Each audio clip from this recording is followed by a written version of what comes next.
Good morning, good evening, good afternoon, wherever you are. Back again here with 6 hours of Spa, Racing Pals Endurance, back at it, summer edition I guess. Almost summer, second spring, wherever you are, I don't know, it's mental here. I'm happy to be back in the commentary booth. My name is Deep Cuts. It's been a while since I've shouted over one of these races. Very much looking forward to this one. We've got an absolutely stacked grid today. And joining me into commentary booth of Hold on. There you go. It's the Right Honourable Lord Steward Jack. He's currently muted in the Discord chat.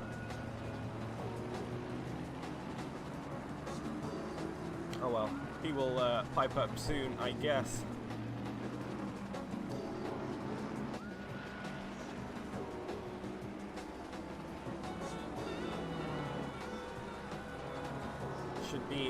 Should be a really interesting race. Those of you who have followed along with Racing Pals for a while know that we usually visit Spa on Halloween.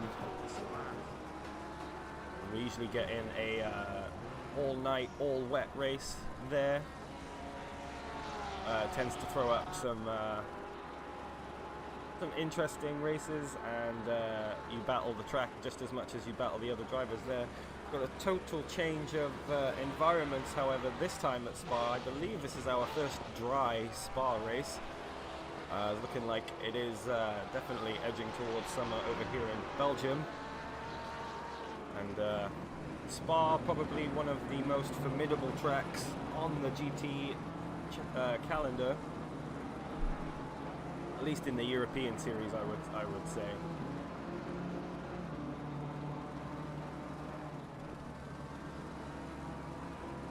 So even though it's dry, I think a lot of people are still going to end up battling this track as well. 6 hours is no walk in the park, no sprint race at all. So I'm very excited for quali, because this is a really good track to watch quali at. It's nice and big, so it's quite easy to make a gap, even though we've got a fair amount of cars. We've got 43 cars in the server right now. I believe there was 49 signed up. We did have a quick server reset right as I was about to go live, so I'm not quite sure how much is left in practice. Oh, 1 minute 50, so quali right around the corner. I said I couldn't wait. I guess I don't have to wait for very long.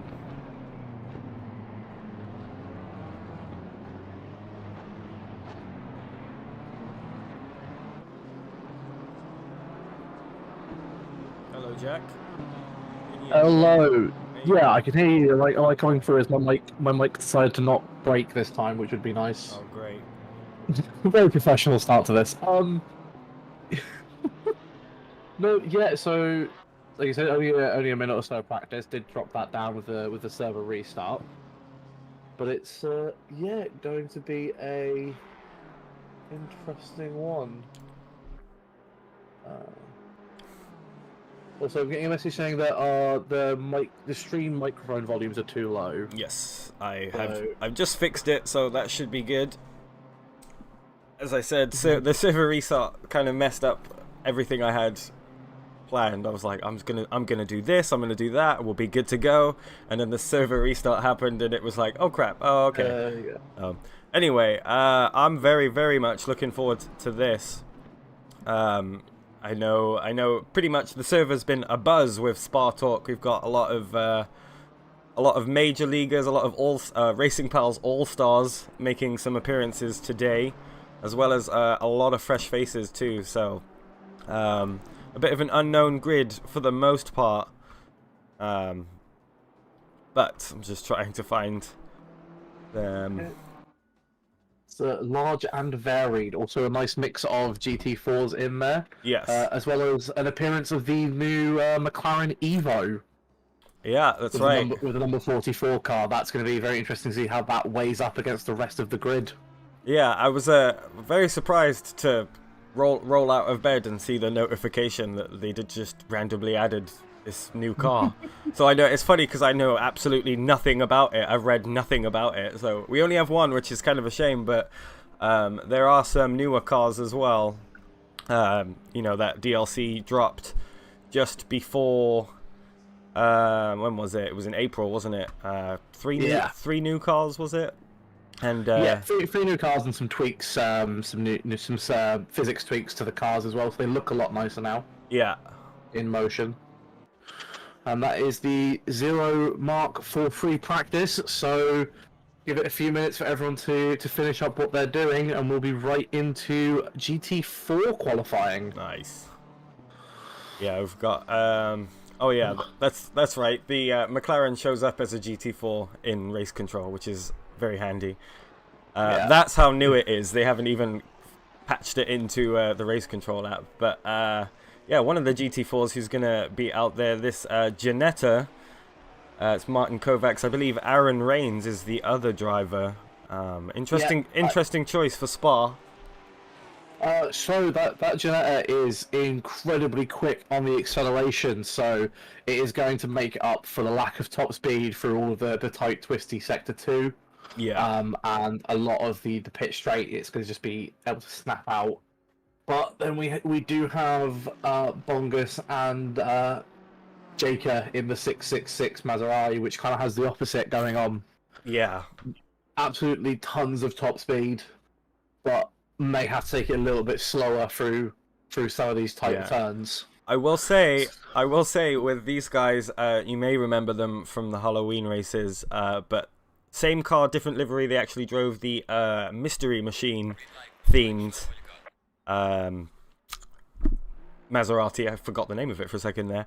The last one they won quite dominantly, actually. Let's do that. There you go.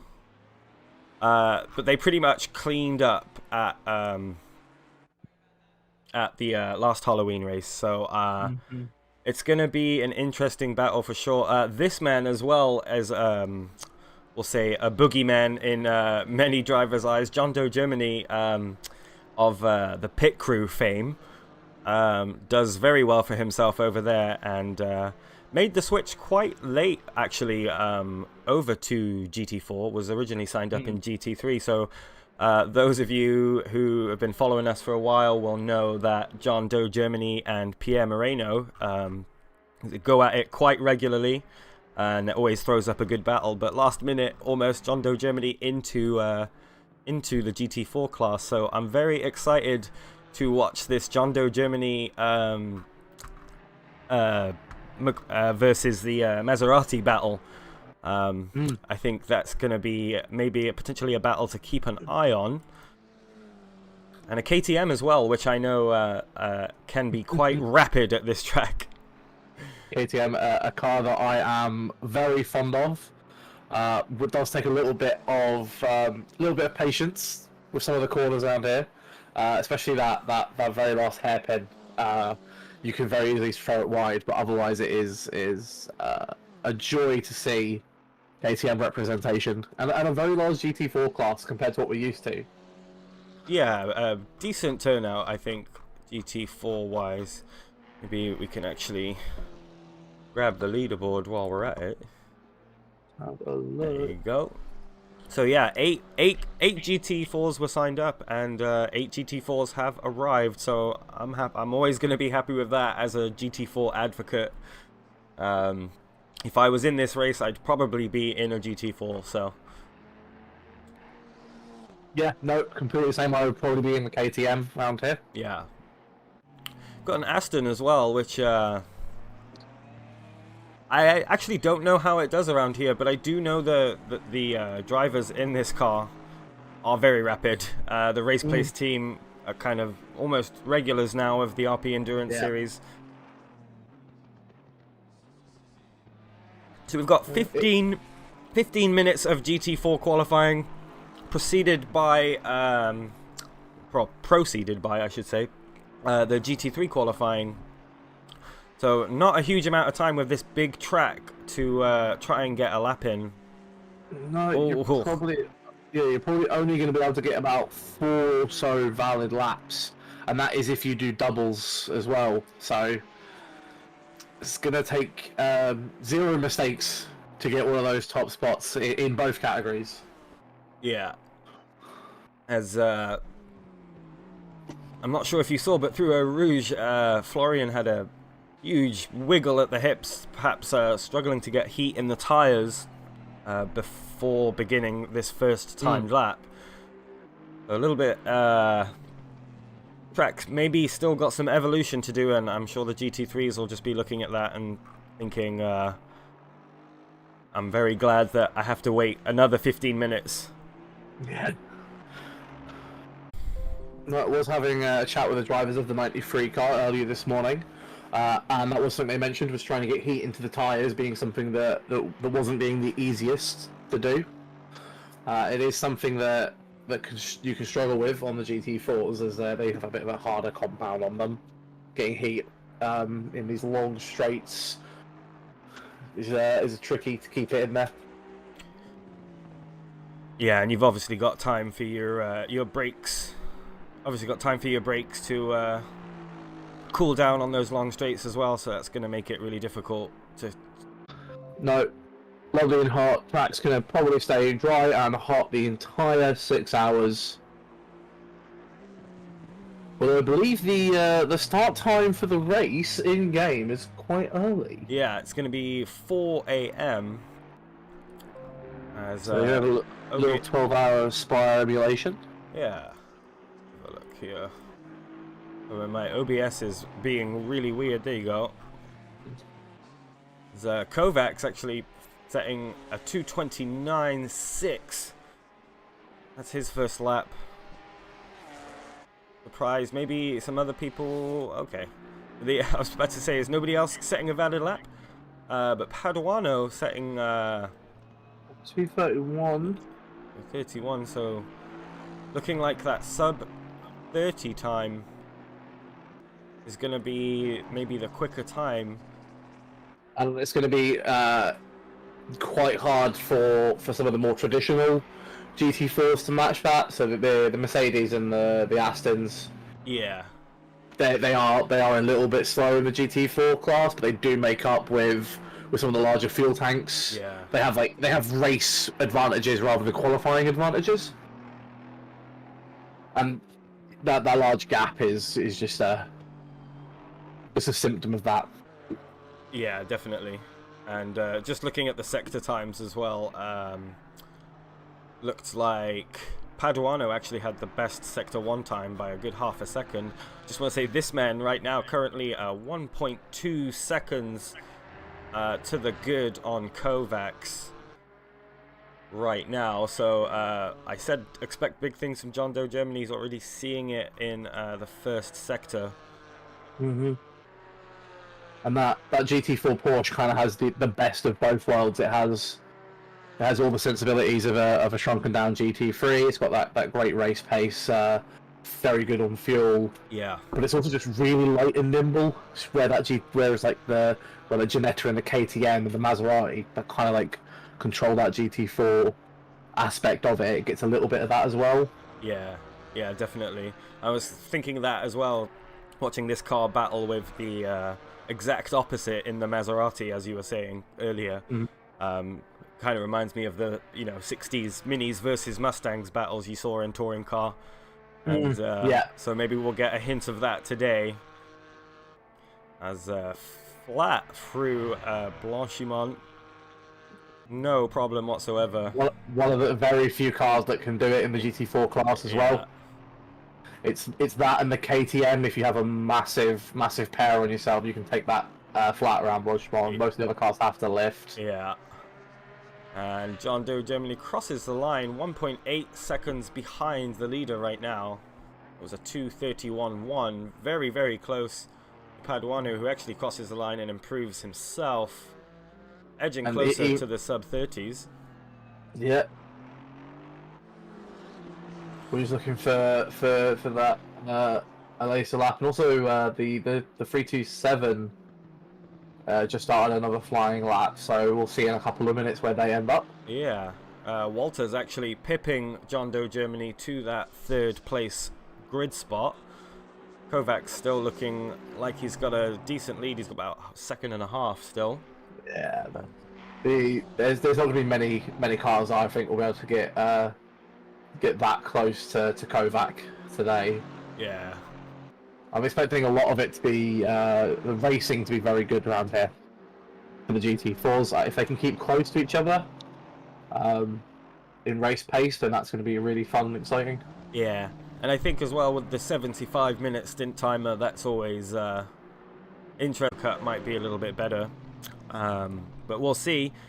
So, you know, whether drivers choose to pit around the 60-minute mark or wait till that 75-minute mark, hopefully maybe eliminate a pit stop at the end, potentially. We'll see. So I like these longer races because the strategy does come into play a little bit more. In the grand scheme of things, the 4-hour races seem a little bit like sprints, you know? Yeah, it's a lot different as well, especially with the fact that there are a few drivers doing solo runs. So the fact that you're going to have different driving styles in some of these cars, you can't really 100% know just from these little peek into it that we get to see in qualifying and practice. Yeah. How their race is going to go. So it's going to be very, very fun to see what's going on. Having a look at this mini battle here between the KTM and the Mercedes. If you're the Mercedes there, you should be happy that you're in the slipstream with someone. Yeah. Just enjoy that all the way up through Blanchimont into the chicane. Yeah, and Ein Bandit still yet to set a valid lap. Looks like this should be it, though. They got only really got one little thing that you can mess up on, and the KTM in the chicane is normally pretty stable. And I wonder if the Mercedes let off there because the gap has gotten quite big. And Mercedes trying to stick that round. Okay, it's going to be a good run for the KTM, but just not quite up there. Yeah, it takes P5. Lost some time there. Jacob Alacia in the Maserati setting his valid lap at 34.3. I know he'll be able to maybe get a little bit more pace out of that car. Still 4 minutes left of qualifying, so... And we do have the BMW of Rossi, who's just not electing to qualify, it looks like. Okay. We'll probably have to go out now if he was to have any chance of getting a valid lap in. Yeah. And Jacob Alacia actually 1.7 seconds or so right now up on his Delta, so a couple places. This is really that fast lap. Yeah. Very good. Couple places to make up maybe. Oh, big slide of the rear end there through Campus. That's going to lose you some precious seconds, especially with the Maserati in these slower sections. Yeah. Remember, no traction control or ABS in this car. It is a pure driving experience if you're into that kind of thing. Yes, but definitely. Any small mistake gets punished, so you have to be almost point perfect with it. Also, the best sounding GT4 there is. 100%. Just the growl on the downshift is pure petrol head joy, and he's 1.7 seconds on the fastest. So that does bump them up to 5th, just ahead of the KTM. Just. And looking like Kovacs still on top of the grid. 1.2 seconds. Paduano in the number 200 AMG Mercedes now coming through Blanchimont. Pretty much even on his Delta right now, so I'm not sure where his time save is going to be, but he will be able to get one more lap in at least. Yeah, I think you give us some space. You take the bus stop nice and secure, get that good exit. It looks like definitely pulled up on the bus stop. Now this is one last run for Paduano. Oh, he stopped. I was like, there was a yellow flag. I thought he'd crashed, but apparently not. John Doe, Germany, crossing the line, putting himself up to 3rd place. Or was he in 3rd? Yes, he was. Final lap, probably then, for John Doe, Germany right now.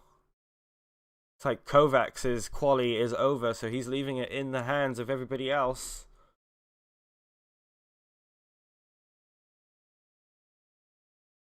Yeah.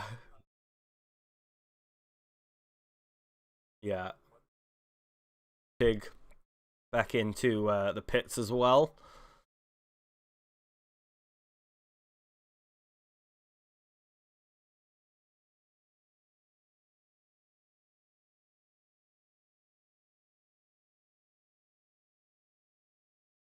Only a couple attempts up. Same for Walters.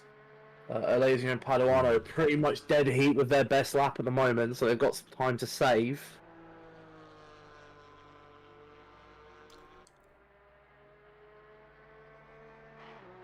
Looks like, yeah, Jacob made the line as well. I do want to flip back to John Doe Germany real quick. Makes his way through campus. A couple tenths up right now. Needs at least probably 4 tenths or so to try and get that P2 spot. Needs 1.6 seconds to get pole position for GT4 class. Can't see that happening, but 4 tenths, I think is doable for him, though. Not a lot of track left to try and make it up, however. You can make a couple of attempts up through the bus stop. It's going to have to be pretty much perfect on the braking. Yeah. And he's got a faster exit through Bonchemont. It's just a case of getting that speed up. Paduano also currently up on his Delta, so maybe defending that P2 spot. And as I say, he does gain 2 tenths on the braking zone of the bus stop. Oh my goodness. Is it going to be enough? Oh. It's less than 1 tenth. 0.08 of a second.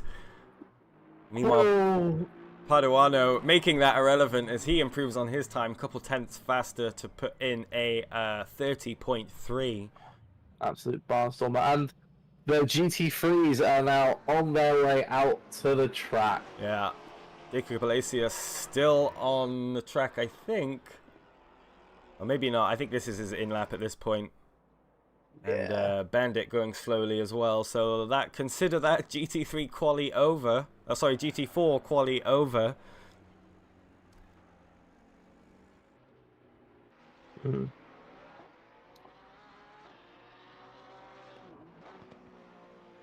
was quite pleased. I was quite pleased with that almost mini battle at the end. John Doe Germany doing a really good job to make himself put himself in contention for P2 there. And as you say, yeah, everybody now kind of streaming out onto track. As we flip over to the GT3 leaderboard. Oh. I mean, just look how many cars there are. This is insane, man. This is essentially race conditions out there for a lot of them. Yeah. You're gonna start seeing some people trying to get themselves some space, but there's no space behind them. So yeah, it's mayhem already. yeah, I think the number 21 car and the number 20 car have got the right idea. They've gone out quite late. Yeah. And they have all the space in the world to play with. Yeah. That number 69 car as well. I'm not sure who's in charge of that. Pelletier also has a nice amount of room. Yeah. Well, he's actually caught up to some cars ahead of him, so has to slow down to try and give himself a gap.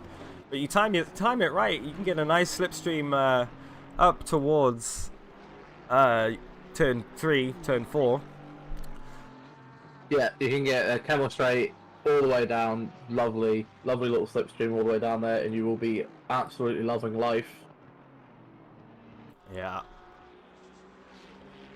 Already some yellow flags. Stewards will be having a look at people going any kind of exceptionally slow. Yeah. I mean, they kind of done this to themselves, though, you know. Yeah, everyone just wants to go out and get as many laps as possible, but. Yeah. Sometimes it's probably better just to give yourself the time. Moreno up front in the 922, all the space in the world, all the time. Yeah. And there's a chance that he's going to catch the queue. For that. Yeah. Yeah, definitely. Like I said about the number 21, looks like they've definitely pulled off. They've seen the carnage going up ahead. They want no part. Still people going very, very slowly on the way into bus stop. And 33.977, looking at the track map, they've invalidated their laps. Yeah. So they're going to get stuck in it again. They're going to get out of the way of people. 119 already getting caught up. And will be under blue flags.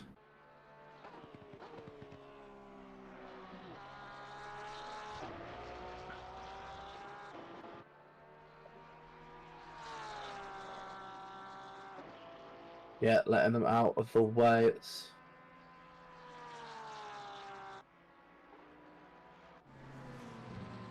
we've had an off in Lacan, number 44. Yeah. In that Evo. Just caught that. Oh. Hopefully they can get out, get some space, get his tyres warmed up again. He's been there for a while because I went back 15 seconds and it was nothing. Yeah. Hammer comes across for that first lap. So, pace set at 2:17.520. That is the time to beat. We'll see how many people can do that. Yeah, decent time. Ebelt in the Ferrari, that's the new the 296, only 8/10 away. And track as well, I think getting warmer might be as good as it's going to get given the temperature as well. We'll see. Now that there's a lot more cars out there, expect a lot more rubber to get put down. Naira. Yeah, quite a lot in the 218s. Yeah. Yeah, Borgward both joining Ebelt in those 218s. Oh. And this is kind of where you want to be right now.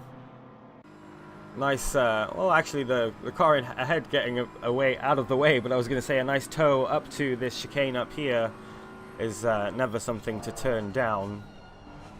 So could have potentially timed his gap there quite well. Do want to hop over to these guys. Kind of almost unofficial server partners. Oh, probably yeah, invalidated there just over Radeon. But the Helios Community Racing Team back in an endurance event, so I'm excited to see what these guys can do. Beautiful livery as well. Love the colours on this one. Gorgeous, as always. It's a very well professional livery. It'd be good to see that kind of thing, you know. Yeah. More often. I think this guy's a newcomer, Loic Meunier. A lot of I've seen the name around, yeah. Yeah. Probably, no? Currently almost a second up on his Delta right now. Yeah, and there's a huge chunk that are trying to break that sub 220 as well. They're gonna have a very competitive qualifying. Yeah. You can tell already. I will say there's currently like 8 cars all in the 220s right now. Yeah, most of them are on deltas that would bring them into 218s or 219s. Yeah. So it's going to be fun. Yeah. The number 99 is currently 2.5 seconds up on their delta coming up to the finish line. What are we going to see happen to them? Up to P3. 2:17.9. Wow. And immediately Nero puts them down into 4th. Oh. Just without any hesitation, just immediately.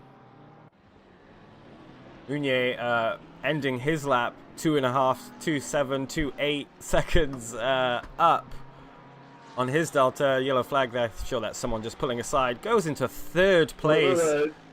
Oh wow! So we have 5 cars, all within half a second of each other. Yeah, all broken that 218, sub 218 barrier. Yeah.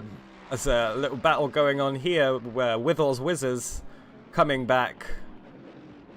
Yeah, they've been around for a while now. Oh, look, did he... Oh, he looked like he gave up on that lap. But he was very, very high up on his Delta. Would have gotten him top 6 almost. Yeah. Speaking of high up on the Delta...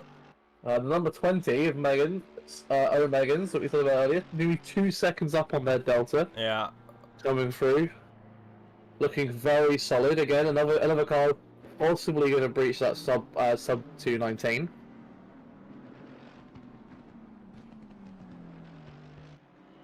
A good acceleration out of the bus stop. Putting himself up into 8th position. Oh, just not breaking under that 219 barrier, but such a good solid lap as well.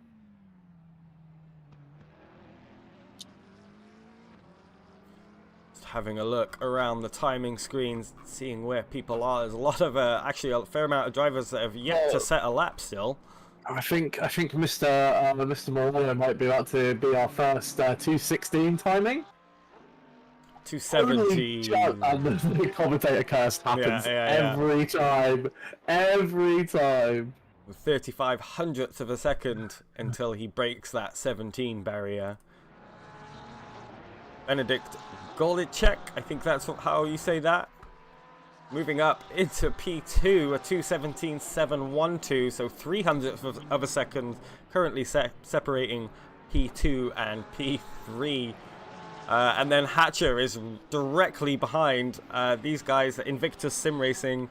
They are back with a vengeance as well, I'm sure. Winners of a past event as well. So I think they might have won the last Halloween Spa race too. I can't remember off the top of my head. But currently, well, they lost a lot of time in that middle sector, but begun the lap quite well off on their delta. Check in on that new McLaren, the Bikini Bottom Racing team of Bob Sponge, I've just noticed. Yeah, absolutely legendary naming. And Yeah. I'm not gonna lie, I was expecting it to be quite a bit faster, but I guess they've done a good job of balancing out the new Evo. You don't want to release a new car and then have it just immediately be the best thing. So It's not like Kunos have ever done that before. yeah.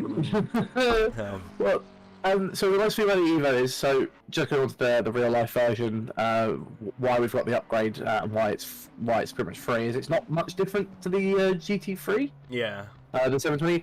The main difference is it's essentially an upgraded aero package, so it is a lot easier to control and a lot quicker through those mid-speed corners.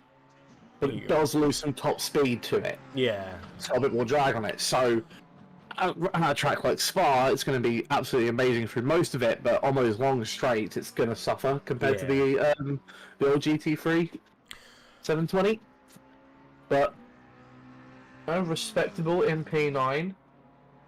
Yeah, made up some time there, made up about 4 positions on that last qualifying lap. Yeah. And another of the 296, this is, I think, a newcomer team, MSC Racing 2, so I assume they have an MSC Racing 1.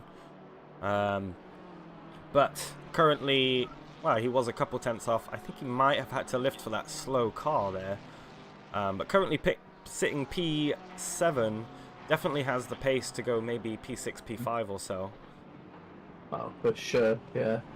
A lot of these like top 8 drivers could probably be anywhere shuffled around, just depending on how they can put the car down. And with only 2 minutes 45 seconds left of qualifying, 1 or maybe 2 laps left for a lot of these people currently on track. Going to look, we've got a Joshua Germany, who's teams, but it's very tight knit.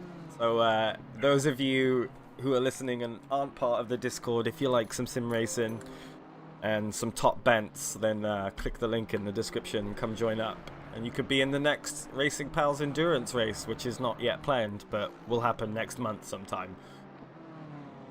Yeah, it'll be. There's always stuff going on, and there's pretty much something for everyone.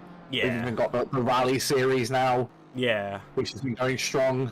We're actually, side note on that, for those of you interested in Sim Rally, we're actually switching over from Dirt Rally 2, and we're going to be picking up Richard Burns Rally, which, in my opinion, is still the best rally sim out there, physics-wise. 100%. Yes.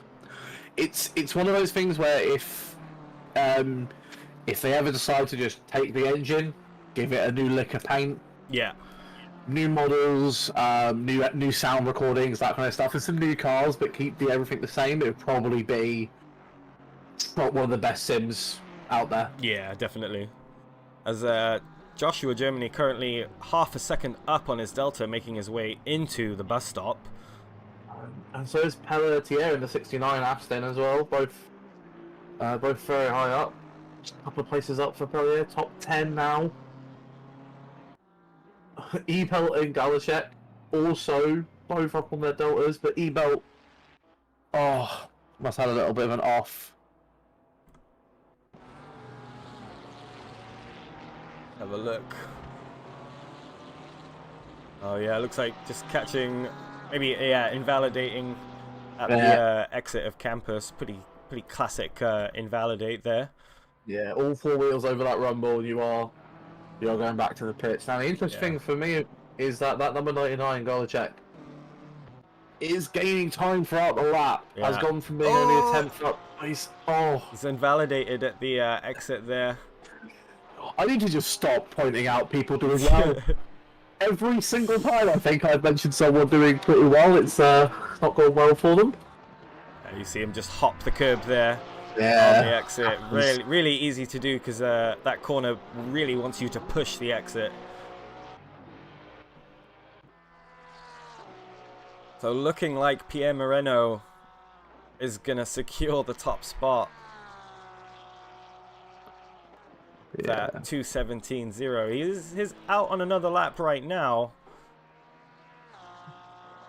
Not particularly up on his delta, but I will say Neira on his final qualifying lap as he comes, I think, down into Puon, a couple tenths up on his delta, and seeing as he's only 0.03 of a second, he could see him. He's only 0.03 of a second behind Meunier. He could see himself here actually take P4 away from Ebelt. Yeah, he's also only a 10th and a half behind. It's like a P4. And then he's a couple of tenths more to get P3 even. Yeah, Meunier actually just was up, but lost time in the bus stop, so doesn't improve his time. So Neira here, really great opportunity for him.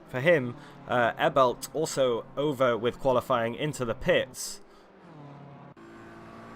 Let's see. That delta is catching up with itself through here. Yeah. Has to go late on the brakes and hope you make it. Oh, nicely done. Does make up a 10th. He is climbing. He's got a good exit out of the bus stop. Oh, he will pit Meunier. 0.09 of a second away from Ebelt, so just shy of a 10th. And, but as how close this qualifying is any indication of the race, it is going to be a hell of an evening. Yeah.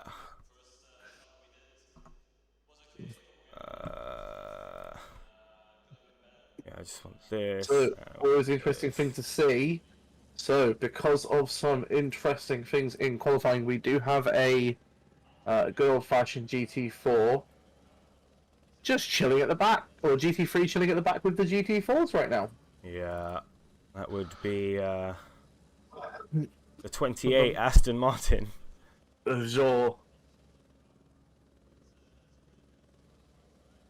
Let's have a look here. Sorry, I'm just trying to balance like 8 windows at once. He did take pole position for GT3, closely followed by Etrish in the Invictus car. So I did say those guys were one to watch. They're back in that new Lambo, which just looks phenomenal. I can't get over how good that car looks.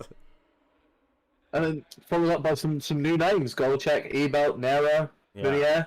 It's absolutely amazing to see people that can join the community and from their past experience just immediately start getting those top places. Immediately start smashing it. Yeah, really good to see the Withers car in the top 10, starting P8 today. They've been with us for a while. They usually have. They usually don't get the best of luck, so looking like a strong start for them, something to build upon maybe. And Joshua Germany P11 in the end. And lots of new names in GT3 class. The Helios guys actually only managing P18, but I do know how strong their race pace is overall as well. They're also a very consistent team, so. And one of those cars, the Porsche, just absolutely loves being in the race conditions. Yeah. It's going to be...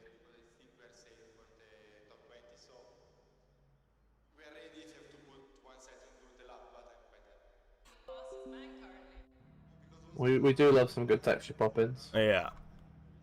It's not perfect system. Yeah.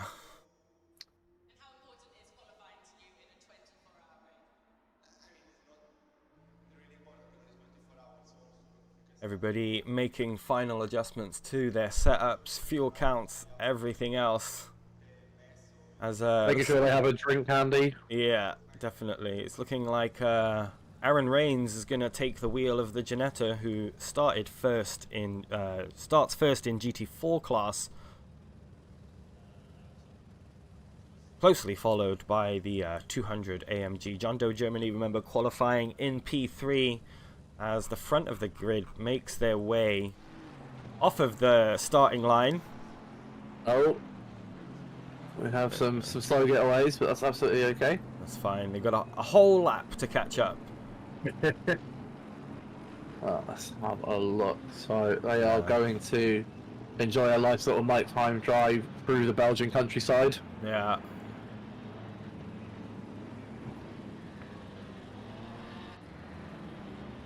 Everybody furiously weaving. Sure, a lot of brake dragging will be happening right now too. Trying to generate all of the heat into the tires. And so many cars, stacked grid, 43 cars out there, I think just under 100 drivers or so. All said and done. So server load definitely being thoroughly tested right now. I know my CPU is not enjoying this, shall we say?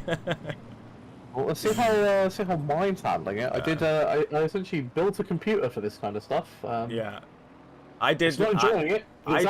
I did too. I will say I've got 50 cars viewable, you know, so I'm sure that's not helping. I'm also streaming, so. Oh, that's 100% going to be ruining yours. Yeah. I think I have my cars visible set to 100, which is a mistake. Yes. But it means that head-on shots just beautiful. Yeah. Yeah. And as they're all coming down towards Piron, just a lovely sight to see.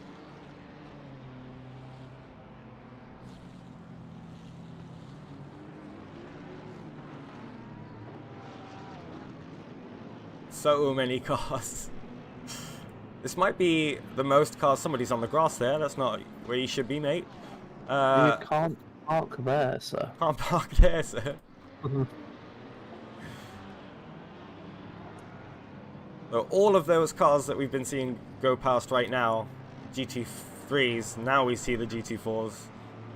And one final GT3 for good measure. Yeah. This is going to be probably a very nice, calm race, all things considered.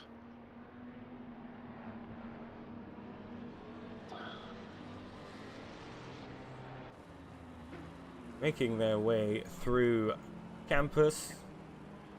Piff Puff. This corner has like 10 names. Up through the sweeping Blanchimont.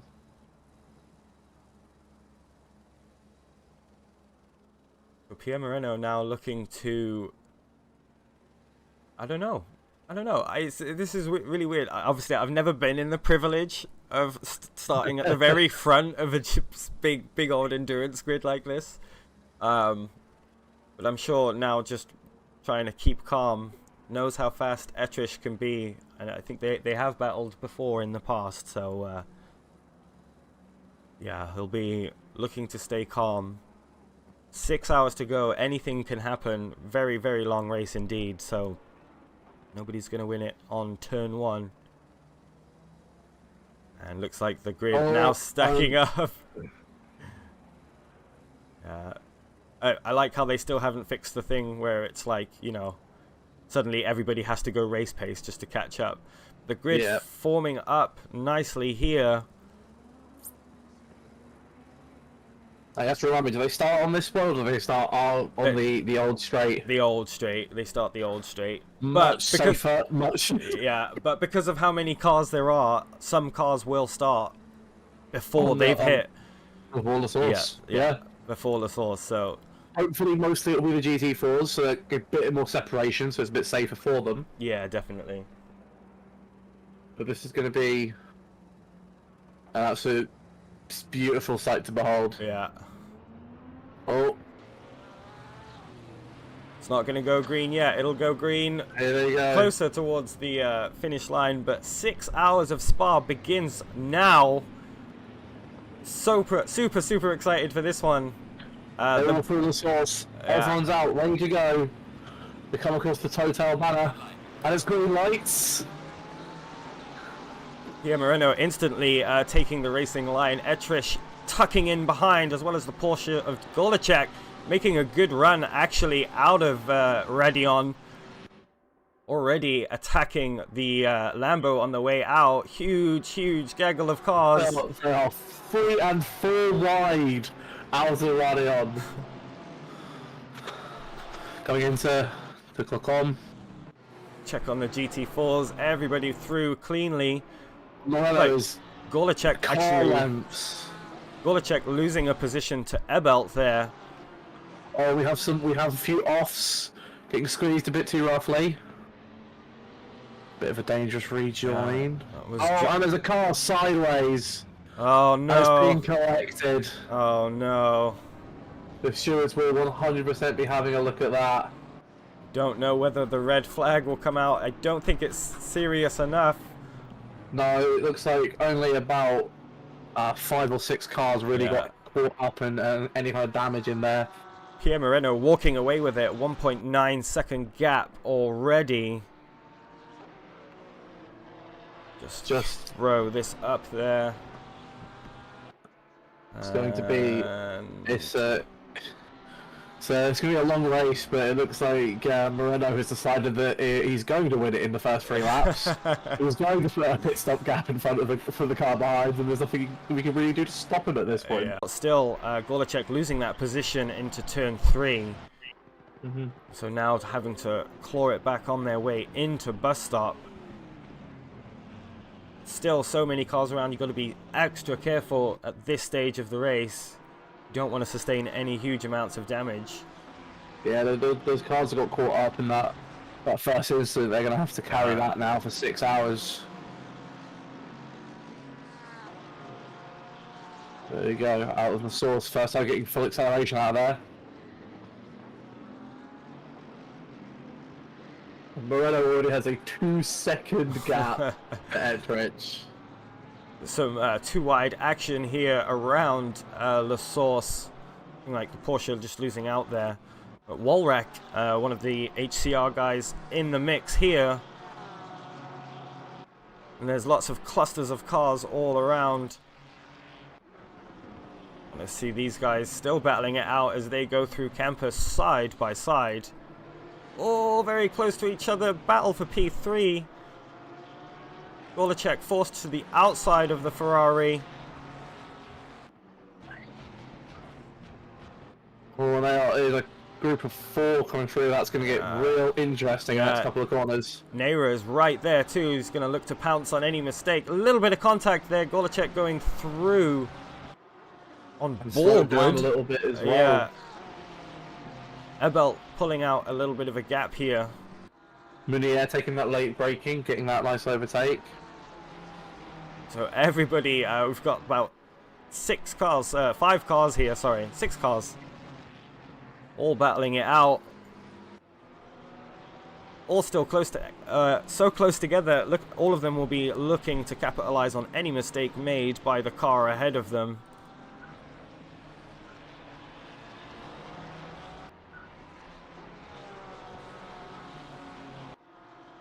Through Paul Frere they go. On the way down to Blanchimont. This Ferrari is looking quite rapid, actually. Munier doing a great job of keeping with the pack ahead of him. Love the pink light on the front, too. Yeah, it's absolutely. I love it. It's a lovely choice. Yeah. Into bus stop they come. A little later on the brakes. Might get a better exit than that red Ferrari ahead of him. Golacek still leading this, Ebelt still leading this pack. They come through into La Source. Wonder how quickly some of these drivers will want to settle into a rhythm and just try and keep this pack together. But this is essentially a 1, 2, 3, 4, 5, 6 car battle for P3. Or some cars invalidating over there. I think Gorlacek might have had a track warning for that. Oh, and Steiner gets turned around. That is a big spin. Let's have a quick gander at this. See what went on. He's coming. It's a good. He's coming down through Eau Rouge. Probably hashtag just ready on things happened. Here we see coming up. Oh, it just loses the rear end already. Whoa! And nearly gets collected. Yeah. Comes back onto the track. It's dark. It's thunderbolts and lightning. And there's no room for him to get back on very quickly, but that is something that will happen. Looks like Ebel has been able to break the toe that he was giving Gorlacek, and we've got a nice little 1.5 second gap built up to him. Yeah, lovely. Good job from him. And Nero has done the same to Whithall. Both so now we've got that 4-car battle for P4. Yeah. Just hop down a little bit further to the grid in P14. HCR car leading a little train here. Has some defending to do, I'm sure. Just can't look away from this this big battle for P3 though. The Porsche looking very stable actually, as it looked like Borgwood was lining up a move there, was thinking about it into bus stop. Concertina effect in full sway here through the bus stop, all of them bunching up so close together.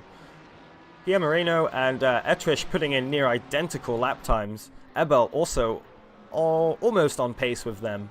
Last lap of 2:19.5, 2:19.4, 19.4. So lots of cars here all putting in near identical lap times.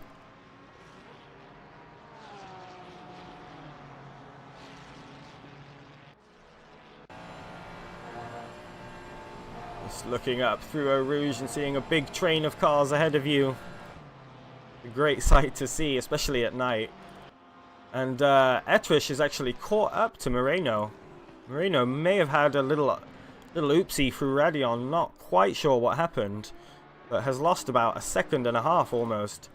Oh, and there's been a little bit of an incident here into Turn 3. So Gorlacek now has run away with it as Borgward lost it. It looked. Let's have a look and see what happened. I wasn't quite able to catch that. Yeah, we've got it on the replay now. He's on the offline. Starts coming across to. He wants that space on the corner. Oh, he just loses it over the curb. Oh, he saves it, but ends up getting a little bit of a tap there from Meunier.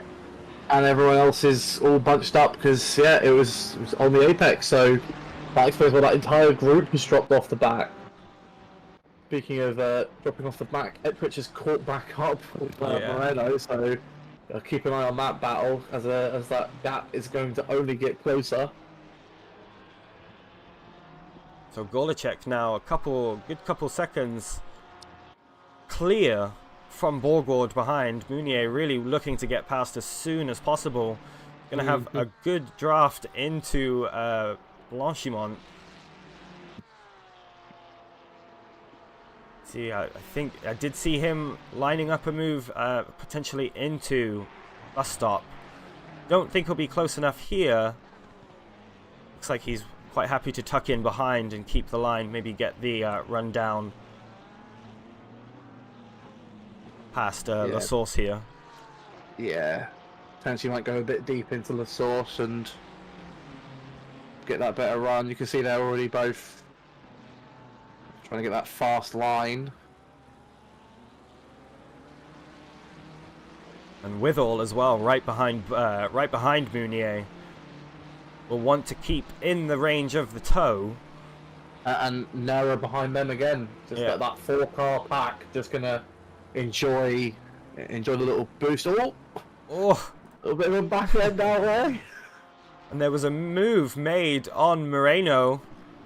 And switched back again. Etrich kept it. That's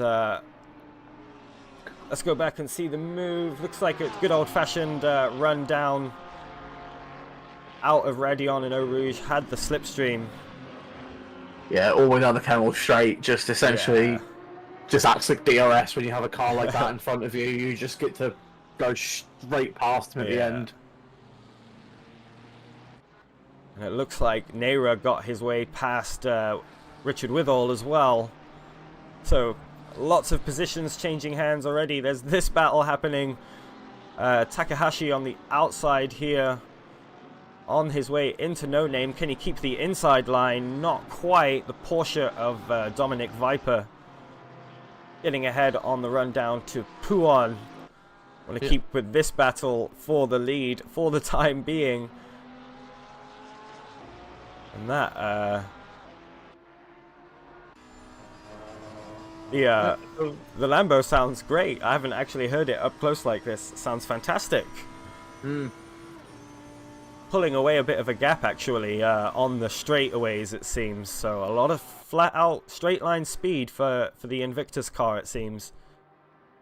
Yeah, that Lambo is just gonna tear it down, launch him on the Camel Straight, but it's going to be these technical sections where the Porsche can just stick behind it the entire way. Enjoy the tow. But if Etrich in that Invictus car can get like a 1.5 second gap, they can just run away with it at that point. I will say the last lap they just did a 2:17.865, which is the fastest of the race. Pierre Moreno's last lap, a 19.3. So maybe dropping off the pace a little bit. He is within a second right now. Oh, the front end crushing violently through the bumps through Eau Rouge. This battle, Munier and Borgwood, still happening.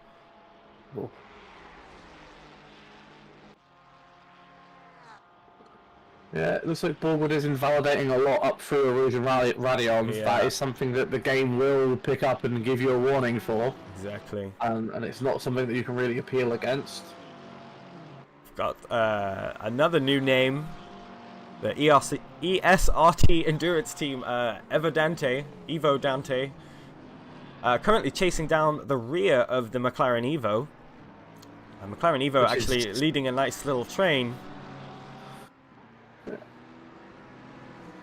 Yeah, 7-second gap from Whitehall to Sponge in that new Evo. Yeah. So that is essentially your lead pack, and then this is like your best of the rest almost. But sure. Yeah. We're not quite like that. Once the pit stops happen, they're going to mix up a lot more. Yeah. But it seems like that front eight has kind of had that extra level of pace on them. Yeah, and Dominic Viper having to defend from 2 cars behind. Oh, as someone went very wide there. I think that was actually the Helios. Yeah, that was Buatsuki. Dropping back some positions now that down behind Bot as you see.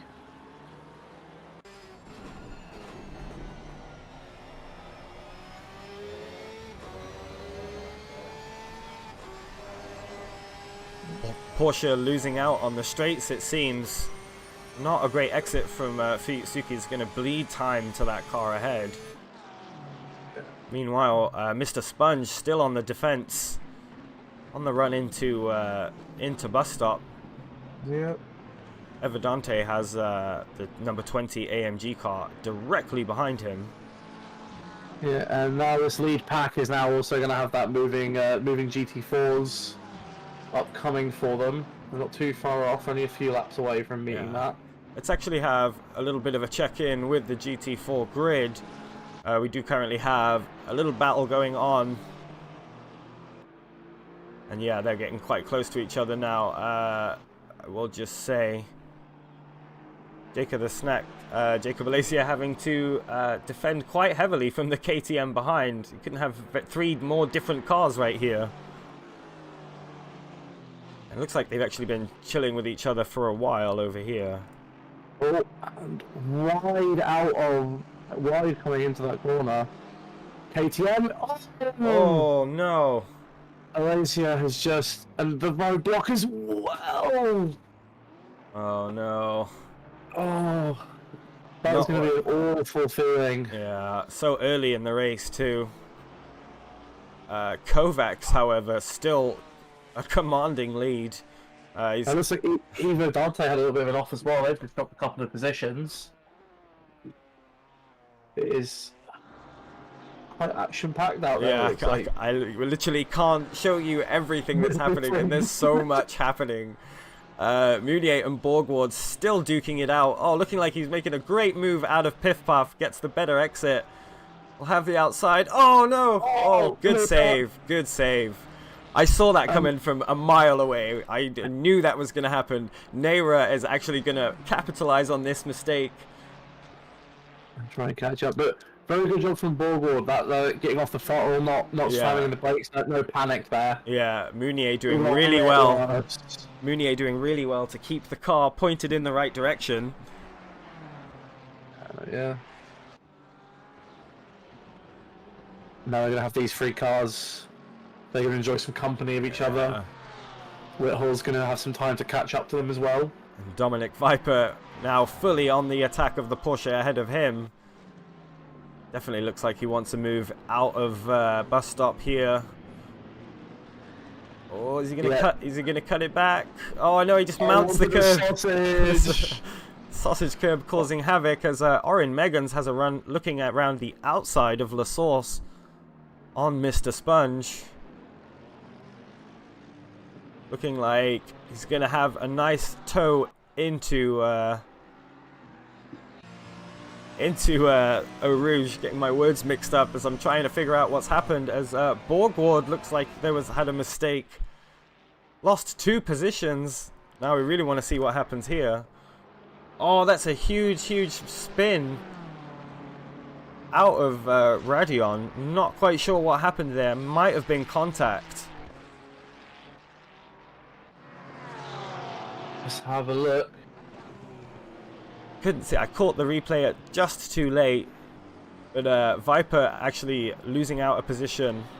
Oh, sorry, gaining a position on that Porsche. Looked like that Porsche may have had some problems out of Eau Rouge as well. And Orin Megan still hot on the tail of the McLaren Evo. It's just too much. I can't keep up on everything, man. We just have to focus on the interesting thing. Oh, number 444 got a little bit of an off. Yeah. Lost a couple of places. Viper's caught up and taken Zan. Fuyutsuki and the HCR has caught up with Evo Dante. They're probably going to drive around, probably almost in tandem for a little while. Yeah. We've got some penalties being dished out already. A stop-go 30 for Varga in the 21 AMG machine. And 5 seconds for the 444 car. So I'm sure some stewards have been quite busy this first couple laps. A little battle here actually in GT4. This is for P2 in GT4. John Doe Germany defending from the Aston Martin, looking to the inside line. See if any move can be made here. Just got confirmation from the stewards that the stop go 30 for number 21 was for that big pile up that we saw right at the start of the race. So that is they've made their decision on that one. It's quite a large penalty, but it was quite a large incident. Let's have a look. Let's see if I can. Which car was that? Sorry, it was the number 21 car of Varga, that AMG right at the start of the race. Let's see if we can have a look at the replay of it. Oh my goodness. Yeah, there was some terrible rejoins. Oh my goodness. Okay, so just everything happening there, it seems. Yeah, there's quite a lot of contact on the log. There's a lot of work for the stewards to be doing. Yeah, and John Doe Germany still having to defend from those 2 GT4s behind. So this is the battle for P2 in GT4.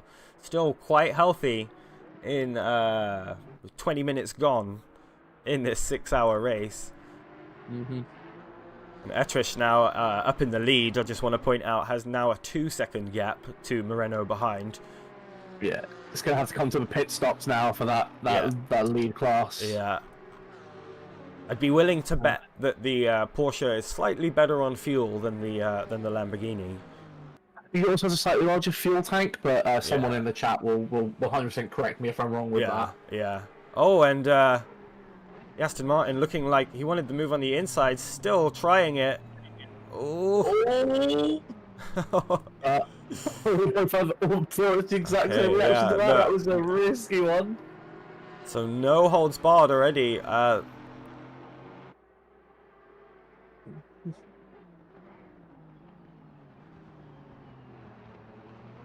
Mental. I can't. There's just too much happening, man. Gorlicek has caught up to the rear of Ebel up ahead at the top of the GT3 grid. And then you got down in P. There's a fight for P10 Yeah. between Omegans and Viper. That has been going on for quite a few laps now, and that is going to about. Ooh, completely missed the braking zone. Oh no. And rejoining really, really dangerously. Yeah. Let's just get another look at that. They were fighting all the way down to all the way through Blanchimont, all the way to the bus stop, and just Viper just got the better mentally. It looks like. Yeah. We call that a mind punt. Yeah, it's when you're focused so far on the car behind that you just don't look what's. And the spongy car is very, very, very lucky to not have been collateral in that. Yeah, I'm sure the stewards might actually have a look at that. Wasn't BMW flashing in disapproval there. Yes. I was about to say that little battle would let the sponge Evo pull away a little bit, but Dominic Viper already hot on the tail of McLaren. And they have back markers in front of them, KTM. Yeah. Who's going to go on the outside here? This is where the race gets really spicy now. And just quality multi-class racing as well. Yeah. Not forcing the other class off. Nothing dangerous. Just The little technique. 3-car battle here for P18. Joshua, Germany, in the middle of a Porsche sandwich.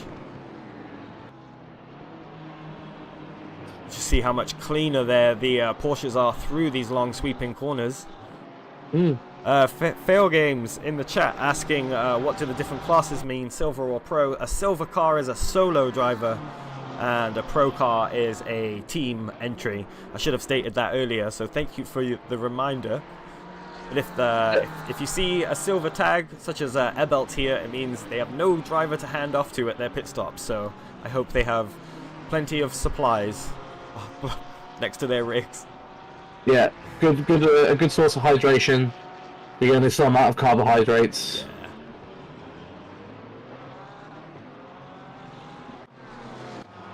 Oh my goodness, 3-4 wide there. That was insane. I'm glad I caught that. I just want to see that again real quick. It looks like, yeah, some back marker traffic 4 wide there at one point. Good job from everybody to ensure there was no contact as Viper there getting the move done on the inside for P9 on the Evo sponge. Your textbook inside move into La Source. Yeah. Will always be classic in pretty much every racing series that is graced by Spa's track. Oh! And this is this Zahn, Kai Zahn, having to take the entry curb into Eau Rouge to avoid the GT4 on the outside. As these guys now battle up into what's this corner called again? Le Com. Le Com, that's right. Oh goodness, I should be this. Whoa, that's the. A little bit of contact. You can't turn in that early. Oh, you can go too wide through Le Com. You can't go through wide. Yeah. And yeah, Speaking of going too wide, it looks like Ebelt got hung up by some traffic, and Gorlicek has gained about half a second on him over the last lap. Yeah.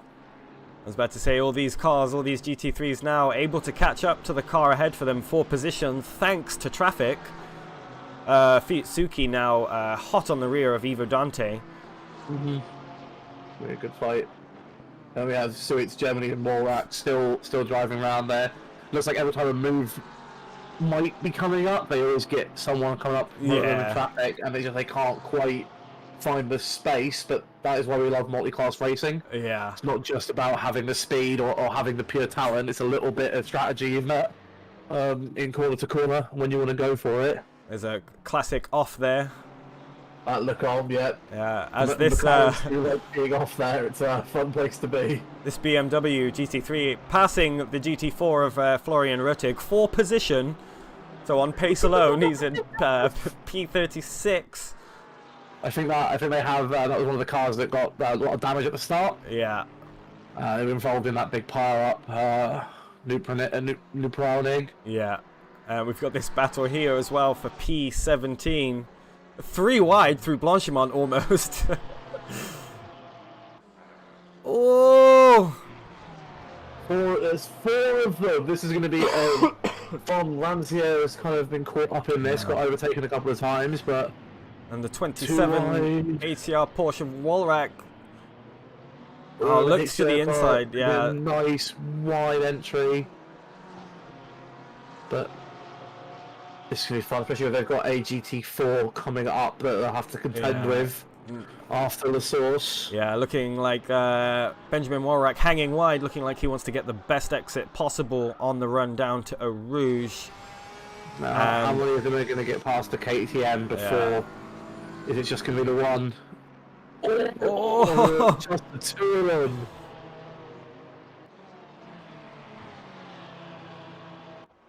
And they're all past the KTM. Safely. But they've got another GT4 oh no. Well. Fuyutsuki is off at Les Combes. We'll have a look at that in a minute. Whoa. Joshua Germany. Yeah, a little bit jitter in there. Joshua Germany, again, GT3 passing for position. And Wallrack's gone off as well at Les Combes. Yeah. I suppose that he's no longer with the pack, so it's now going to be Suits in Germany fighting for that P16. It's the closest battle we've got going on right now. Yeah. Except for John Doe, Germany, and Heaven fighting in the GT4 class. Only 3/10 separate them. I clicked on the wrong car there as they make their way into Blanchimont. Oh, that Whizzes McLaren sneaking up the inside at Blanchimont. Getting a little separate on them. Caused a little bit of a gap. This is the battle for P2 in GT4 class. And that little Porsche of John Doe, Germany, holding on for dear life, it seems.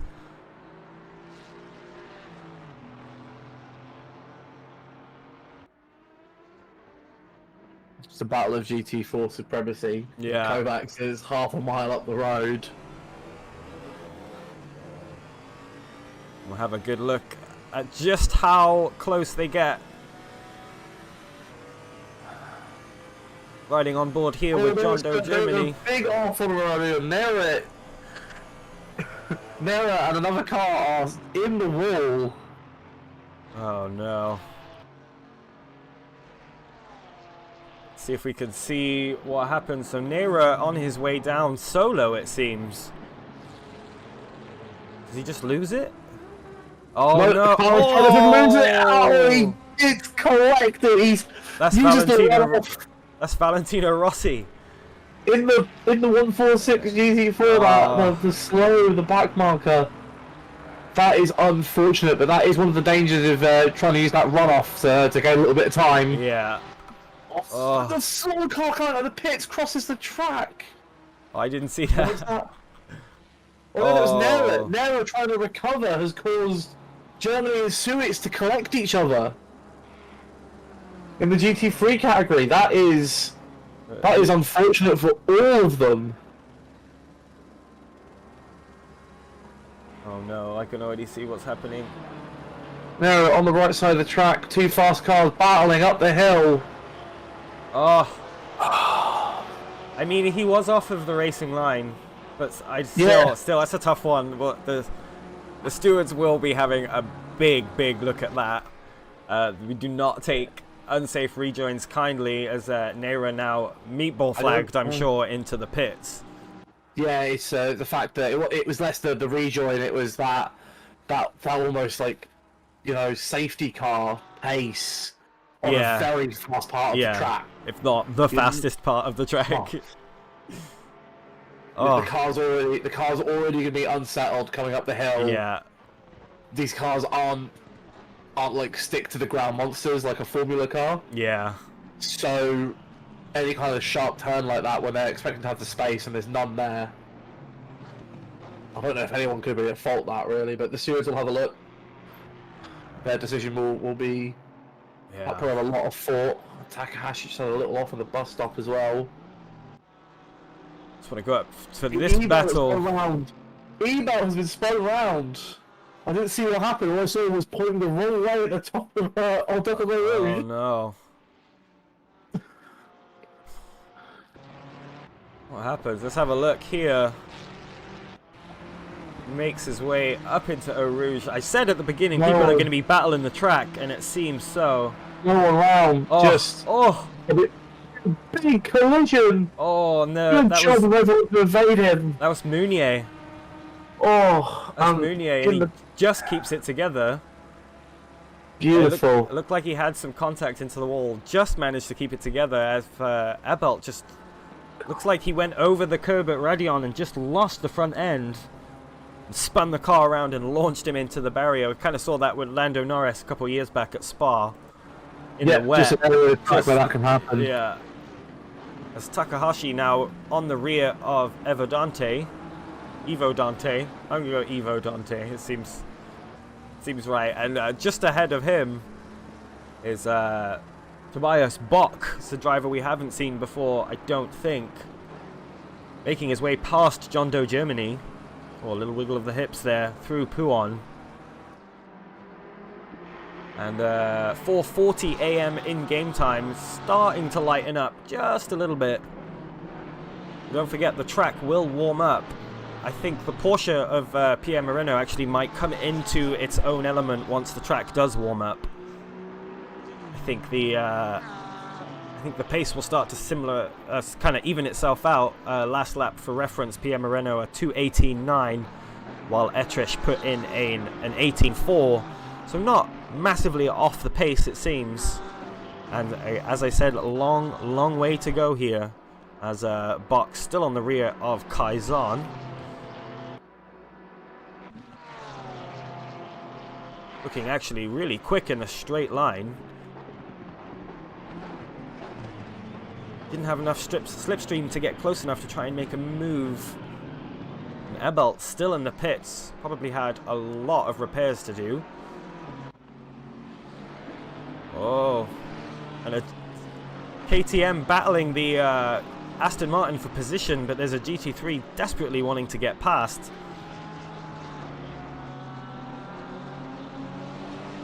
Stavolo finally gets released, but now the KTM right on the rear of the Aston Martin. Just dipped his tyre into the grass end, not sure why, didn't need to. Lost him about a tenth on the pull through to Blanchimont and on the way to the bus stop.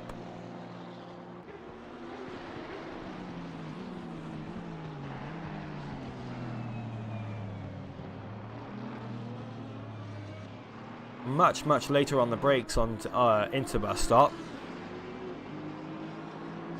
And this battle, this is for P7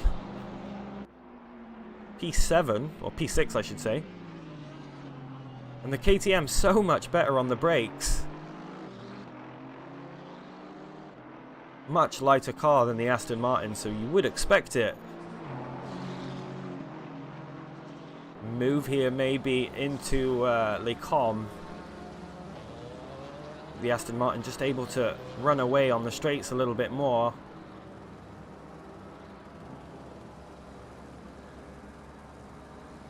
And Ebelt still in the pits. Race over for him, I think, after that massive crash up at Eau Rouge. Battle for P9 is still happening.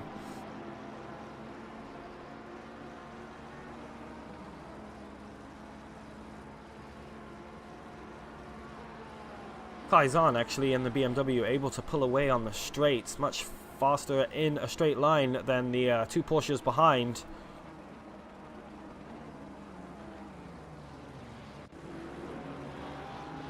And Lovesh having to defend from the HCR car of Walrack directly behind.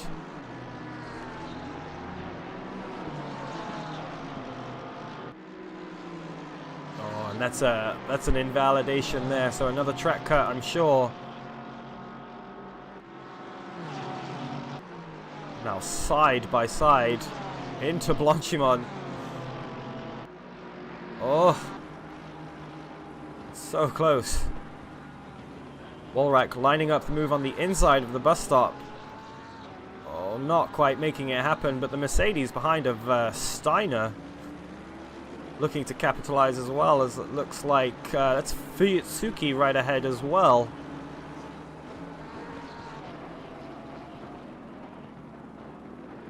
So Fuyutsuki, also a member of the HCR team. I'm sure some team orders happening right now, trying to maximize the team's position. Loash, though, with that 5-second penalty, so not a huge amount to worry about here.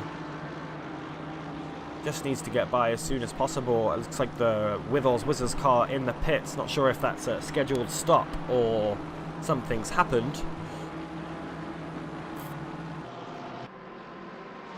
Almost 3 wide here on the run down to Les Combes. Morak going around the outside of Loesch, keeps the inside for the next corner.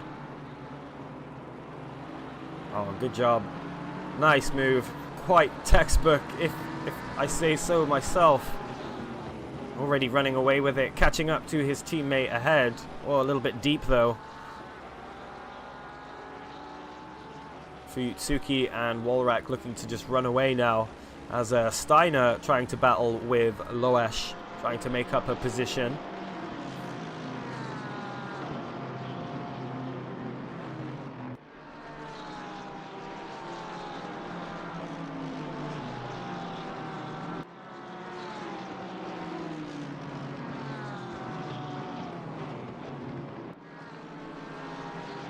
Oh!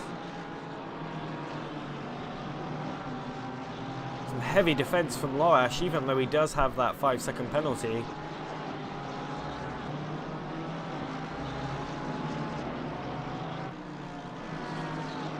Oh, that's a big wobble into Paul Frere from Loesch.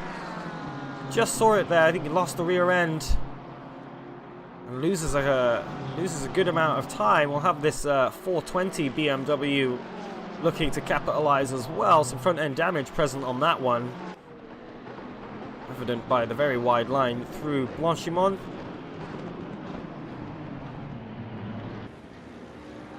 Big gaggle of cars here.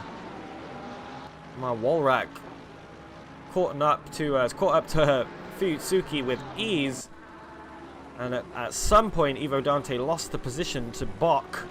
It is now right back on the tail of him. Through Les Combes they go. Oh, we have had an off at Les Combes. This is the V12 Astons. They're oh, just lost it. Just went far too deep into the corner and just lost the rear end. I'm not sure if that's something that's easy to do in that car. I think Withall might have actually had damage because he's been in the pits for quite some time now. Oh, and Walrack off as well. See what's happened there.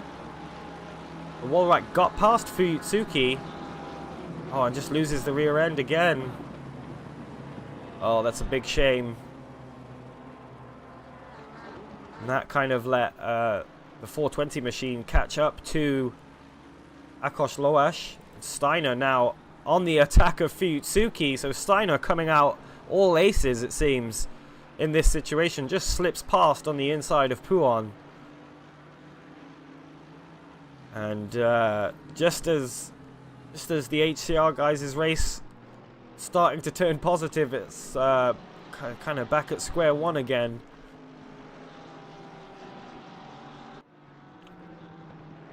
17 laps completed so far by the lead pack. Zouave now still hot on the tail of Loash.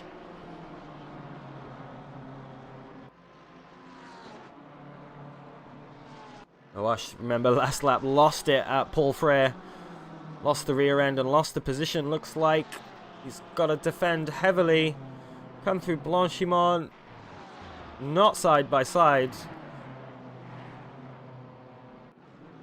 Loash may be calming his nerves a little bit, reminding himself he's still got 5 hours to go.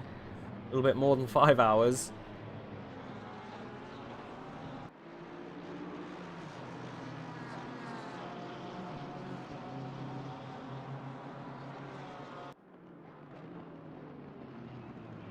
We've got a slow GT4 there. Oh no, that's a GT. It's a GT3. I wonder why it was going so slowly. Maybe a lap down already.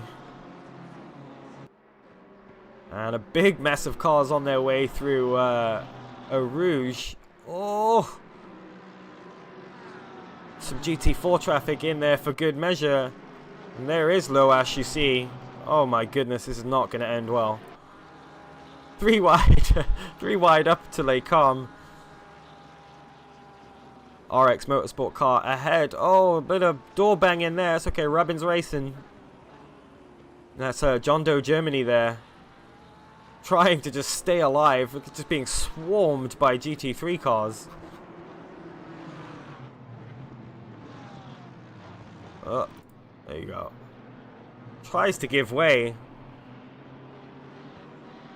It looks like this will actually allow Wolrak to catch up as well. Wolrak actually, see just there in the rear, only now 1.5 seconds behind a car that's now behind Loash.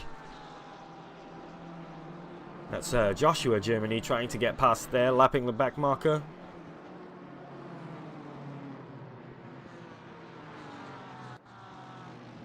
Wolrak now with a car behind, about 0.7 seconds behind. This is the Porsche of the Deep Dive Racing team. Dave Petzold currently at the wheel.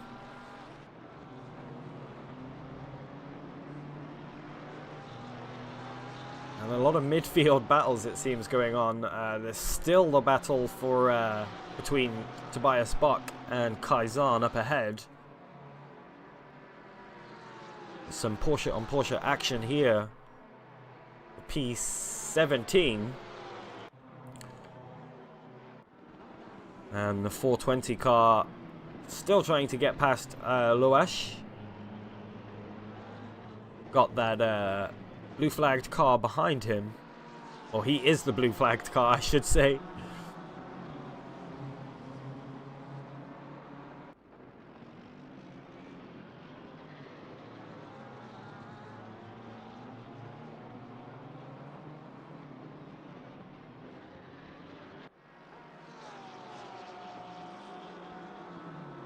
I feel like things have finally settled down a little bit. It was 45 minutes of actions that I just could not keep up with. We got a drive-through from Jacob Alacia. I wonder if that's track cut related or if that's stewarding related, shall we say. Let's have a look here.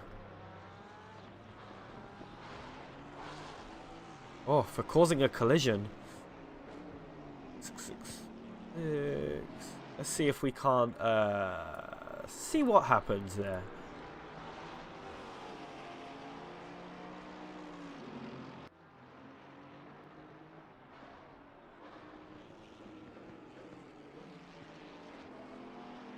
Don't think it's caught it.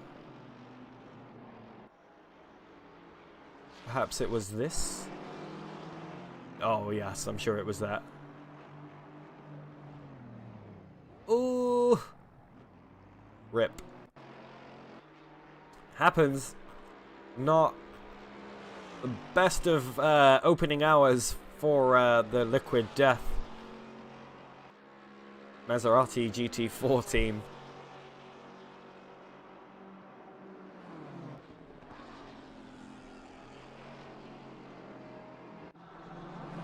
back to this little duel for P15.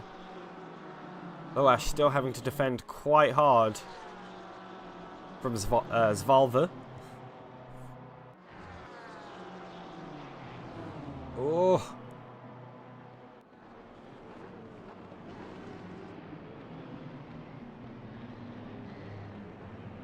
Oh no.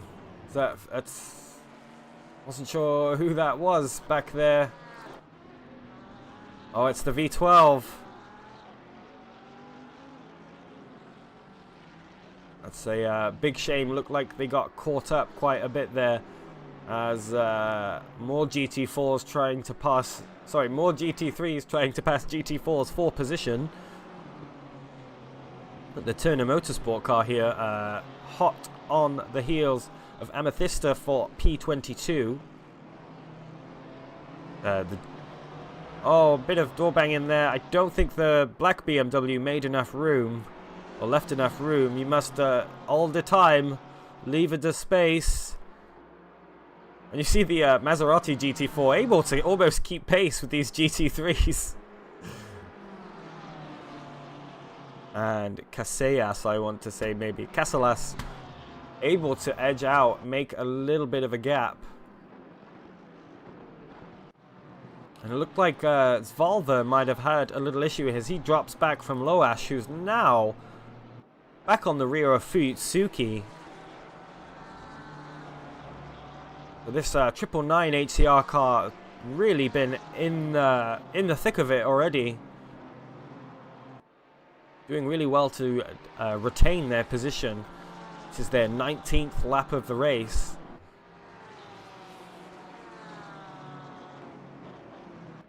Meanwhile, Kovacs, both leaders of each classes, doing so in dominant fashion. Huge gap to John Doe Germany behind. Kovacs, an insanely quick driver. Let's see if they can keep this consistency up for another 5 hours or so. Etrish now 7 seconds in the lead of Pierre Moreno. Keeping it calm and consistent as we've seen them do many times before. Now Futsuki having to defend from 3 cars behind. Walrack being one of them, catching up. Svalve finally making the move into Loash, forcing his way up the inside at bus stop. There is the GT4 leader as well. Kovacs right behind Walrack here. Walrack really wants to get this move done before the source does so. And Loash looking to fight for that position back. Meanwhile, we've got Joshua Germany. Currently in P39, working to unlap himself, is a lap behind the pack that he is now, but showing some very strong pace indeed. Ebel back in the race. Makes his way up to P33.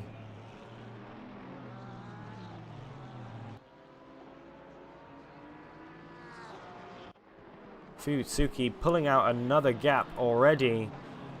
So Svalve now having to defend from Loash directly behind. Has to fight for that position that he just took at La Source.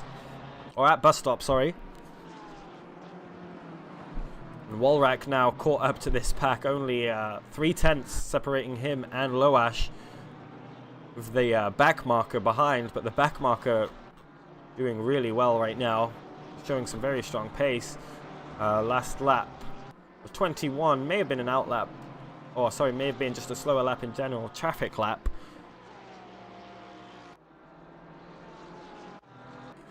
John Doe Germany and Heaven are back at it within a second of each other.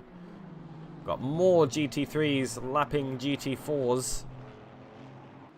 Or overtaking them for position. And this P14 battle still raging on. It's been going on for about half an hour now.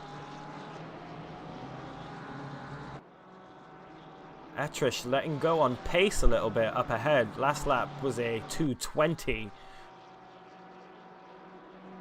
Be struggling with the tyres, or beginning to, as the track begins to warm. Sun just peeking up now. Oh, very wide there on the exit of Blanchimont. Loash too.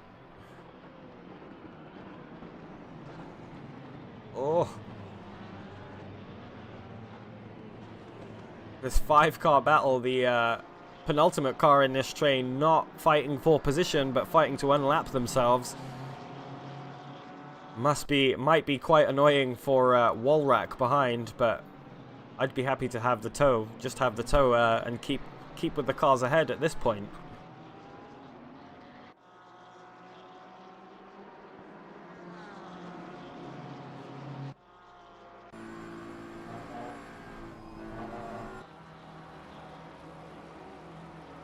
Everybody through cleanly. I always have to clench when I see that camera angle.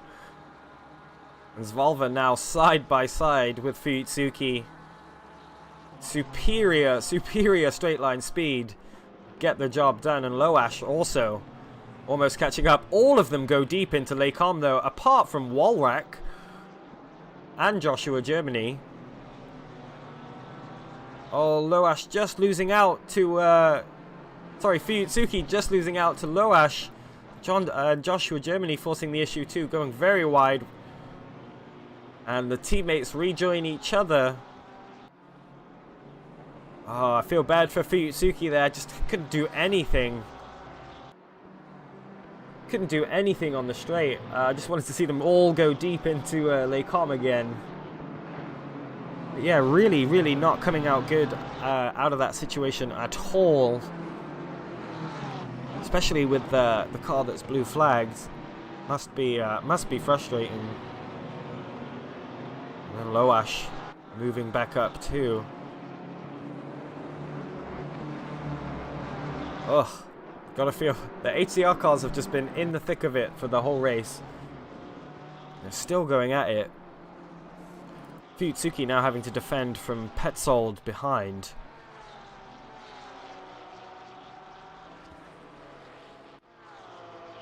These guys still going at it. Also, Ivo Dante and Tobias Bach.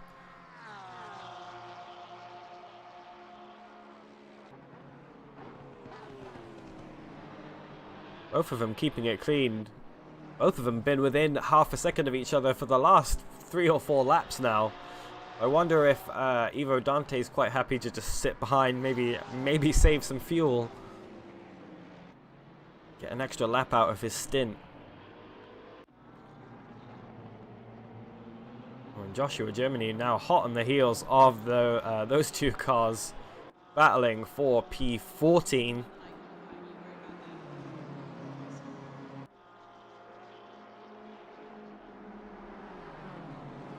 Oh! Loash cutting the corner completely. Thought he might have lost it. Maybe he's just trying to keep it together. Lines up a move on the inside. It's not going to be close enough to try it. Maybe just trying to maximize his track position before serving that 5-second penalty. Oh. Losing out a little bit. Joshua Germany causing all sorts of havoc in this little in this battle here. Meanwhile, Manfred Steiner on the back of Patrick Ramsay. 2 Germans, both driving German manufacturers' cars. Oh, Ramsay just lets him have it. Just slows down and sees him through. Teammates? Maybe? No, they're not teammates. Wonder what happened there. Petzold's caught right up to Fuyutsuki in the last half lap or so. Got about 3 or 4 or 5, 6 different mini battles going on right now. Oh, John Doe Germany was just about to say, looks like Heaven finally got past John Doe Germany and struggling with traction. Means he'll lose out another second or so. Meanwhile, Ebelt back in contention. Tries to force his way around the V12 Aston. Does so. V12 Aston going too deep there. And a drive-through for this man. Not sure if that, again, is drive-through, is track cut related or something else.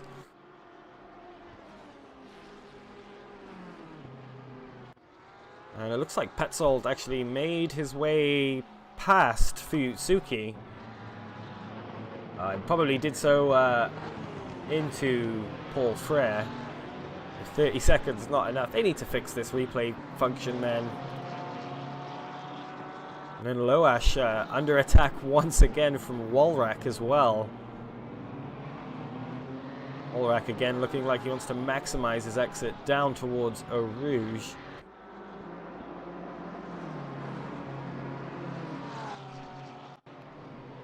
Still battling it out. Half a second separating them. And back with Fuyutsuki as well. Has the 51 Ferrari right behind. With both these HCR cars having to defend and attack at the same time.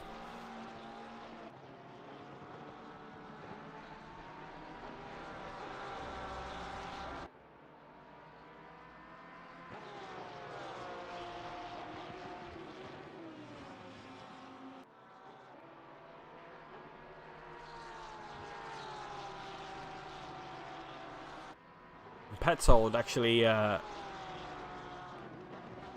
pulling out a gap, showing some good pace relative to his position right now.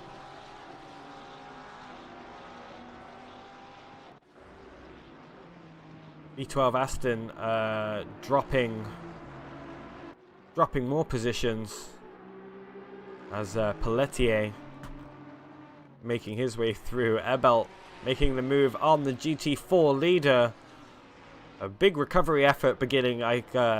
Compared to the cars around him for position, he is much faster. So will look to make up a fair amount of positions. Meanwhile, Nathan Corbett right on the rear of Fuyutsuki, as that is Marcus Etrish right there, the GT3 leader.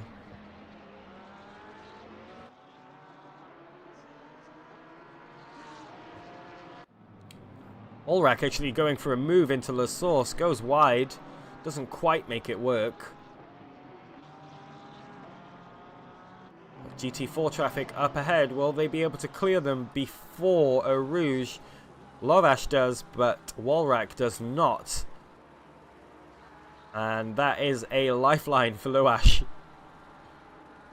Now has actually a drive-through, just noticed that.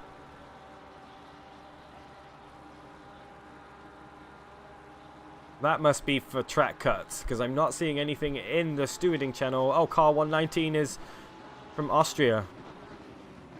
My bad. I said German.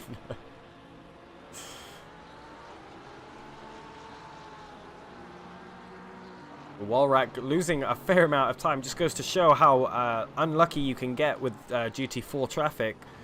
Nathan Corbett still on the rear of Fuyutsuki.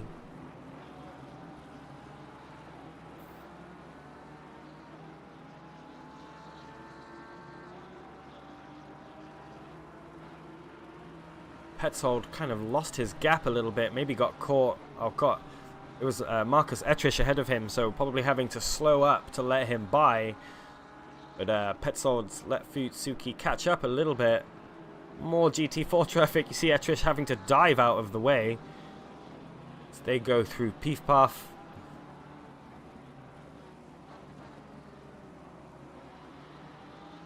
And depending on whether you're attacking or defending, traffic here is either really good or really bad. If you're attacking like now, it's really good. Corbett has a look at the inside of Paul Frere. A little bit of door banging. Stewards might take a look at that.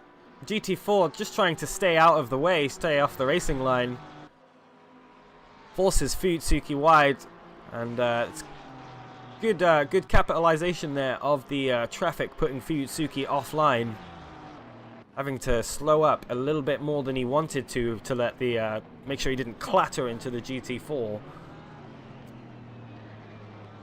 Fuyutsuki actually into the pit, so I'm willing to bet that's a green flag stop. Loash and Walrack also into the pit, so as well as Etrish. Moreno taking the lead with a 5-second penalty for causing a collision.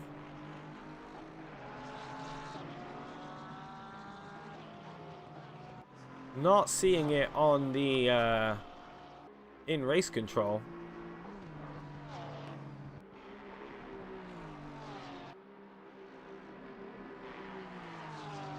It will still be interesting to see how he responds to Etrish seemingly earlier pit stop.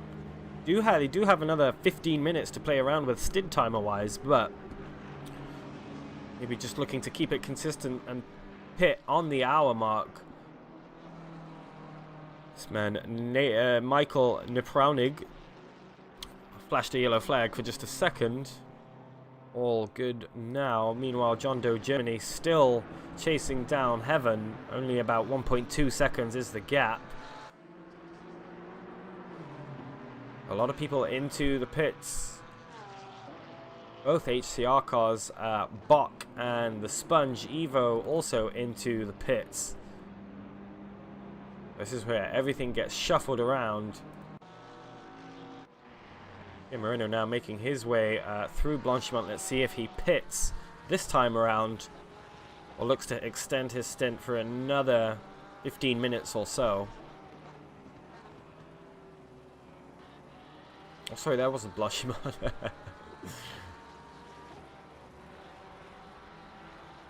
That was Huon. Anyway, Walrack released from the pits. Valva, so we'll see where those guys end up. Futsuki still in his pit box, maybe a little bit of damage. Or had the penalty. Moreno staying out, so I'd be willing to bet. Yeah, I'd be willing to bet he's stretching his stint the extra 15 minutes. Maybe eliminating a pit stop as Ebelt is off. Teleports back to pits. See what happened here.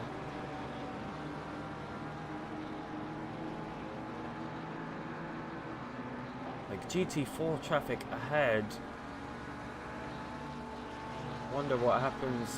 Tries to go inside. Oh, just loses the rear end. Oh, and collects Rossi as well. Oh, that's really unfortunate. Looks like he had no grip on the rear end and ends up just teleporting back to pits. That might be race over for them at this point. A lot of penalties on the board as well. Stop go 30 for Walrack. Speeding in the pits, I think. Drive through for T. Cope. Kerper.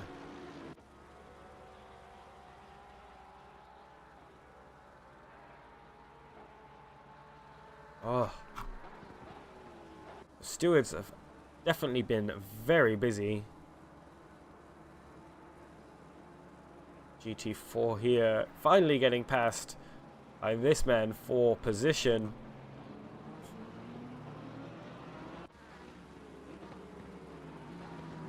And there's a lot to try and keep my eye on. Moreno still out. The Invictus car comes out P9. Tom Hatcher now at the wheel of the 677 Lambo. First hour done. John Doe Germany, the GOAT. Perhaps, yeah. Potentially. He's a contender.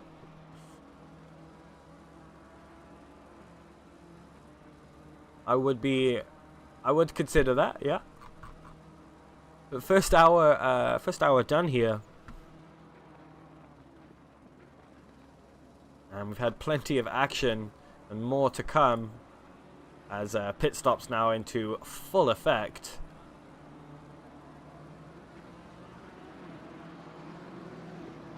And I'm no longer seeing the Maserati. Not sure if they've retired. Be a shame if they have.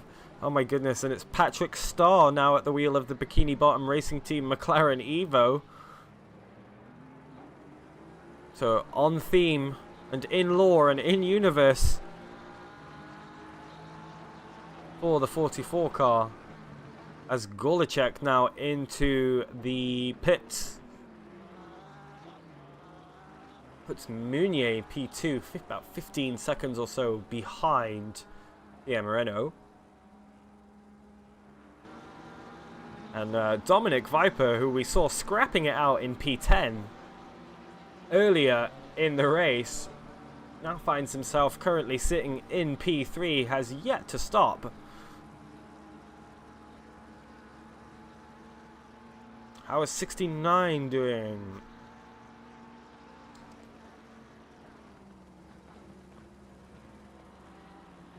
Oh. Doing okay, on a little bit of doing a little bit of a recovery drive. Started the race in P10. Currently now 26th, so got caught up in quite a big incident at the beginning of the race.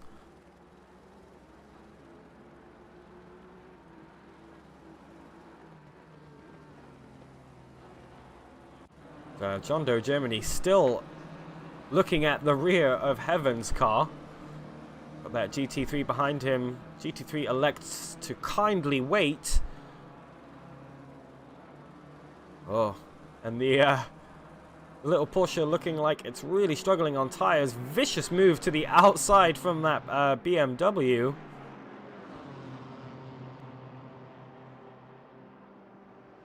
GT3 is getting a little bit pushy here, pushing John Doe Germany offline. It's only going to slow them down.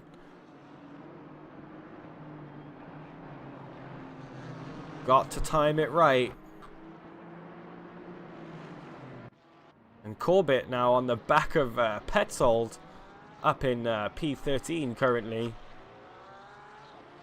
Lots of pit stops happening, lots of strategy coming into play. See more cars into the pits there. Just looking like Heaven's just able to manage traffic that little bit better right now. Keeping a good gap to John Doe Germany behind. Meanwhile, we've got another car, another battle for P19 in GT3 class.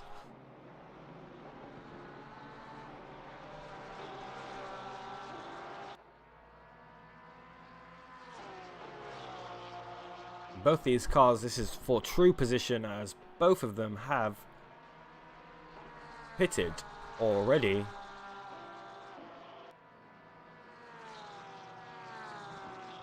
Kerper actually pulling out a gap quite nicely, and meanwhile a little bit behind on track. Corbett still pressuring Petzold. They make their way through into Pouhon. That's a great Red Bull livery. Not sure if that's an in-game, but a lot of damage on this Porsche. Oh, and this Ferrari already looks like it's been through a 6-hour race. It's only been an hour and 10 minutes.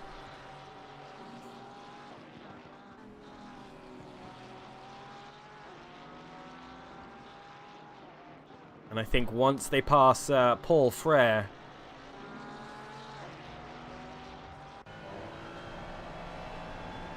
I think the Ferrari might kind of make mincemeat out of this Porsche ahead. GT, a little bit of traffic there. Not sure why he's flashing a light. Maybe a bit of trolling going on. Kerper into the pits again. Not sure what happened there. As Heaven makes his way into the pits too. That'll allow John Doe Germany potentially. Oh, Corbett into the pits. I didn't realize he hadn't stopped already, but Patrick Starr chasing down the rear of the car ahead. Both of these guys have pitted too, so this is for true position.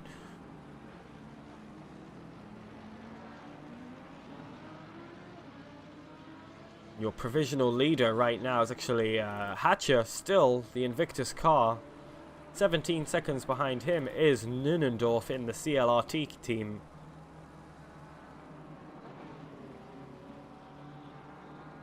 So this Porsche potentially on his way to have P2 sewn up, especially with Moreno's 5-second penalty.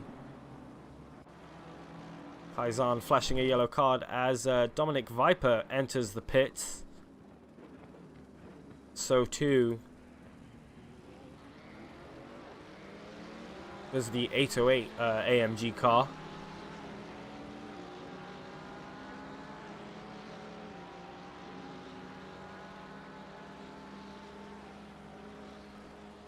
Walrack having to do some defending. And this man, Rick Evenblige. I know that's not right, and I'm sorry. Let's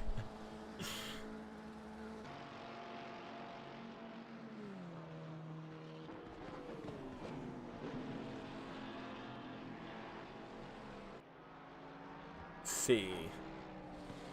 About 3 more minutes or so until that 75-minute stint timer hits.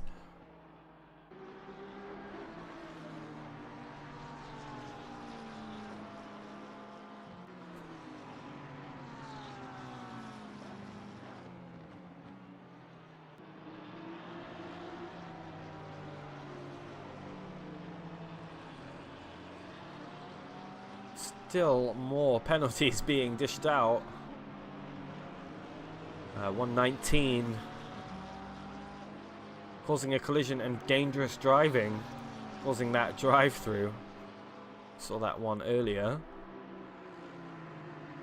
John Doe Germany also in the pits right now too. GT4 grid gonna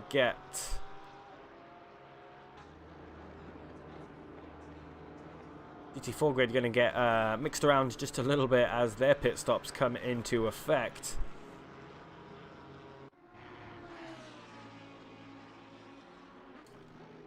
Tom Hatcher's pace looking on par with his teammate. Last lap was an 18.7, and that's with a full tank of fuel.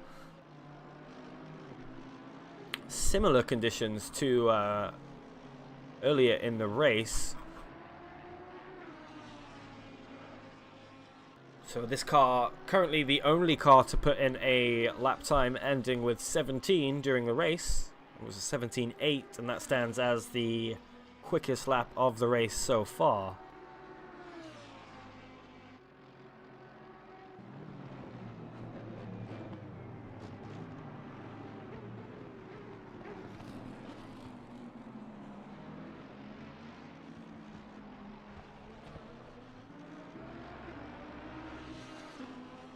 Allgord finally into the pits as well.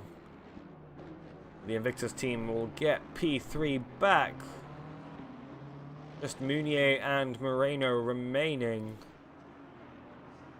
Let's see, Petzold yet to pit also. Has some cars for position a little bit behind. Nothing to cause a huge amount of concern.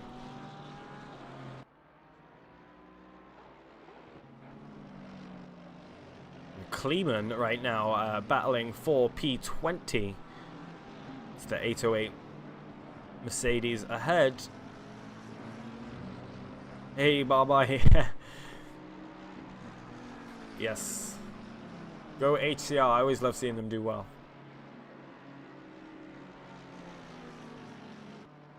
Kleeman looking through the inside on his way up to Blanchimont says, "That's mine, thank you." Classic right there, looking a lot quicker in a straight line than that Mercedes. And then just up the road, Turner Motorsport car on the rear of the 21 AMG, and this is for P18.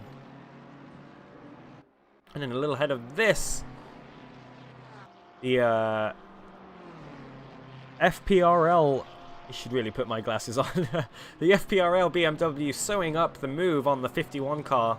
That was Corbett's teammate. So still positions changing hand as the 977 Porsche makes its way into the pits, as does Dave Petzold. As those cars morph into each other, it's okay in the pits. And Moreno and Meunier also into the pits. Moreno serving that 5-second penalty right now. And Meunier is the one caught up with Dave Petzold.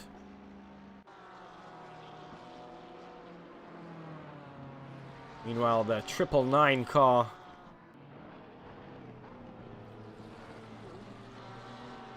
on the rear of Swanton in that 51.296. This is the battle for P15. As we've got... Oh, someone's taken out the GT4 leader. Excuse me?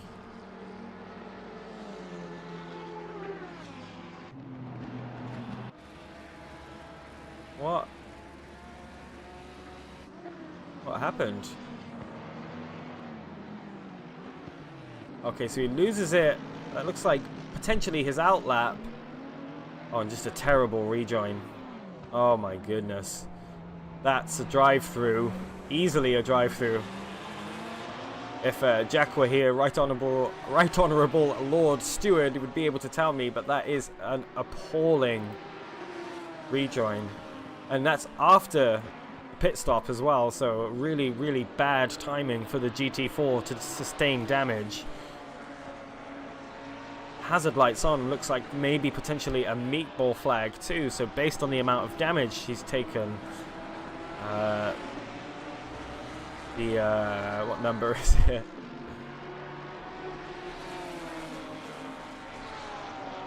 Then 54. 54 Evo Lambo is gonna get a huge slap on the wrist, I feel. Swanton not giving up. Oh, a bit of a punt there.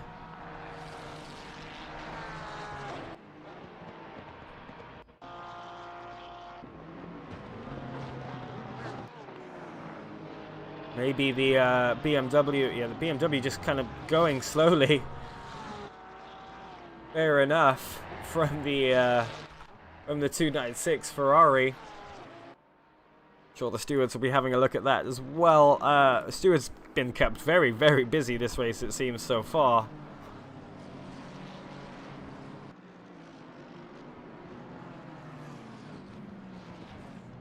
So Hatcher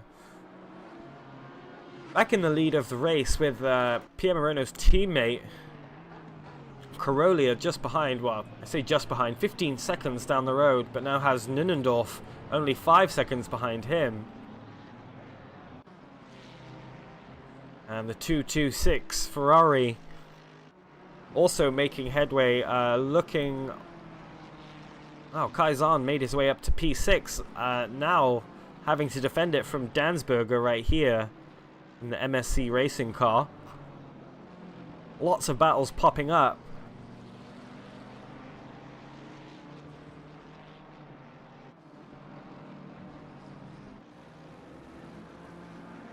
Really, really wants to get past. I think he might be just that much quicker in a straight line.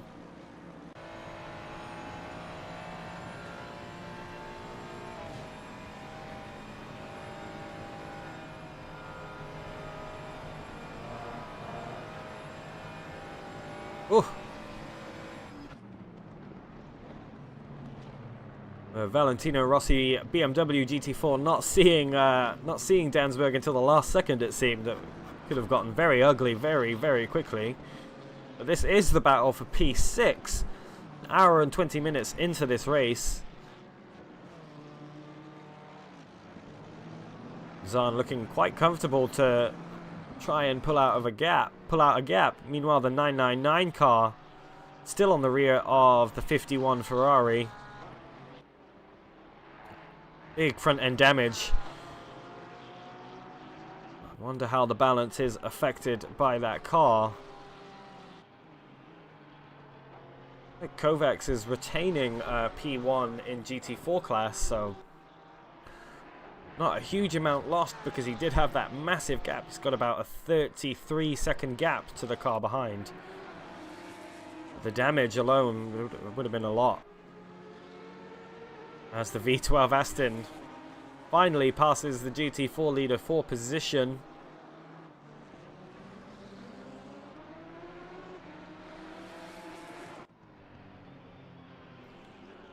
Carollia making his way through some backmarked traffic. Just want to try and see his lap pace. Okay, so Hatcher's last lap was a... Whoa!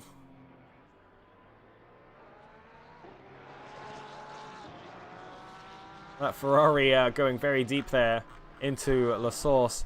Anyway, Carollia's last lap a 2:19.8, and then Hatcher's last lap a 19.2. So about half a second of pace disparity once again between two different drivers of the same team. While Patrick Starr still trying to get inside the top 10, top 9 I should say.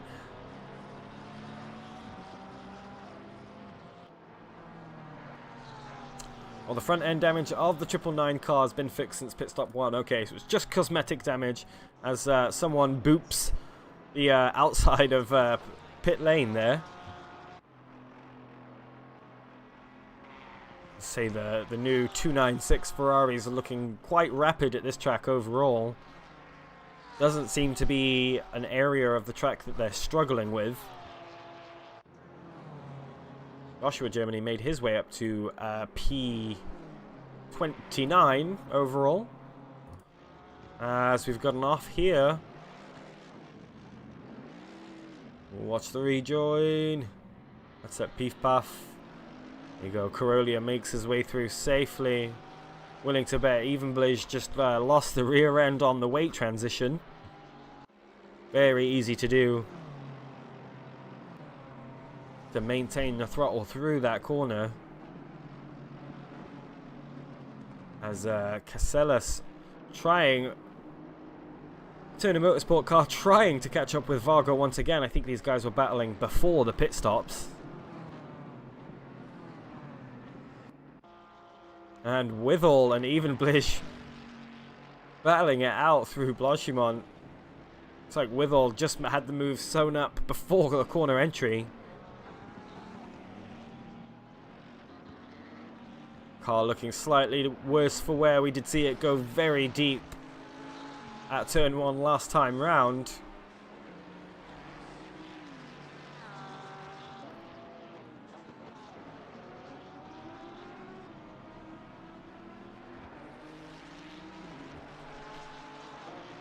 And already 1.7 seconds ahead of Evenblige. Getting caught up in a little bit of traffic. Walrack still chasing down. Ooh, a little bit of a wiggle there. Walrack still chasing down the car ahead of him. The HCR guys still battling it out. Still in the thick of it. Meanwhile, Patrick Starr's caught right up to Captain Knoppers.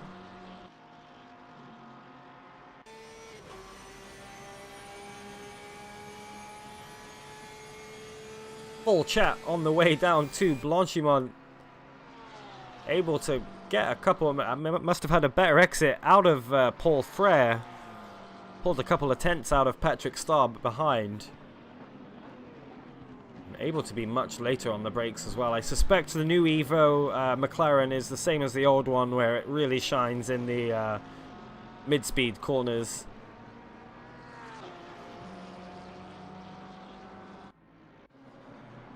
Say DJ Overdrive, the Grip Runners team dropping a couple positions there. Oh, very, very, very wide. And he'll just lose all of his time to Fratolino ahead of him.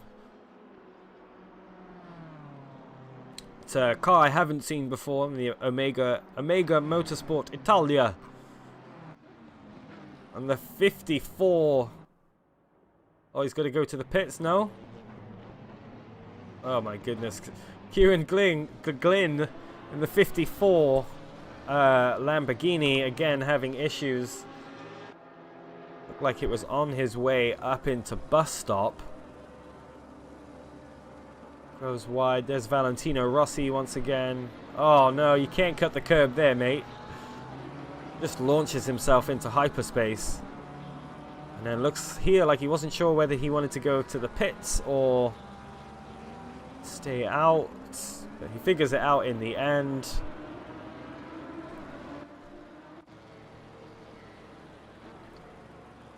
Knocks himself down to P24.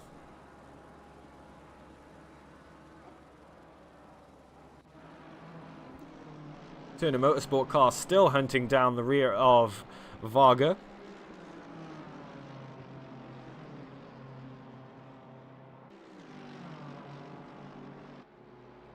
Sausage roll, not gonna lie, I think 51 is better. I am certainly was not driving it. Okay.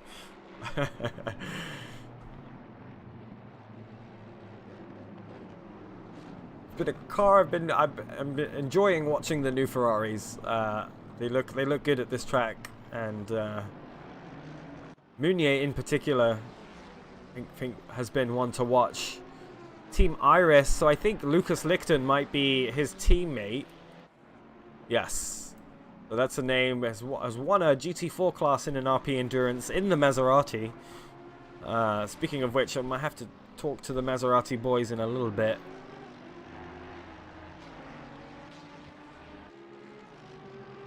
See what happens to them, but I'm expecting big things from this team today. Currently, have a look. Currently, only 10 seconds or so behind the car ahead for position. And meanwhile, Casellas applying even more pressure now to the rear of the 21 car.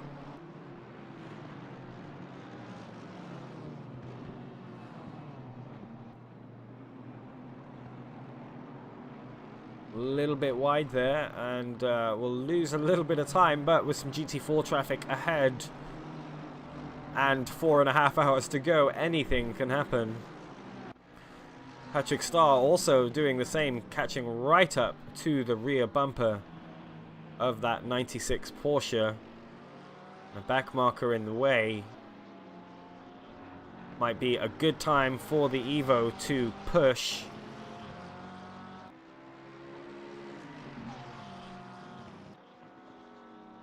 Oh, there's too many battles to keep up on.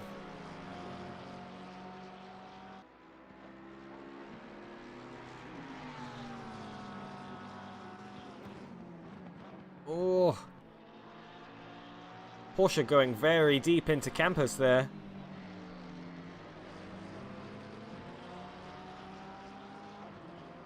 Patrick Starr didn't look like he wanted to push the issue too much as these guys going side by side through Blanchimont. Sellers finally getting through. Quite smart there to put himself on the inside.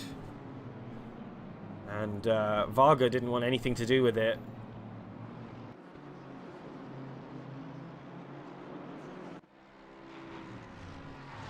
Just a couple 100 meters back, and Patrick Starr looking like he wants to line up and move out of the bus stop. Oh, he's taking that really well. He's going to swing wide to give himself the best exit. I think got a bit overzealous with the throttle on corner exit there. Traction control kicking in and slowing him down a little bit, but this battle is far from over. Oh, a little bit wide. That curb, that sausage curb on the exit of La Source can really slow you down. Can even throw the car sideways if you're not careful.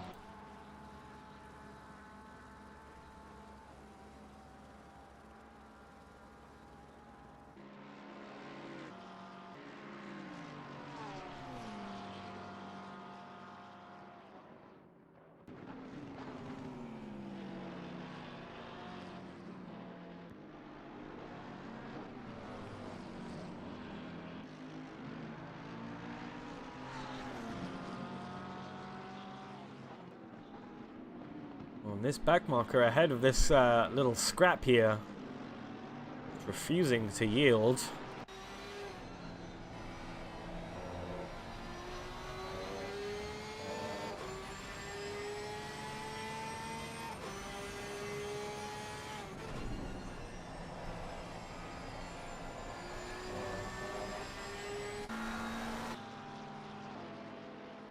Patrick Starr got a much better poo on, much more speed into campus, round the outside. Needs to clear this back marker as soon as possible.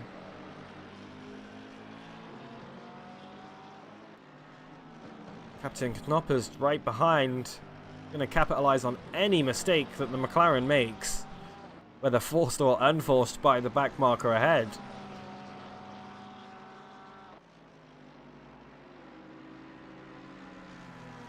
Nice bit of toe on the way to Blanchimont. Let's see if the Mercedes stays wide.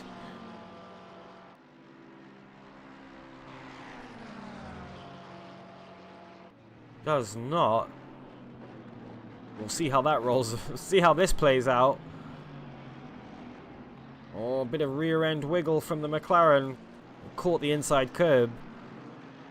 Just upset the chassis a little bit, but held it together. Manages to keep the Porsche behind for now. Meanwhile, Casellas has caught right up to the 420 BMW. 3 BMWs all heading down the Kemmel Straight. Or up the Kemmel Straight, I should say. Makes that move quite easily.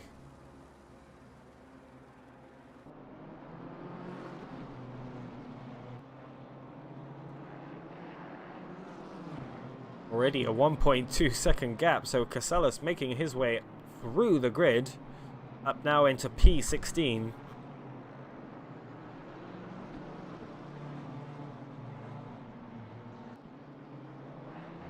And Varga again under attack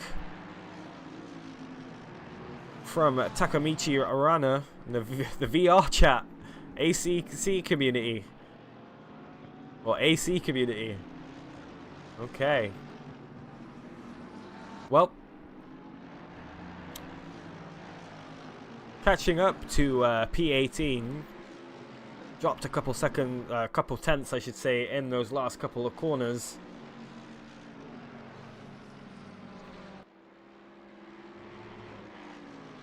And already, Captain Noppers dropped a second to Patrick Starr. So the McLaren Evo, good consistent pace from them today.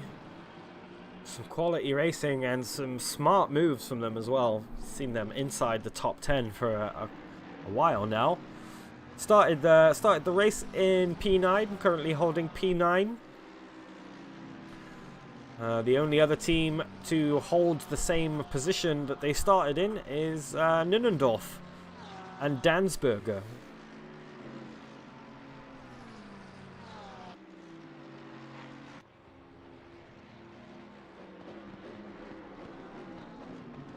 Ugh.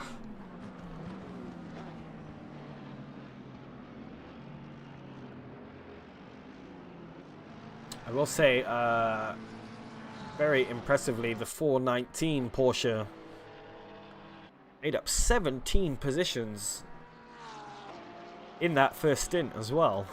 So mighty impressive drive from them. Very aggressive attacking stint for their first time round.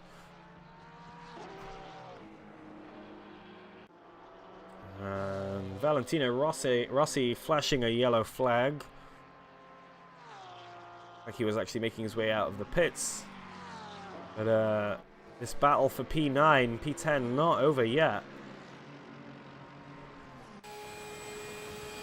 Got a way to go to catch up at half a second or so. But with traffic ahead,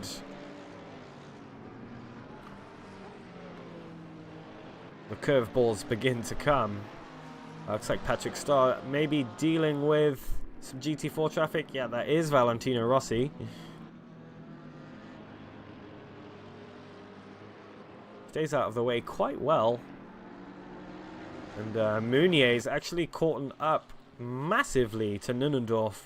Had about a 13 second, 14 second gap. Now only 9 seconds or so behind Nunnendorf. A podium very much on the cards for the Team Iris lads.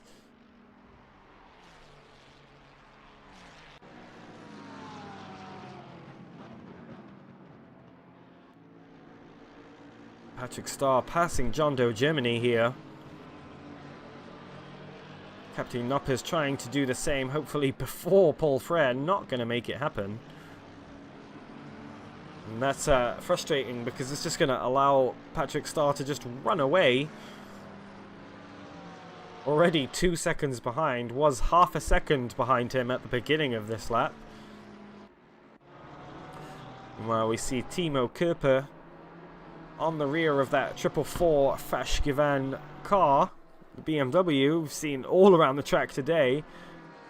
Oh, and that's the 808 car, the VR chat. Oh, that looks like Blanchimont there. Have a look. Right on the rear of John Doe Germany. Oh, that's atrocious.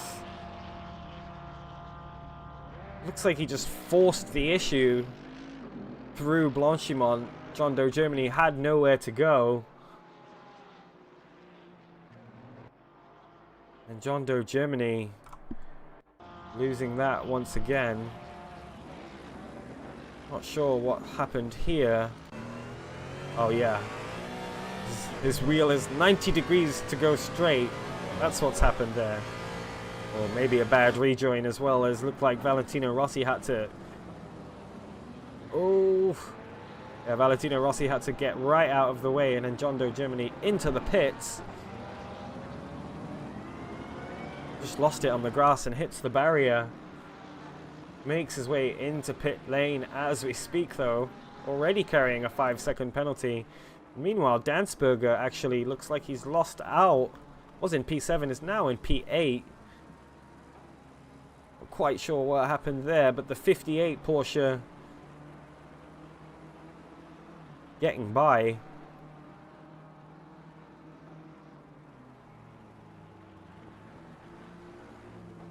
Nunnendorf is actually catching up to Carolia in P2 as well. Only about 5 seconds gap between P3 and P2 right now. And Körper still on the rear of Loash.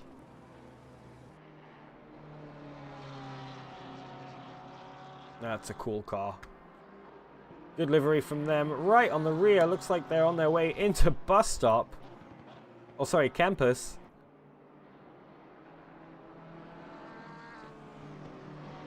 He's looking much more nimble through those slower speed corners.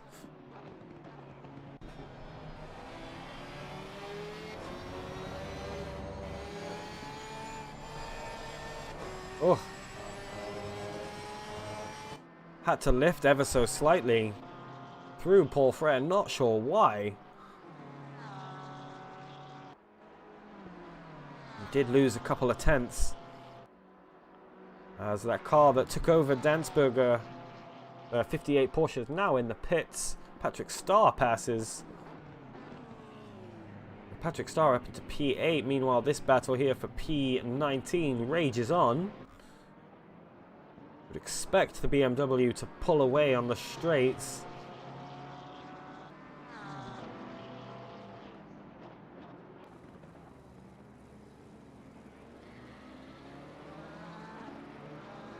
Much better exit from the Porsche. Oh, he looks like he wants to line the move up. Being very brave here. Decides against it. A little bit wide there on the entry. Cuts the track ever so slightly. And it's a drive-through for the car in P10.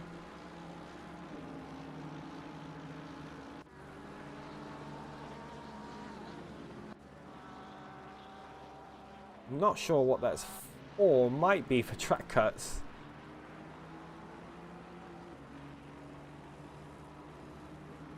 Not seeing anything in the stewarding channel.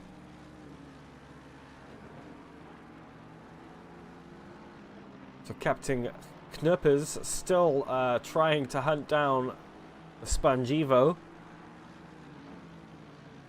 And then Körper's still applying heavy pressure to Loash. Into Pouon, looks to the inside.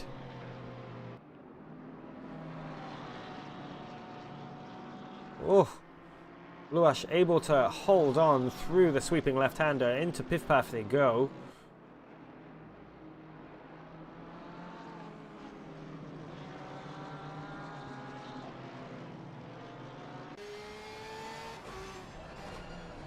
little bit deep there for Cooper, and that's gonna maybe pressure just got to him a little bit, but that is gonna give a large gap to Loash, who's got the good exit out of Paul Frere on his way down to Blanchimont.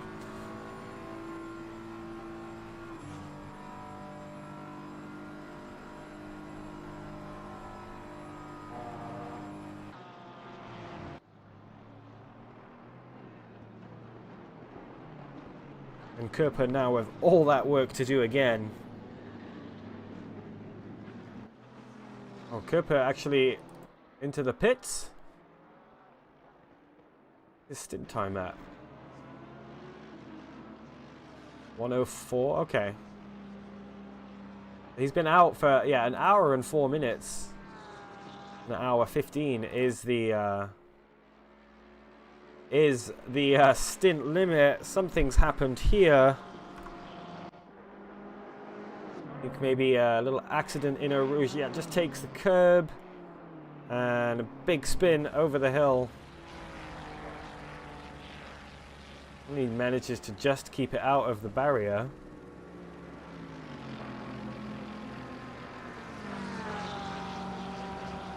Oh, as Captain Knirpers has a yellow flag waved in front of him. Not quite sure what happened there. I think he may have lost it. Oh, goes for the move up into Les Combes on Patrick Starr. Little door banging occurs and he just lost that duel. Patrick Starr now with a 2 or 8 second gap or so. Very comfortably into P8. Only 10 seconds behind Dansberger in P7. So good race for the Sponge Evo team so far. And Loash now under pressure from Nepraunig.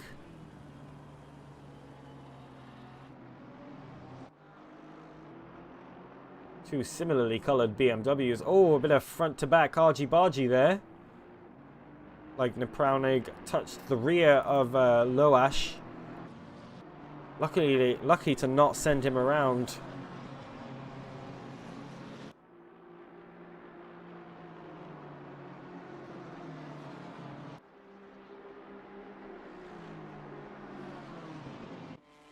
And I think Kovacs now has some work to do after sustaining that damage, I think, from the heavy punt from the Lambo, the 54 Lambo. Now down into P3 of GT4 class with M. Heaven in the lead. He's got about a 20 second lead over the 198 AMG. Even Blige finding himself off of the track once again. Oh, just a huge gaggle of cars. And actually gets turned by the... Is that the HCR car? I'm not sure who that was. Unfortunate. Got to be really, really, really careful here. Another yellow flag for Kieran Glenn. Oh. Just lost it there, so that's...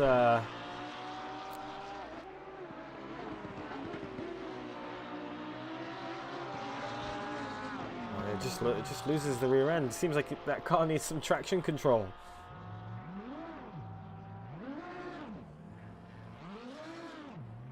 Now, it looks like it's not running any TC. And then comes around here and just loses it again. So I don't think it's cold tires at this point. Anyway, here we have Nepraunig. Right on the rear of Loash, still through Pouhon they go, around a GT4.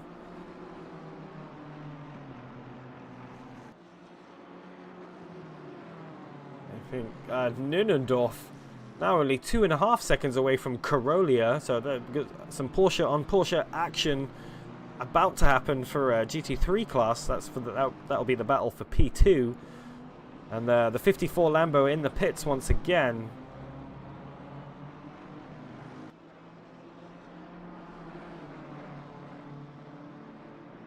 two BMWs evenly matched. I wonder if they're running the same setup. Gap has been pretty constant. Slight lift for the BMW there. Rue Blanchimont maybe trying to save some tyres. On a bit deep. Both of them go a little bit too deep into bus stop. Loash coming better off. He got the slightly better exit.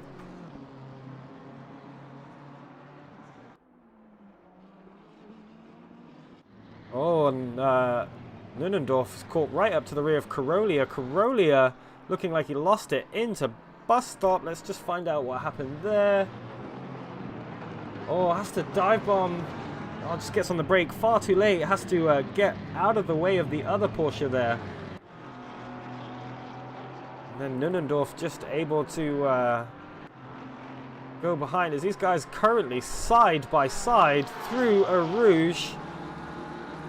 Carolia able to edge him out before the entry. See who has the better exit. Both of them doing quite well here. This is the battle for P2 overall. I'm not sure which Porsche that is ahead of Carolia.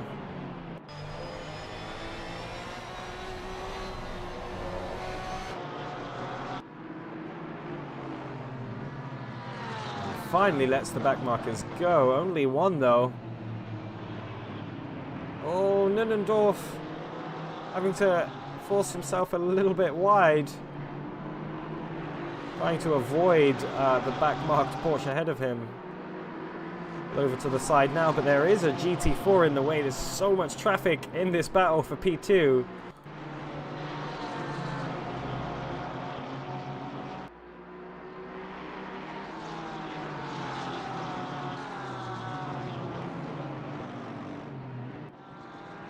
Into Campus they come. Oh! And Carolia actually, I think, coming better off through that little phase of traffic. So lost the position, but got it back quite easily, thanks to traffic.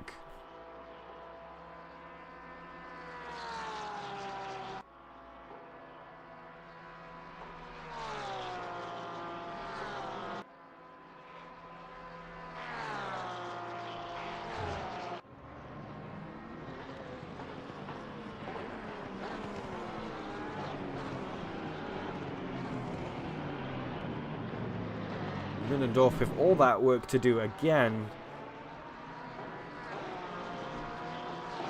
Pace-wise, looking good.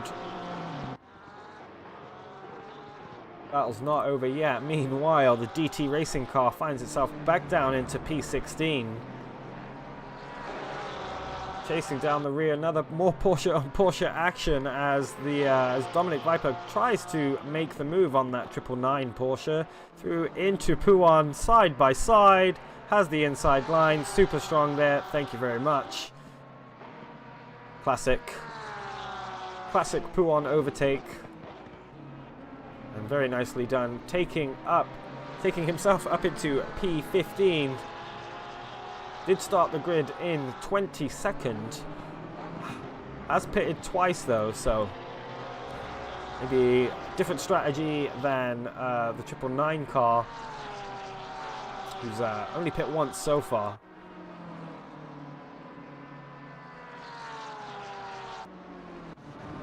Well, Neira, who we saw towards the top of the grid earlier, being hounded by DJ Overdrive. Although DJ Overdrive's just slowed up quite a bit. I wonder what's happened there. It was about half a second behind Neira, and now is 2 seconds behind, so going slowly. Meanwhile, Nunendorf still hunting the rear of the Spectre Racing Simsoc 922 Porsche. I'm sure we'll begin to start seeing even more pit stops, and we put ourselves a third of the way through this race.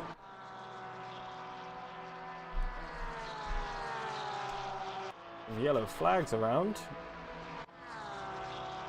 Michael Lorenz around at Eau Rouge.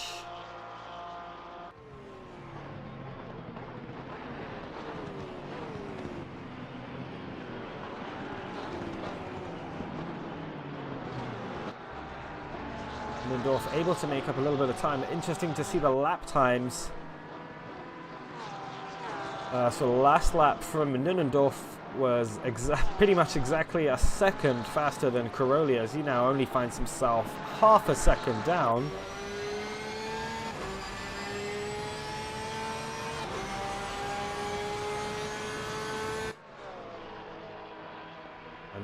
And daylight in full swing now. Approaching 6 a.m. In game time.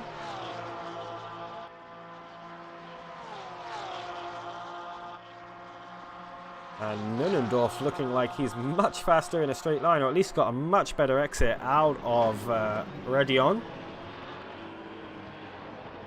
Relay calm they go.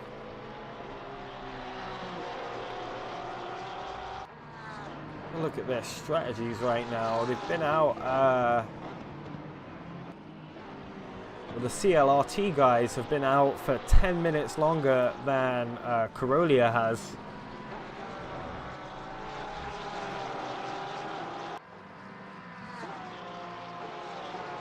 So we'll end up probably pitting first.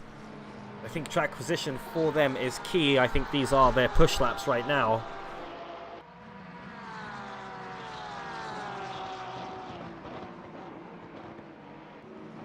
Just looking through the grid, and there's a couple of other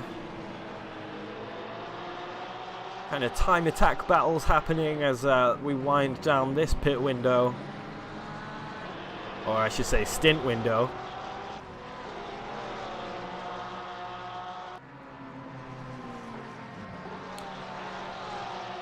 Nunnendorf actually the only car right now to be matching Hatcher's pace. And looks like the HCR Porsche GT3 there. And this is certainly going to throw a wrench in the works. Both of them make the big move on the inside. HCR car happy to let them go. That's why we love having them race with us. Very, very courteous indeed. Dansberger looks like he was round at the top of Eau Rouge. Might have to check that out in a little bit. Down into La Source. Both of them trying to maximize their exits here.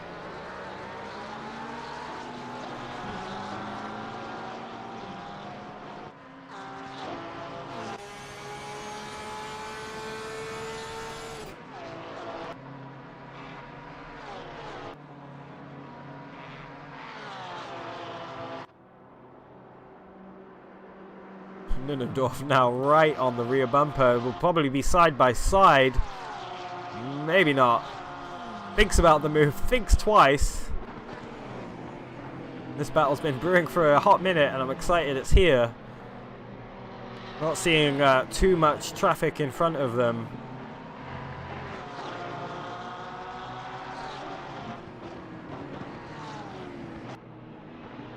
Oh. CLRT Porsche looking a little bit more composed right now. Carolia maybe just succumbing to the pressure a little bit. I don't want to curse him, but I'm not sure. It might be setup differences or tyre wear. As I said, there is a 10-minute difference in their stint length, or current stint length.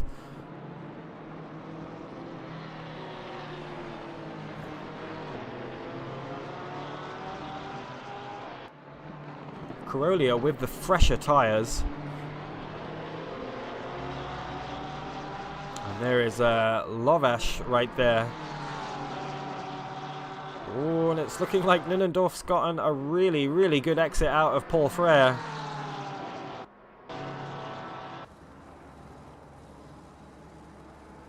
Especially with this backmarker GT3 ahead of them as well. It's going to make things difficult. I wonder if we'll see the same thing. Moreno wanting that inside line. Lovash in the middle of the track, not where you should be, and that's really unfortunate for Nunnendorf. Again, having all of his hard work decimated by traffic.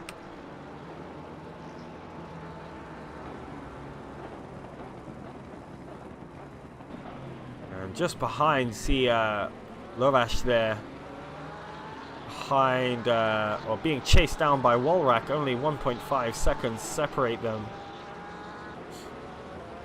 And, Patrick Starr into the pits. Sure. Seems like a little early for a green flag pit stop. And then 999 car also off. And we've got a little battle here going for P13.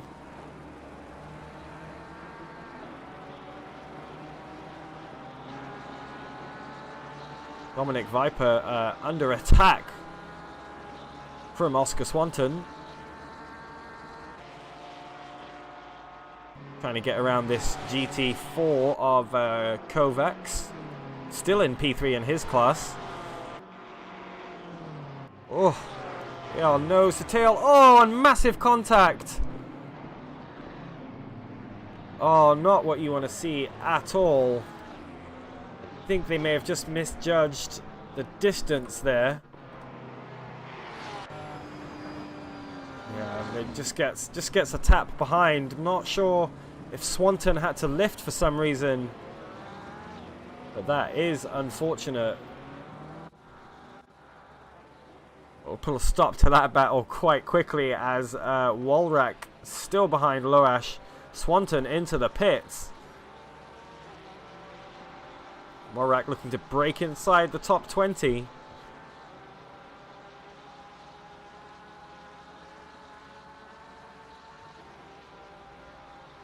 Kaizan starting in P17 now finds himself in P5. Fair ways off from any car around him. And similarly, the Wild Sal 992 car started P16 finds itself 6th. So great work from them as Wolrak into the pits. Just under the hour mark for them. Be interesting to see how many people have damage to repair. As Nunnendorf once again finding his way back to the rear of the Spectre 922 Porsche.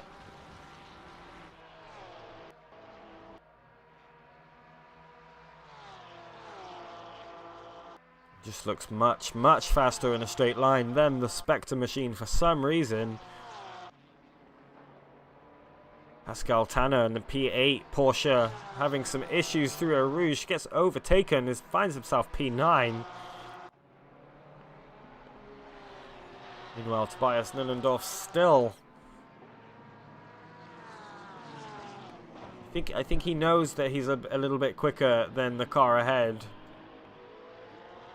This will all be about stretching this stint out as much as possible, and I think in terms of grand strategy, I think the Spectre car might have gotten it right that first stint. Really pushing it. Maybe hoping even to eliminate an entire stop from the race.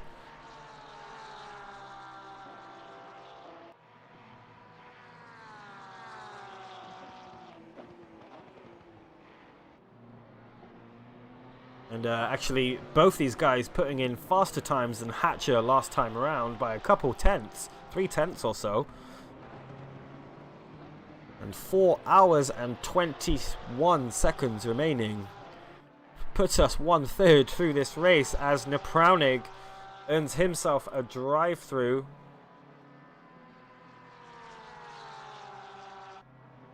Not sure what for.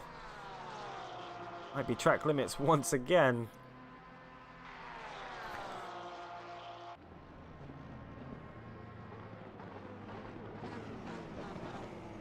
And Corollia looking like he's able to keep Nunnendorf behind for one more lap.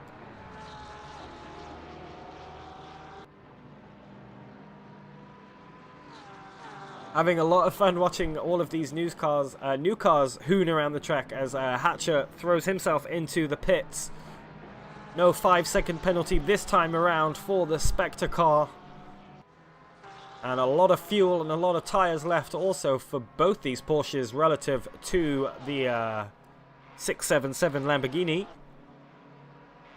And here we'll see the drag race again once more up the Kemmel Straight.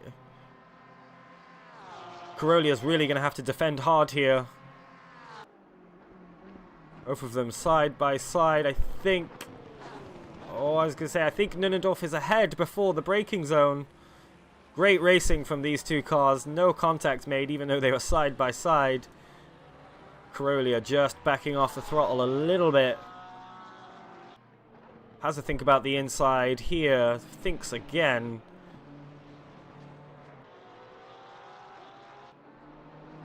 They find their way through No Name on the run down to Pouan. So Nunnendorf, your provisional leader of this race. Started in 3rd position. Now finds himself 1st. Not sure what the reaction from the Spectre machine will be.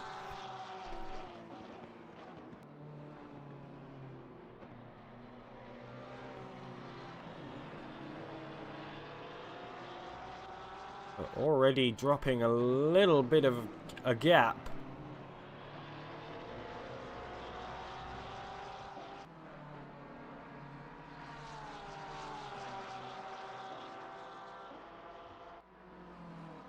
So with pit stops soon, maybe, I'm not sure if the Spectre guys are taking Hatcher into consideration or Nunnendorf, so they've got to both attack and defend here. As Marcus Ettrish appears to be back in that Invictus sim racing machine. Pascal Tanner in the glorious racing car. Remember, lost that position to the car ahead of him right now. The 58 Porsche lost that position on the last lap. Seemed like he had a little off at Eau Rouge.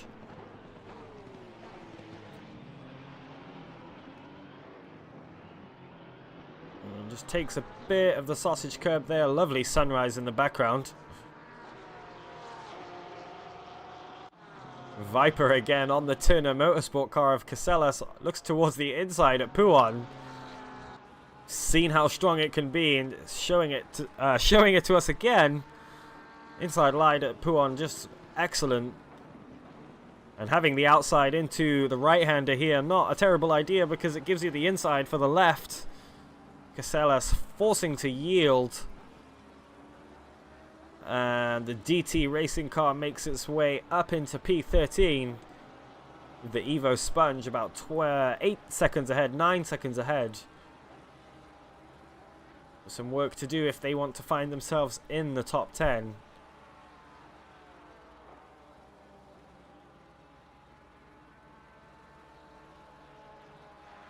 Looks like only 38 cars left in the server, so we have had some retirements, it seems.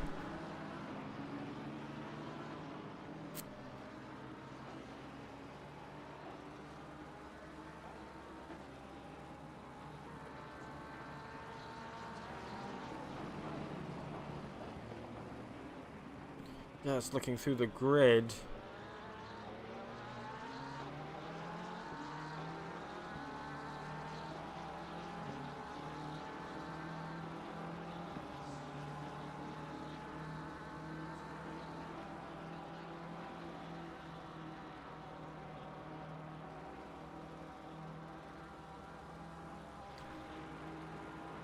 Ettrish has a 5-second penalty.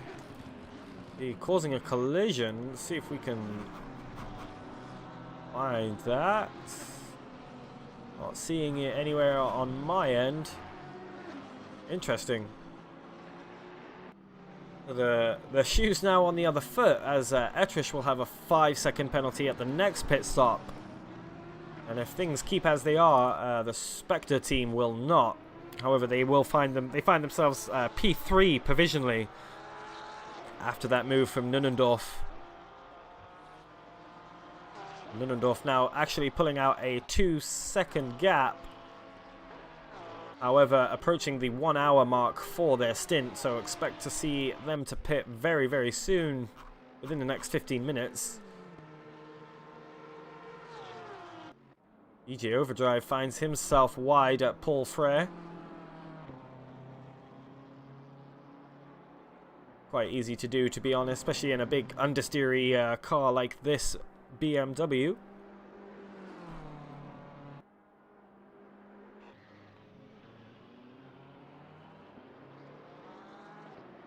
I will just say, we've seen him up and down the grid, but Ákos Lovász,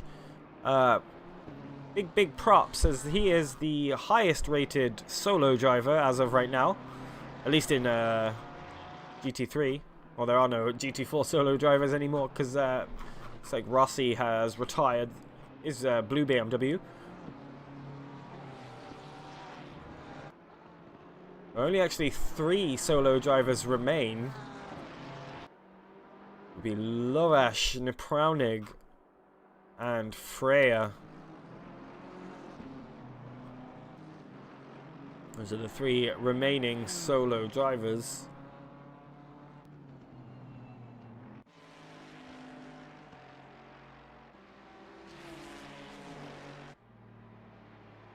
Oh, Densberger in P7, attaining P7.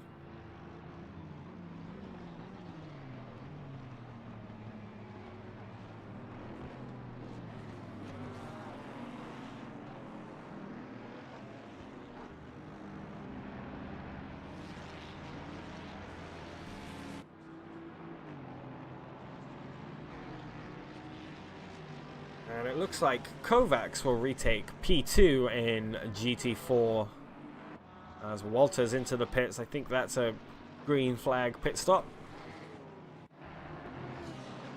Anyway, Etrish now on the rear of Kaizen. This is for P4. Kaizen still yet to stop, I believe. Yep, still only made 1 pit stop. But yeah, Etrish still very much the de facto leader of this race, as Captain Knuppers there into the pits.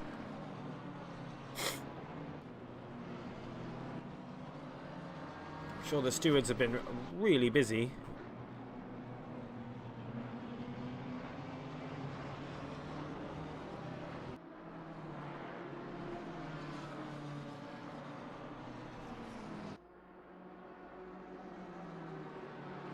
Oh.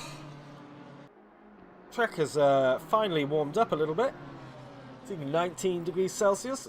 Started at 17. At least in this sim, those 2 degrees make all the difference. We'll be seeing a lot more tyre wear now. Lovely washed golden glow from the sun on the track there. As Etrish is going to want to get past Zahn as soon as possible. I wonder if Zahn is trying to hold up, or maybe might realise that this isn't really his battle, it seems. Especially with a pit stop approaching.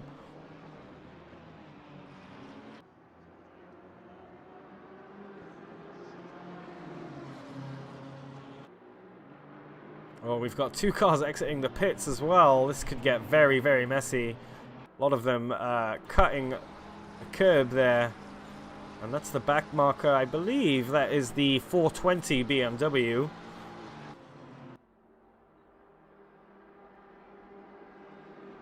Etrish looking like he wants to stay on the racing line.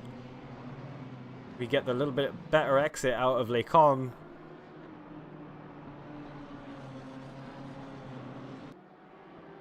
Not able to make anything happen, but Zahn defending quite hard, it seems. Keeping the inside. Looks like Etrish will have the inside for No Name. Nicely done. And that will put him past into P4 on track. Most likely still P1. See Nunendorf now at 1 hour and 4 minutes roughly on his stint timer, and Carolia at only 53 minutes.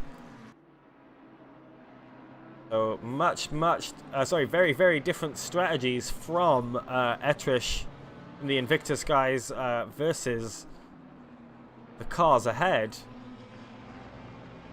I see Meunier in that 77 Ferrari, also at 53 minutes on their stint timer.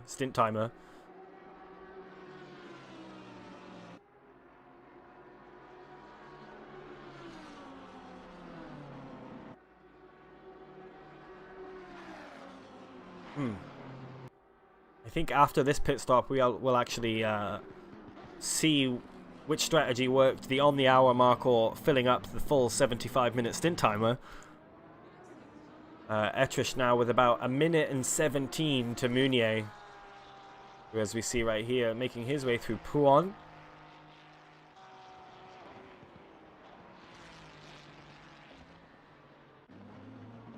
Meanwhile, Dominic Viper still out there ripping. Caught up to the rear of the Sponge Evo. Bikini Bottom Racing Team. As Freya makes looking like he wants to make a move behind Molinet.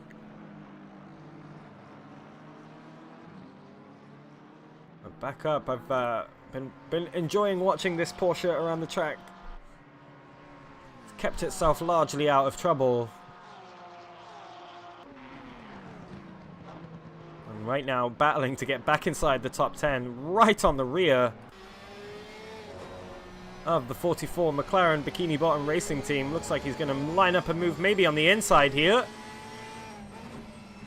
Oh, just later on the brakes. Oh, he's deep. And I think the Sponge car was aware of what was happening there. Nice move in the end. Good racing to see how late on the brakes he was. Yeah, he saw it coming. Tried to cut back inside, but found himself a bit wide on exit.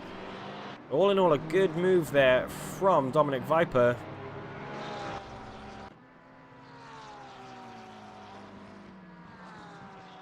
And lots of little battles creeping up all over the track as Pascal Tanner finds himself in formation up the run to Eau Rouge. He's got that V12 Aston back marker for good measure. Or who cuts the track quite aggressively. That's actually a back marker behind Tanner. Let's hope nothing happens. It's someone trying to outlap themselves 3 wide. People on 3 different laps.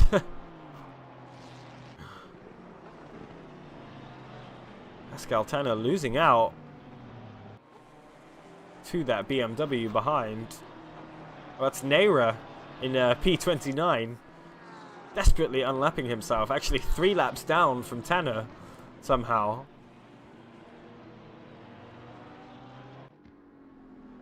Oh, Varga coming out of the pits. And Nunendorf finally into the pits. So Carolia now leading this race on track. Got 57 minutes of a stint timer, so could probably get 3 or 4 more laps in before he's got to pit. Meanwhile, Etrish now finds himself up into P3. Kaizen might have had a little bit of an issue there. Oh, and Nunendorf, I guess, didn't pit? It seemed like he pit to me. 30-second pit stop. He did stop, yeah. Ah. Interesting.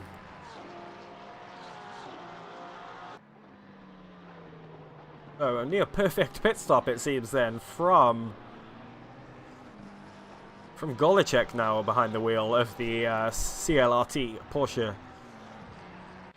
Meunier actually catching up to the rear of Carolia. Only 1.7 seconds or so. Meunier behind him has that 54. 54 or 57? 54. Ross Drabby.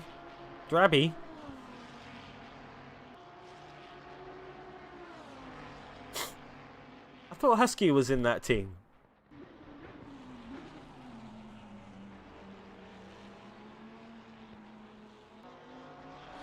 Anyway, Meunier taking another half second out of Carolia.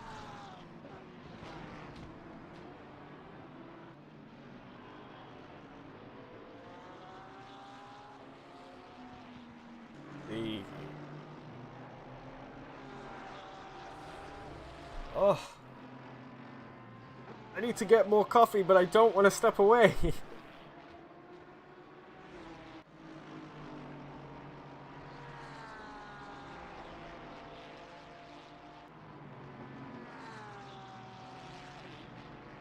Oh, Ross Drabby is Husky. I thought his last name was Mackenzie. Which shows how much I know.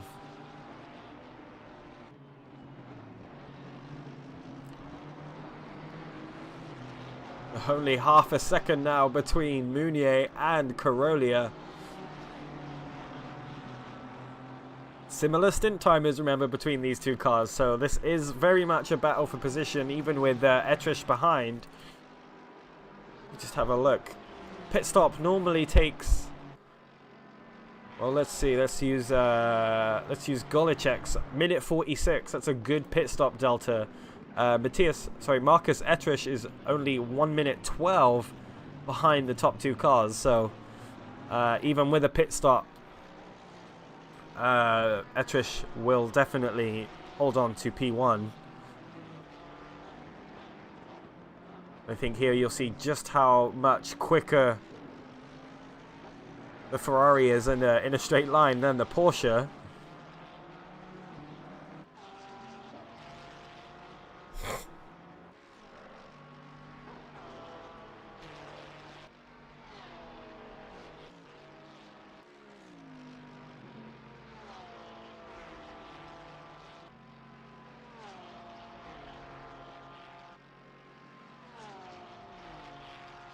Not able to catch up before they calm. Not seeing a huge amount of traffic ahead of them. The Prownig picking himself up a 20-second penalty. Oh, that was a 20-second penalty for multiple incidents. Somehow the Ferrari looking a bit quicker in the slower corners than the Porsche somehow. Might look to get a move done into campus.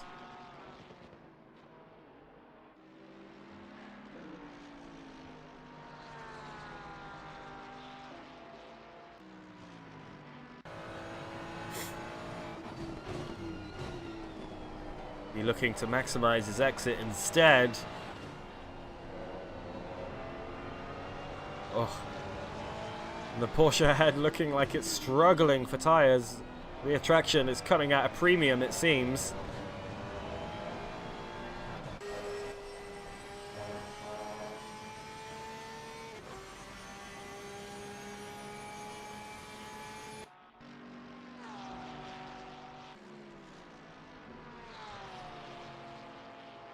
Maybe a move on the cards for Meunier into bus stop. Both of them do have to pit really soon, though.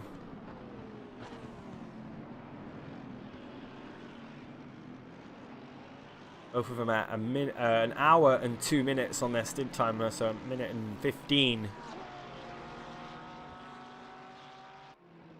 So an hour and 15 is their limit.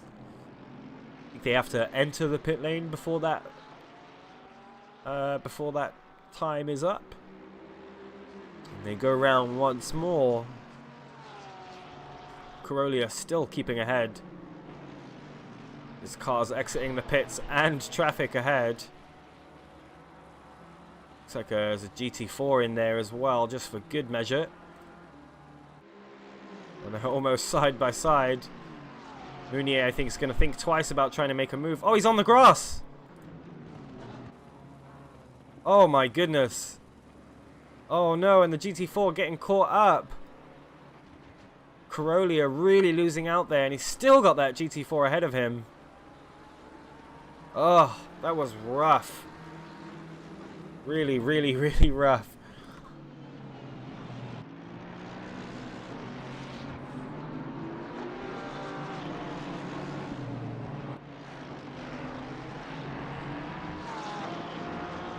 Let's just try and have a look at Meunier there making the move. Oh, I've gone too far back.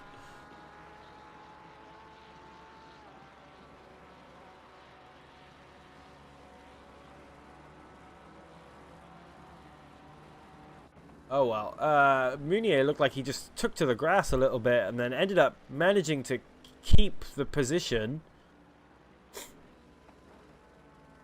Stewards might take a look at that because he was off the track, I think, when he took the position. But the on-track leader now, as yeah, Carolia really having a tough time of it, stuck behind back markers. Lost 4 seconds already to Meunier. Was doing such a good job at defending position as well.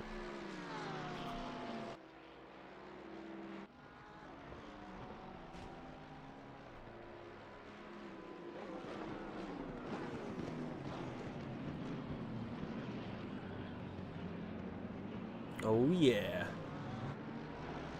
Great looking livery as always from the Spectre lads.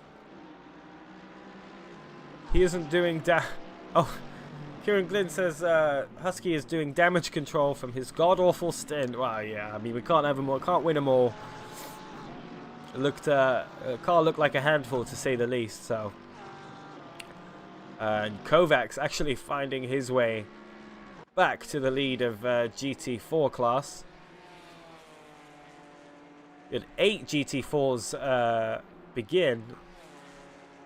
We currently have 5.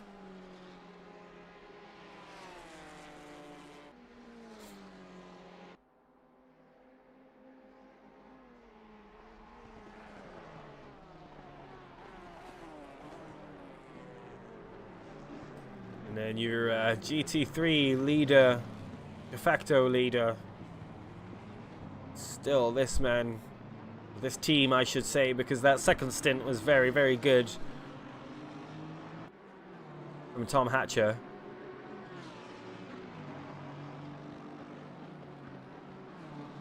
Do have that 5-second penalty. They probably won't have to worry about that too much. Still putting in the banging lap times. The only people that are close on this last time around was the CLRT team.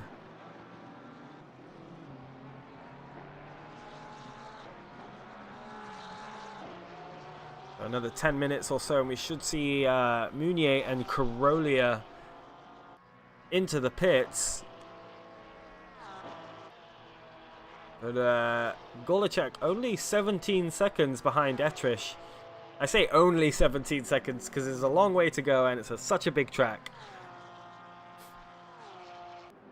And compared to the leads that Kovacs had at one point, it was about 30 seconds or so. 17 seems a little bit more manageable. Svalva out there battling with the, is that the V12? No. V8 Aston. 69 car of Eric Walling. So this is the battle for P23. We've got issues with the sponge car. Another rear end loss into Lecom. Have a look on the brakes, takes the curb, yeah, just loses the rear end again. Not a huge punt into the barrier, so not terrible. Might avoid some damage, but now finds himself P11.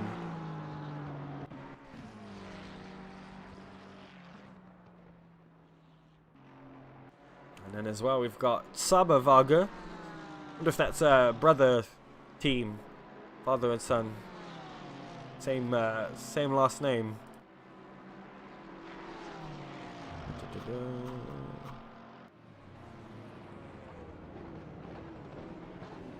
We have Balats and Saba, both Vargas.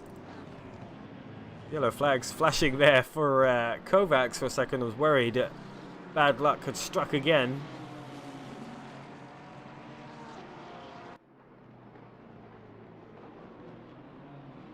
Big gaggle of cars is the Turner car as well, just ahead.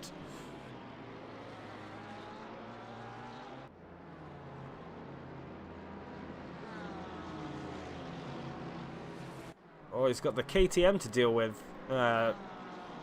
Looked like he wanted to force himself through, but thought twice about it. is the correct assumption to make.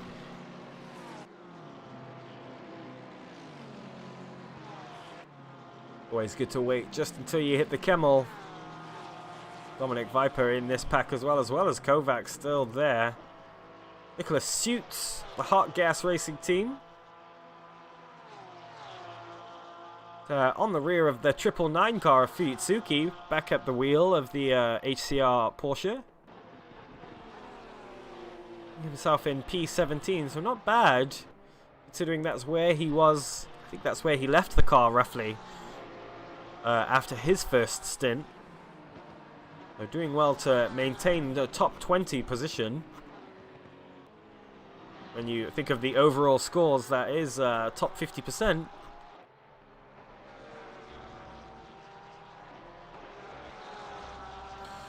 Track still hanging around the 19 degrees Celsius mark.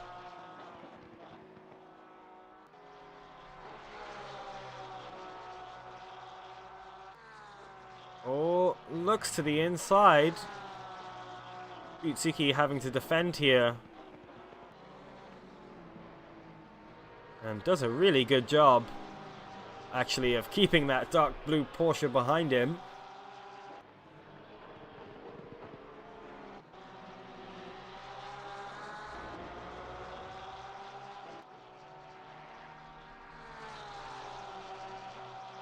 Oh, and like Suits going a little wide there. He has invalidated his lap, so he will have... I'm not sure if that drive-through just popped up for him, but if it did, it's because he just cut the track. He's hit his limit. Utsuki also going a little bit wide there. Not sure if Suits wants to go for the move. Will he serve his drive-through now? He will not. Meanwhile, Viper's caught up to the 321 Porsche. There's too many Porsches in this lobby, man. The DT Racing car back inside the top 10. Now looking to go back to 8th place.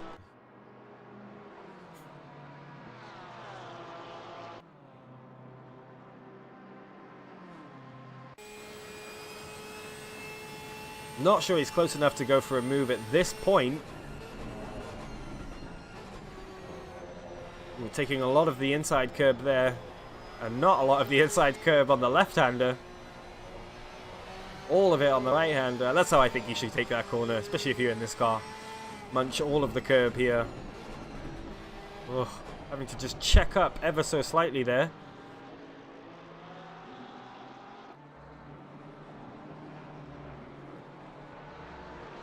And Sabavaga actually right behind Viper here.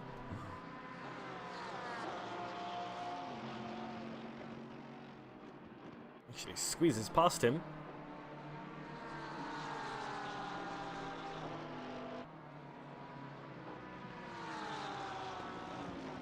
Ooh. Launches himself up the inside. Gets past Venning in the lime green Porsche. Makes that look very easy. Kovac's caught up. Same spot. Kovac's caught up in this battle for P18 in GT3. Suits looking like he almost had the move sewn up past Fuyutsuki, but couldn't make anything of it in the end. Intense battle between these two. Last laps between these two were near identical, just a tenth or so separating them.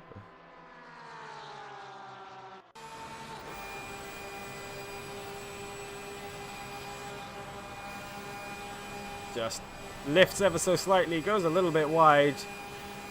Already has a drive-through, screw it. What are they going to do? Give you another one? And he moves away to take that. He's venting into the pits. Not sure if that's scheduled or not.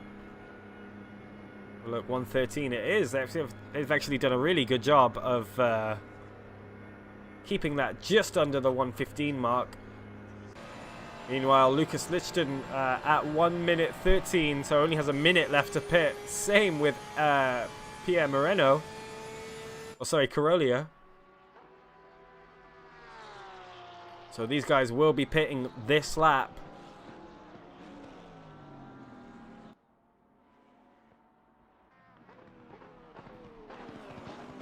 Oh, and Etrish with a drive-through.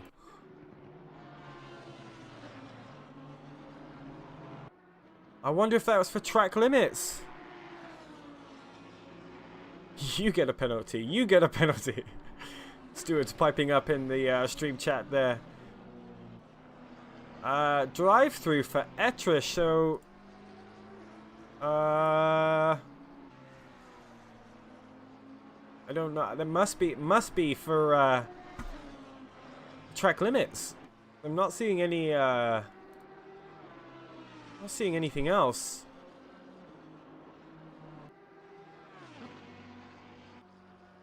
I'm not seeing anything in the stewarding channel regarding a penalty for car 677. This has turned the race up on its head. Meunier and Carolea seemingly back in the running for the top spot. Looks like Etrish taking his drive-through now. A drive-through here, by the way, is horrible. The pit lane is so long. So top 3 cars all into the pits. Meunier stopped, so technically I still think Etrish would be ahead, but it's gonna put a big damper on his time. If these guys can get a quick pit stop here. Maybe we saw Golicek's Golicek with the 31-second pit delta as time stopped. If these other guys can imitate that, then they're back on for top 2, top 1. Yeah, you lose like half a lap. Gon's in the chat. 6-7. I don't know, Jeff. What's going on? But still, people beg us for them. Yeah. Yeah, it must have been a drive-through then. So Golicek now the on-track leader. Etrish still in the pit. Meunier out of the pit. Carolea out of the pit. Etrish, oh, heartbreaking. Sees himself go from the de facto leader of the race, is now just released from his pit box. But was the de facto leader of this race, now finds himself P4. And the CLRT guys find themselves leading this race. 3 hours and 26 minutes left to go. It's like the other ESRT car having issues at bus stop, maybe.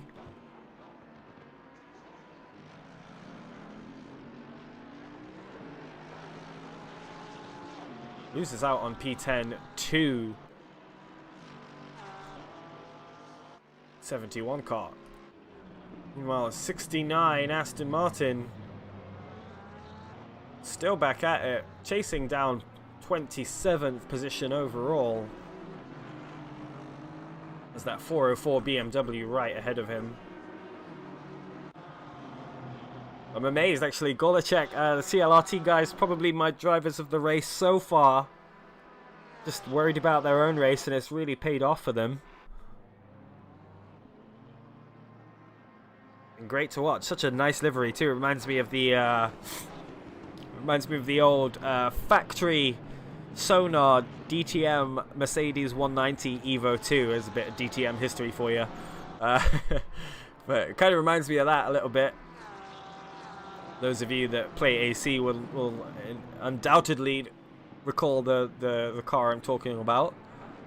Lucas Lichten out for his first outing in today's race and finds himself P2. Not a terrible place to find yourself. 7 seconds to the car behind, which is now driven by Pierre Moreno once again.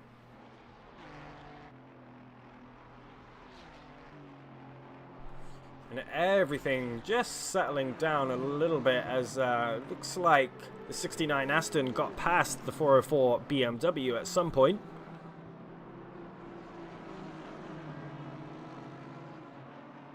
Oh.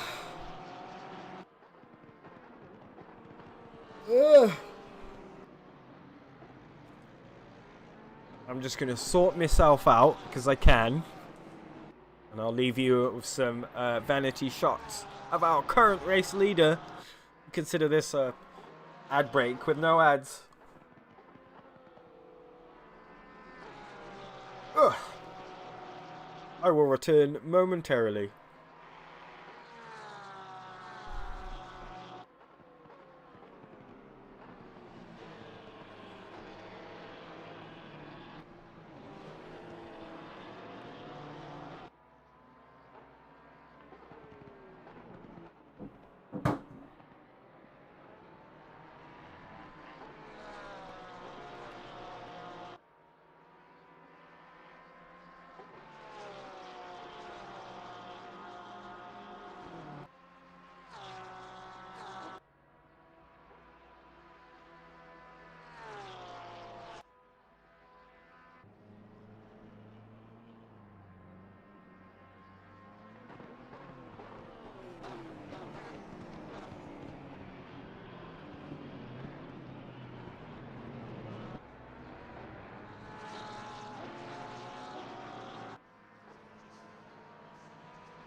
Back again.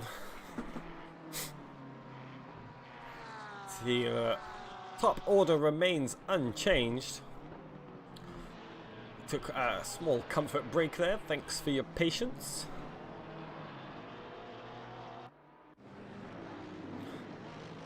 Turn 1 going very slowly out of La Source. Be a battle for P10 throughout this race, I feel. Pascal Reuter and Khaled very close behind, only 5 seconds or so. Things settling down nicely here as we approach the halfway point of this race.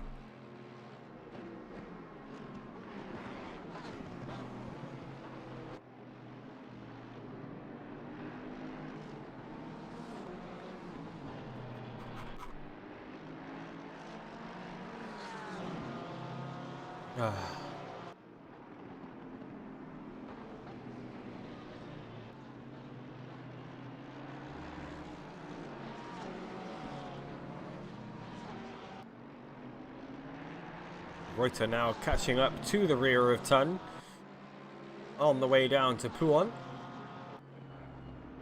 Last lap was much faster actually. Pascal Reuter putting in a 21.5 as opposed to Tun's 24. Expect this move to be sewn up quite quickly. There is a GT4 ahead.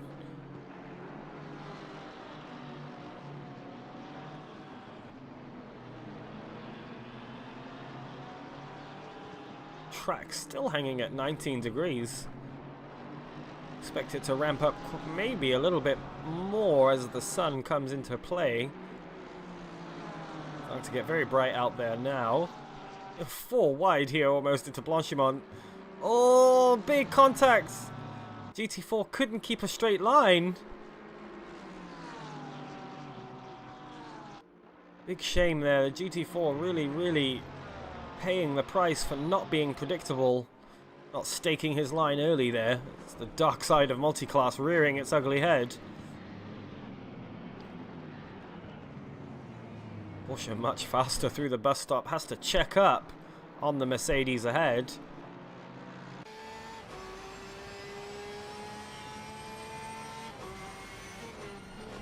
Much later on the brakes as well into La Source.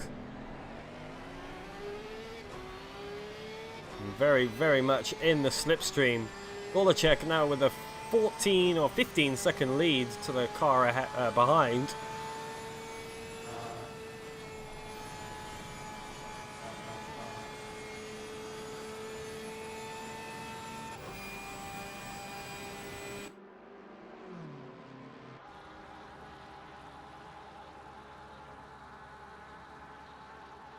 Thinks about the move to the inside. Doesn't want to risk it.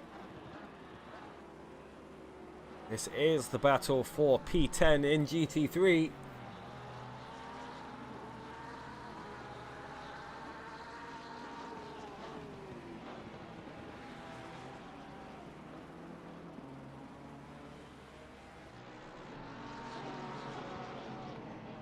And then we've got another battle that's just appeared a little bit further ahead up the road. Borgwood finding himself at the rear of the Evo Sponge for P8. We've got a battle for P8 and P10. All cars on the same lap. About 40 seconds separates the two battles though. There's that 51 Ferrari in there as a back marker. A lap down from these two cars.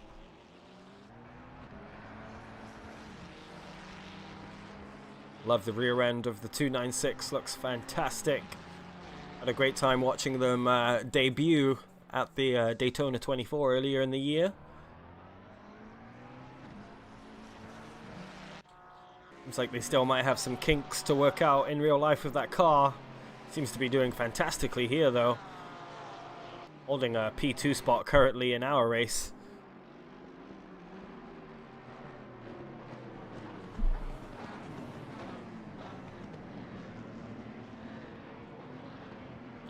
Kovacs finding himself the middle, the back marker in the blue flag sandwich.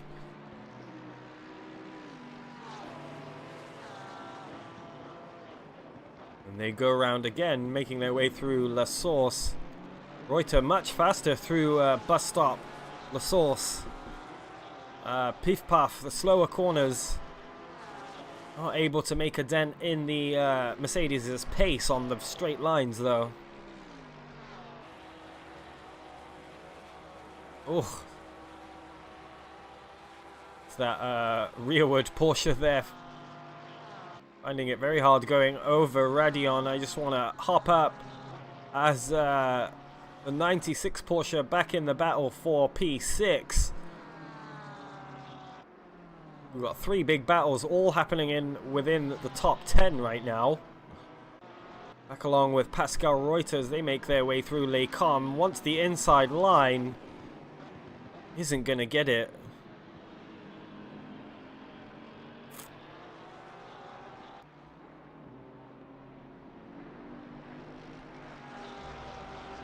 And the move is done. I would expect that was into bus stop. The 96 Porsche ahead up into P6. Back with Pascal Reuter once again. Through Pouhon they go. On their way down to Pif Paf. Oh, and just breaks a little bit late. Goes very deep. He's going to lose himself a lot of time because of that. Just pushing the envelope too much as Borgwood tries to make the move on the exit of the bus stop. Can't make it happen. Well, Sponge Evo having to defend for its life into La Source.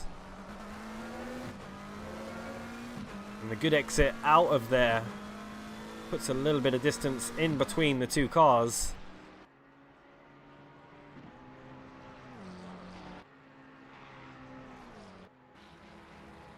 Oh, and a big cut there from Borgwood. Yeah. Drive through for Borgwood. He's hit his limit.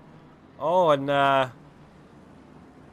like Ton went deep, or so did Reuter. We can actually have another look at that. It was like a big send into bus stop. Reuter going deep. Both of them really, and Ton just able to edge ahead.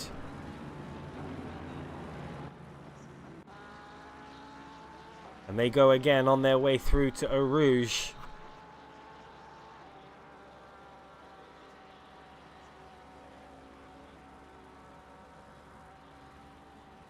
Up the long hill of the Camel Straight. Huge overspeed. Caught himself by surprise there, I think, just by the overspeed. Ton holds the inside line. Oh, and loses the rear end around the corner. That's a big shame. No contact there, just lost it from his own volition. And takes care rejoining the track. Meanwhile, Borgwood still hot on the heels of the Sponge Evo, despite the drive-through they've just gotten. And as we wind down the hour, pit stops again will come into play. Although only 18 minutes on the stint timer right now for Borgwood.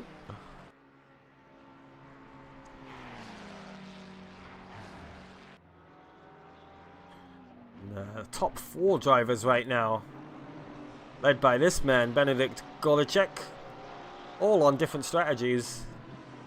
Well, I should say P1 is on one strategy, P2 and 3 are on the same strategy. We saw them pit on the same exact lap. And Etrish, currently his stint timer nearing the 50-minute mark, so has that 5-second penalty as well.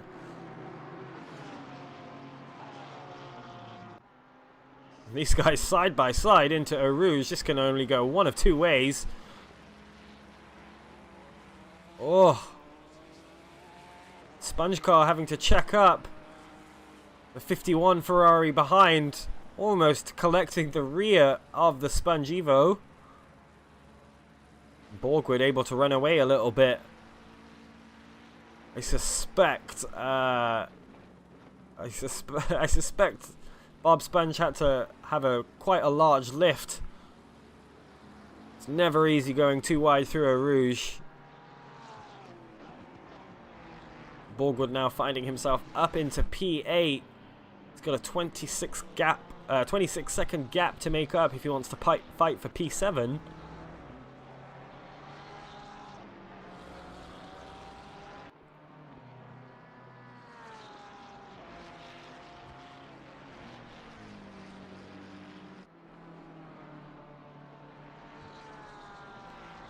And Moreno now actually within 2 seconds of Lucas Lichten up ahead.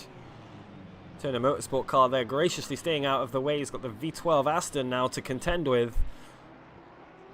And there is the next car, which is Lucas Lichten in P2.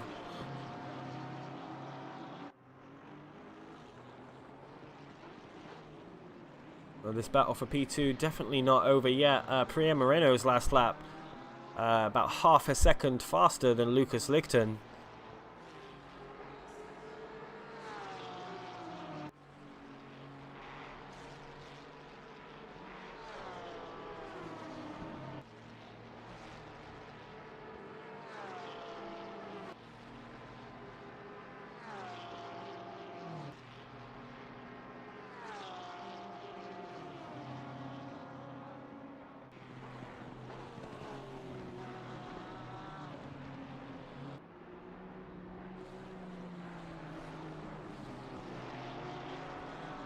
Doing a really good job actually of catching up. Is now within 1 second of Lucas Lichten right there.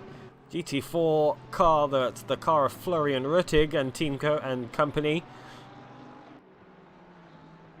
Yeah, Moreno doing a smashing job of carving his way through the traffic there, giving himself a chance at the rear of Lucas Lichten. Let's go up ahead as these guys battling again. Saw them battling earlier, but this is Akos Lovash on Nepraunig. Nepraunig with that 15-second penalty, so I would say P19 sewn up for Lovash. However, track position is infinitely cooler than overtake by strategy. These guys still willing to duke it out. Pierre Moreno still under 1 second to Lucas Lichten. Through Stavolo and Paul Frere they go. Lucas Lichten actually has a back marker ahead of him as Borgwood makes his way into the pits to serve his drive-through.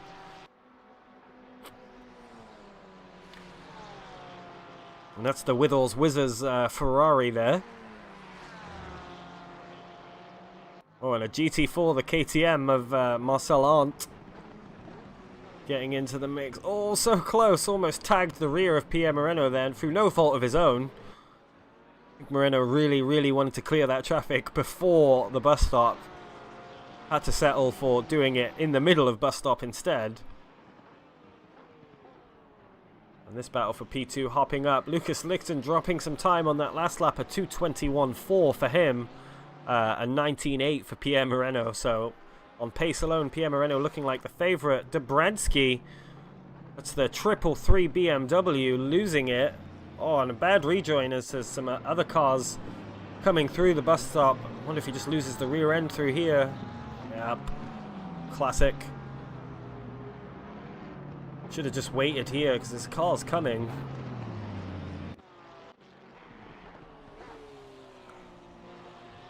And Moreno now right on the rear of Lucas Lichten as they make their way through Les Combes.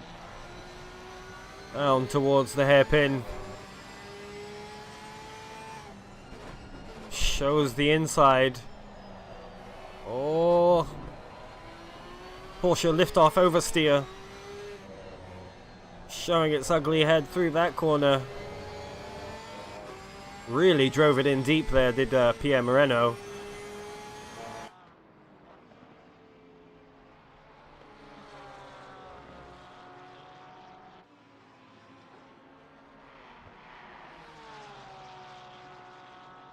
Atresh with a really fast time last time around, a 2:18.7. Oh, a little bit of a wiggle of the hips from the Porsche there, midway through campus.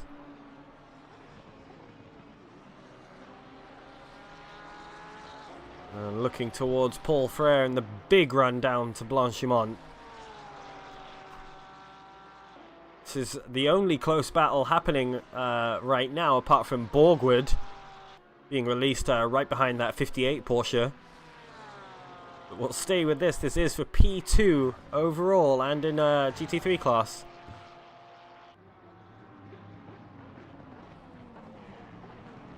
Much later on the brakes into bus stop. All about the exit here, and it looks like that's the 54 Lamborghini.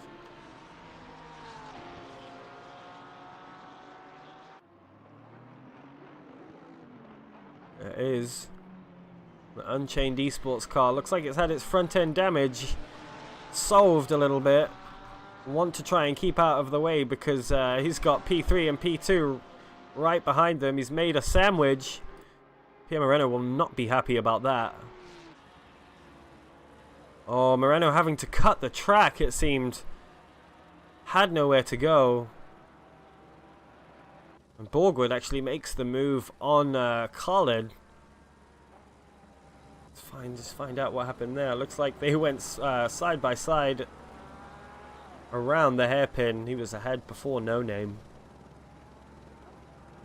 A pretty standard move there from Borgwood. Puts himself back up into P10. Pierre Moreno has a lot of work to do once again to put himself on the tail of Lucas Lichten.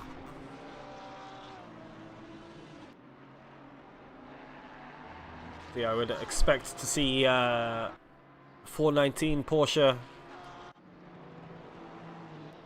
I would expect to see that in at the end of this lap.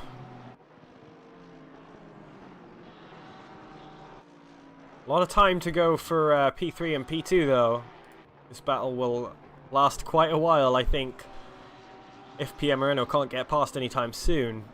Lucas Lichten doing a really good job staying calm and staying consistent as well. Slightly upping his lap time that last time around as well, so good for him. Keeping the it's always a formidable sight. It's a formidable sight when you see Pierre Moreno in your rear view mirror. Not an opponent to be underestimated by any means.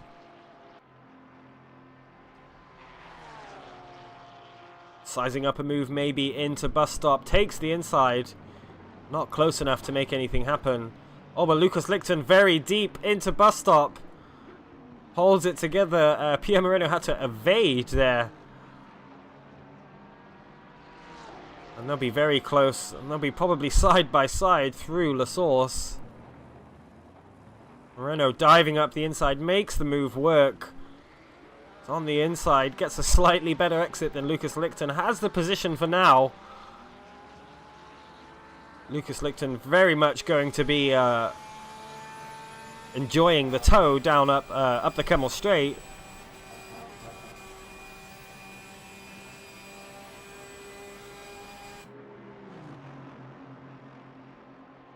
Moreno holding the inside line up towards Les Combes.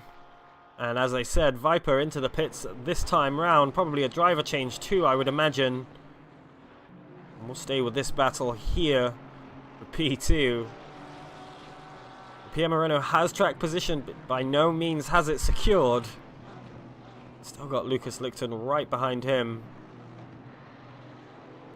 And the GT4 up ahead, surely going to throw a wrench in things. Oh, so close. I'm going to go 3 wide here, maybe? No. Lichten decides to stay beside Moreno. Can't force his way around the inside, as we've seen so many drivers do already.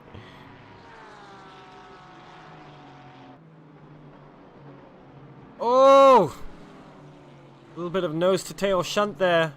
Pushes Dark wide.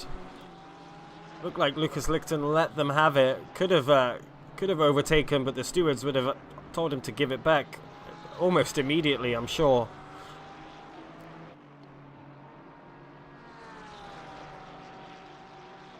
More traffic up ahead, not GT4 though, so might be a while before they actually catch them.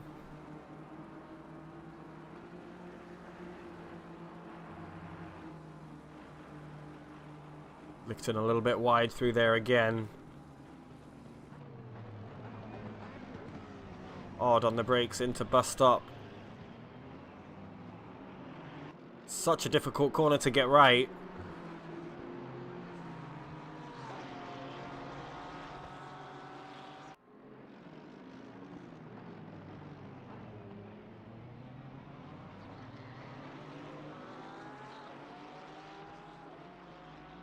And Etrish into the pits.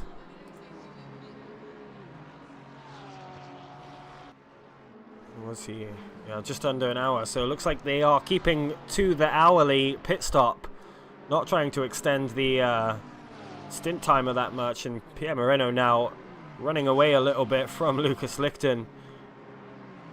Traffic exiting the pits is going to help him out a lot as well.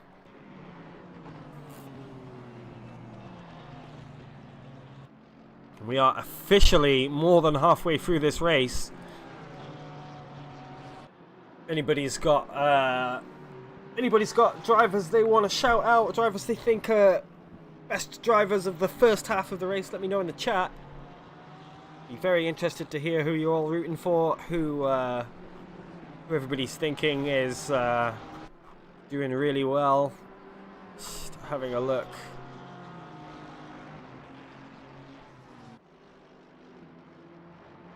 Look here, I mean P9 and P8,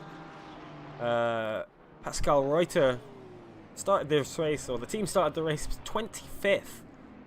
Now find themselves 9th. Travis McNeil, the DT racing car, I shouted these guys out earlier, started 22nd, now find themselves P8th.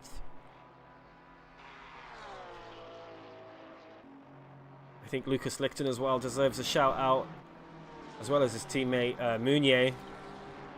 Been doing really well, putting some pretty consistent times in.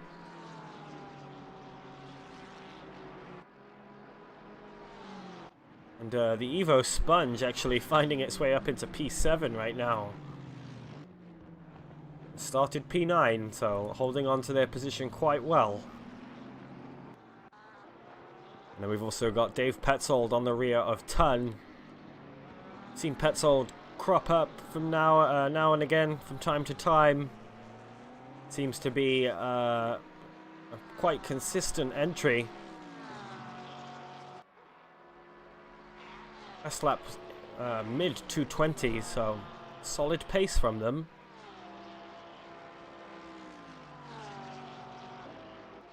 Even looking towards a top 10 finish in the end as Dobransky, oh my goodness. Even happened there. Let's have a quick gander. Has the GT4, the KTM ahead of him, takes the inside curb and just upsets the rear of the car. Ends up hitting the Armco, makes the escape road. Loses a spot to the Sponge Evo, who's now up in 6th. Back with this little battle for P12. Petzold still on the rear of Tun. Had a lap time a good couple seconds faster than Tun last time around.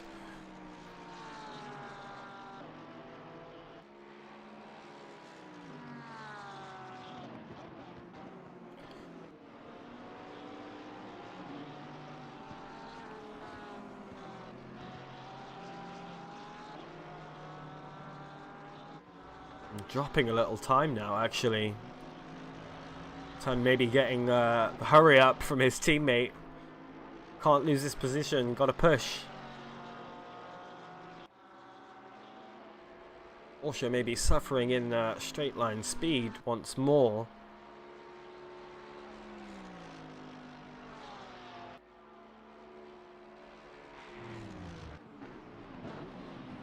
I just want to point out Golacek right now consistently putting in lap times around the mid 220s, and that's with traffic as well. 2:19.7 was his last lap, but Pierre Moreno last lap was actually a 2:18.4. So, oh sorry, 2:19.4. So 3/10 faster last time around. Pierre Moreno a little bit more consistent overall than Golacek. But different pit strategies as well. Expect to see the Spectre car out for about 20 minutes longer, so it should be about 8-9 laps extra of low fuel, low tire tread running. So now that P1 and 2 are on very, very different pit strategies, it's going to be really interesting come the end of the race. See if Moreno and the Spectre lads can knock off a stop from their race.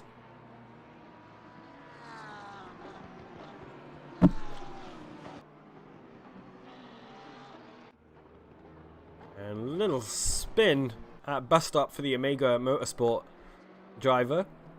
It's Antonio Regina. Kovacs once again battling with the traffic. Still finds himself P2 overall in, well, not overall, P2 in GT4. But Kleeman under pressure from this 808 Mercedes. This is for P29 in GT3.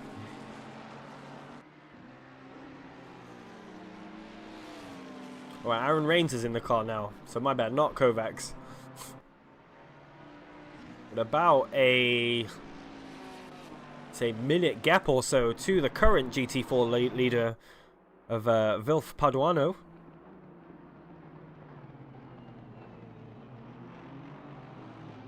A lot of penalties up on the board as Petzold now side by side with Turn on their way down through to Blanchimont. It's going to have the inside line. Easy does it. Another textbook move through Blanchimont for the Porsche.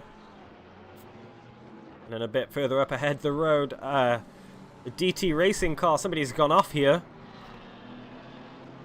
That's Evan Blige, that's the 20 Mercedes, but I was just saying the DT racing car fighting for positions again, trying to put themselves up into P7. They have the 333 BMW directly ahead. Oh, forces himself on the inside. Saw a gap, went for it. True racing driver right there. And some GT4 traffic ahead is going to really bunch up this pack. There's the KTM. They're very close to each other. I think the KTM will stay on the inside, perhaps. No. Wants to reclaim the racing line. Pushes the BMW wide, and that will let the DT3 Porsche through. Travis McNeil now at the wheel. Hey, that rhymes. Has to go around the outside of the KTM. Oh, KTM almost lost it. Wasn't sure if there was contact there. A dream scenario traffic-wise there for McNeil as Dobransky now behind the KTM on the launch up through Paul Frere towards Blanchimont. More good racing there from the DT Racing Porsche. And the 96 Porsche makes its way into pit lane. Looking like they're doing their pit stops around the hour mark as well. 58 minutes on their stint timer. And the Sponge Evo also on its way into the pits. Maybe could have gotten one more lap on stint timer. I'm not sure if they run out of fuel. The Ton is actually fighting back for position from Dan Petzold. They've got Pierre Moreno right behind them. Ton just lets Moreno go. Not sure why you'd want to do that there. It's flat out. Just lift early before Blanchimont and let him through towards bus stop even. Just cost himself a second. Meanwhile, Travis McNeil finds himself up into P5 as the Bory and Sponge in the pits for their green flag scheduled pit stops.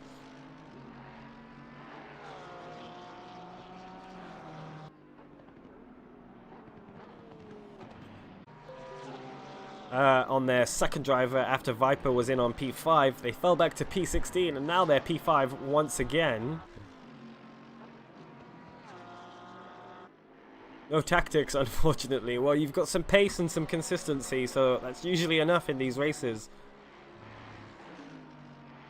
It's quite stacked behind them, so they're going to have to time their pit stop fairly well to avoid any over-undercuts. Meanwhile, DJ Overdrive, some heavy front-end damage on there. Doesn't look like there's any steering damage. 51 car back into the pits again, looking very worse for wear. And a 2:19.0 for Hatcher last time around. He's still a minute 50 behind Lucas Lichten though. So he's got a huge amount of time to make up.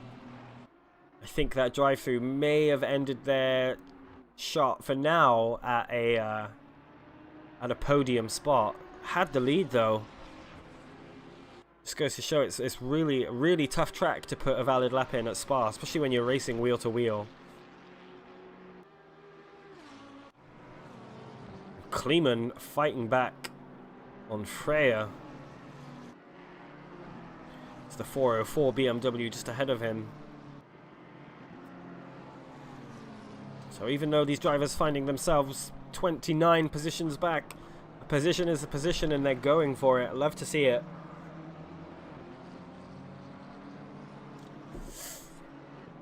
And a drive-through for Jay Bailey. The 164 machine.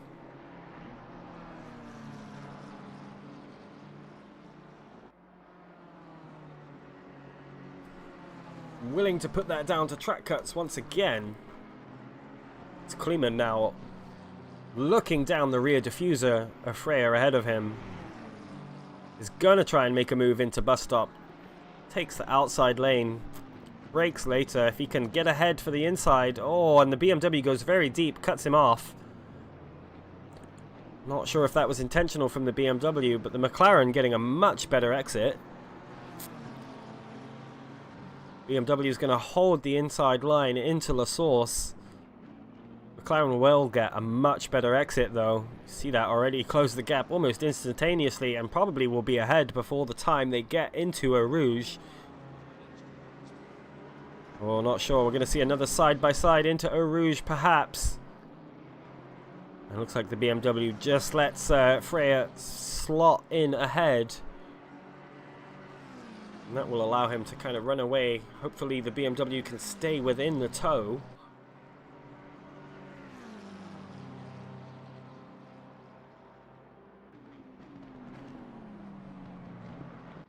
Not sure where Jack went, but oh well. I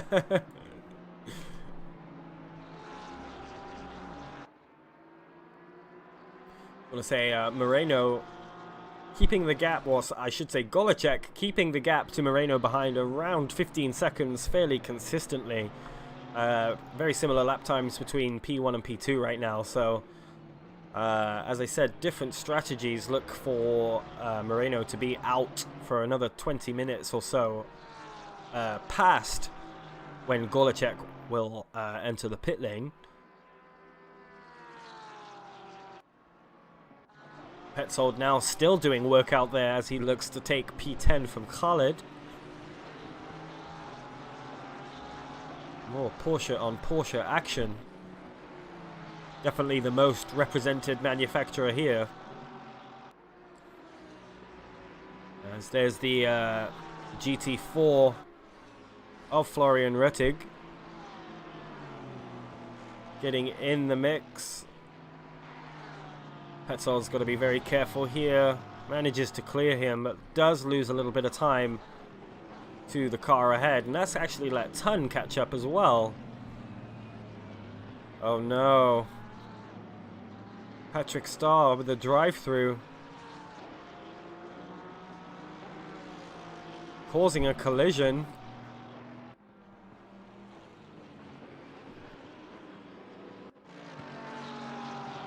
See if this is it. Oh, that 51 Ferrari's really been. Let's just see that again. The 3 wide into La Source, never a good idea. Oh, and just cuts across the track. Doesn't realize the Ferrari is there. Sends him to the Shadow Realms for a drive-through for Patrick Starr. A shame because they were really making headway. And Borgwood also with issues. Looks like that is where is that? Well, that wasn't close enough. Oh, has to avoid that car right there.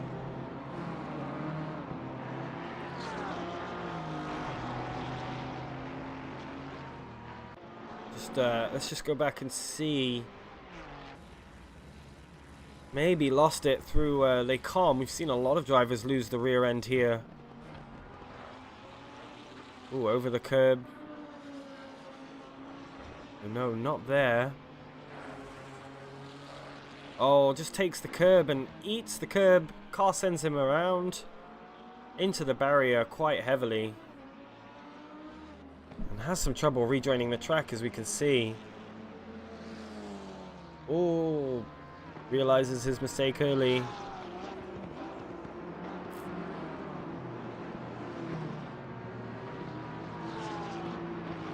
Has to wait a very long time. There goes Pierre Moreno. No steering damage, so should be okay. That was a while ago now, so meanwhile, Borgwood actually having to maybe get himself back around the track. Has Tun just ahead of him, a couple seconds, or a second or so up the road. Gorlacek into the pits.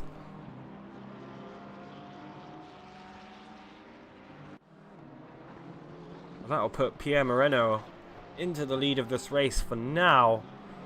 Lucas Lichten not far behind. Lots of leader changes in this race, especially with the differing strategies.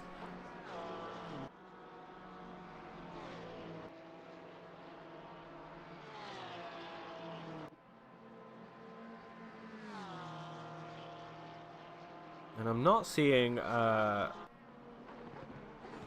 John Doe Germany anywhere on the timing screen, so I'm willing to bet that's another retirement. Maybe I didn't catch that earlier.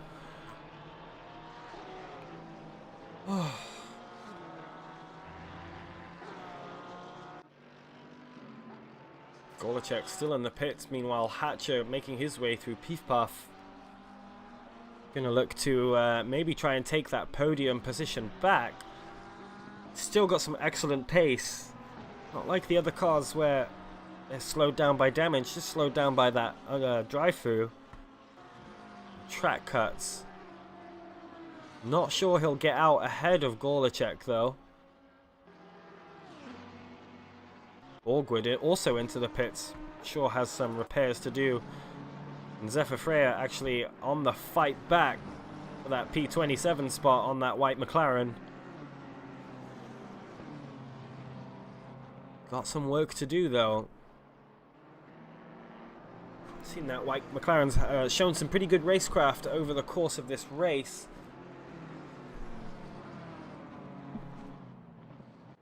Oh, and DJ Overdrive looking like he's going deep into Les Combes. Really not sure why the drivers are struggling so much with that corner today.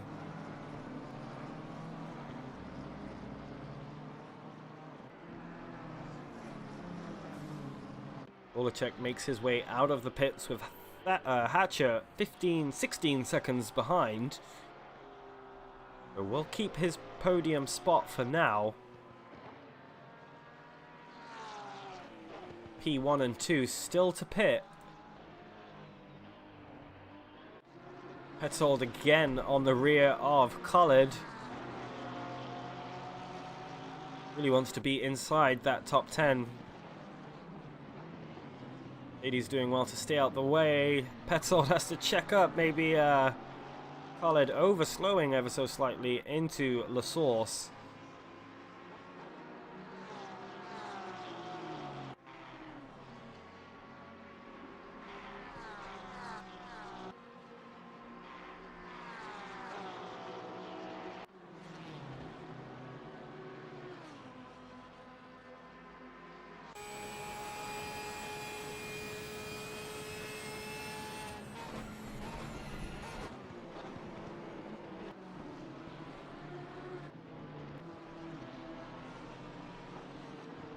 Is catching up really nicely through the first sector of this track.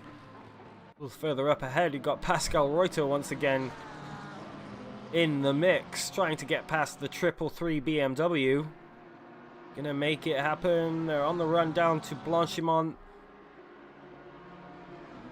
Obzanski has the inside line. I smell a move into bus stop. Not close enough to make it happen. There is the Sponge Evo right behind. Petzold meanwhile on his way into Piff Puff.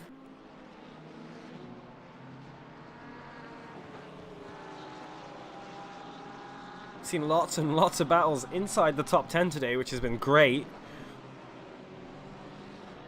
This race almost 2/3 over. Petzold doing a really good job of hanging on to the rear of Khaled ahead. Khaled's last lap time not very great. There's the KTM just ahead. Manages to keep out of the way.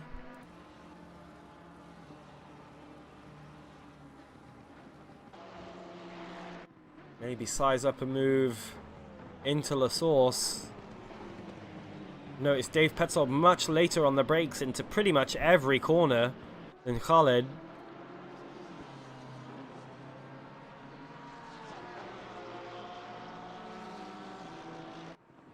More traffic up ahead. The Turner Motorsport car and the 54 Lamborghini. Not sure if that's for position. It is not.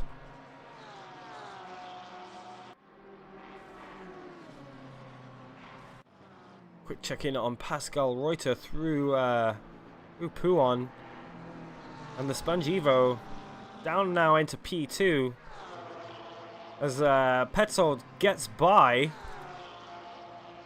on the Camel Straight. Not sewn up yet though.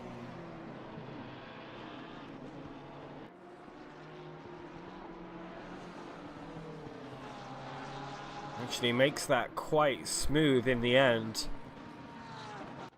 Reuter still hounding at the back of Dobzhansky.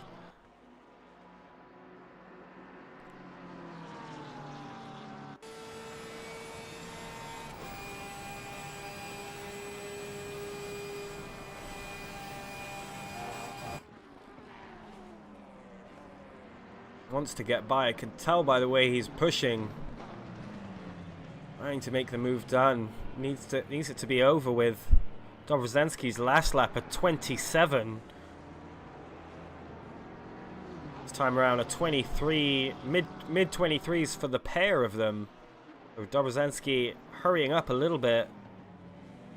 And puts himself on the inside. It'll be a drag race down to Eau Rouge. Excellent move through La Source for Reuter there. Puts himself up into P6. We'll go through Eau Rouge. This goes Aaron Rains in the Ginetta just ahead.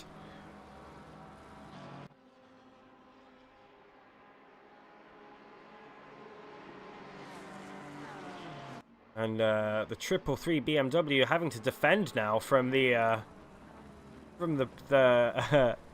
Sponge Evo.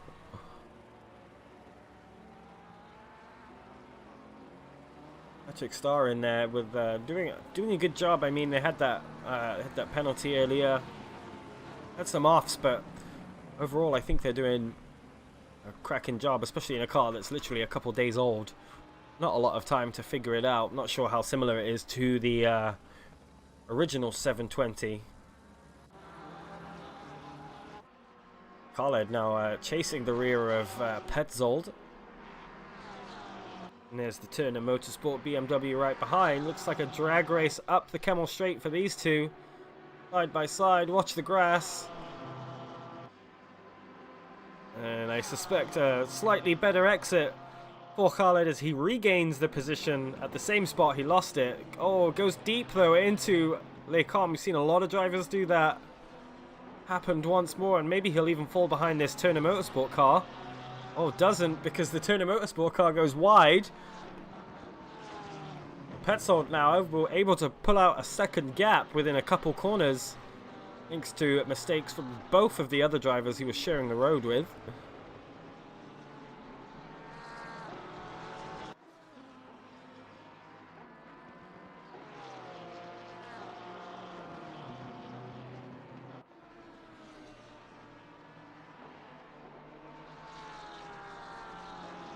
Khaled looking like he's interested in offering a response. Slowly creeping up back to the rear of Petzold for P9.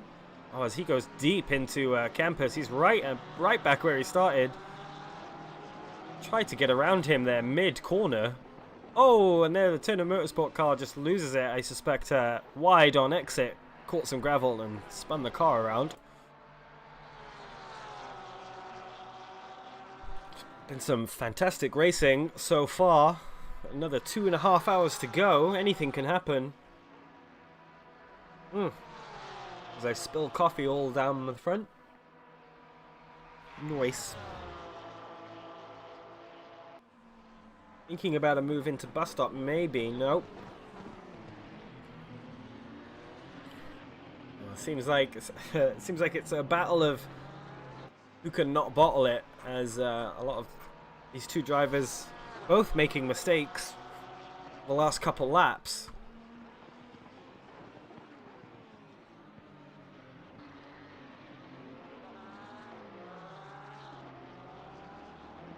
And another second for Petzold to play around with. Hopefully Petzold now can settle down, get into a rhythm, and try and pull out a bigger gap.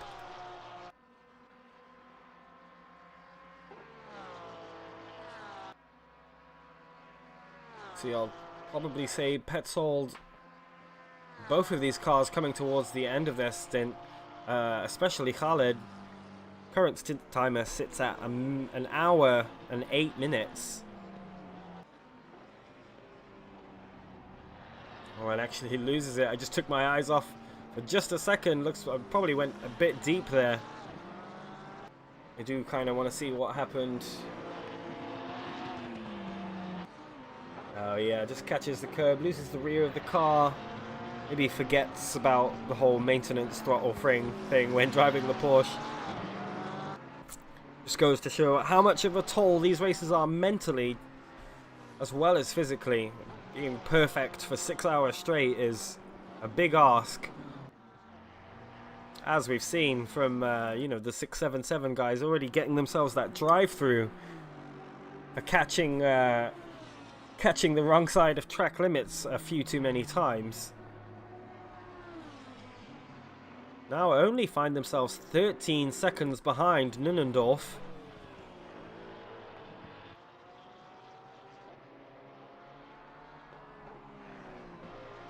Try and find out. Nunnendorf actually, pitted 10 minutes ago.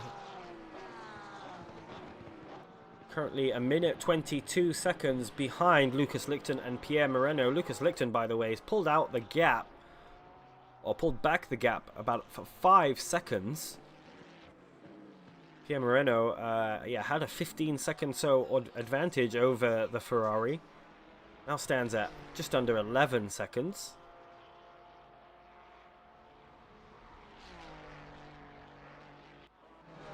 Right, I've got a little battle here. The 27 HCR car going after Jordan Brunch in the Turner Motorsport BMW. HCR car gets a good exit out of the bus stop. BMW will hold the inside. I think offering Max Power the better exit. And it is so. He just smokes him on the way, run down to the start-finish line. Or the old start-finish line, I should say. He has the move done even before a Rouge. Very nicely done. Ooh, a bit of a track cut there, maybe, yes, from both of them. It's like neither suffer a drive-through. Bit of door banging there up the way to the Kemmel Straight.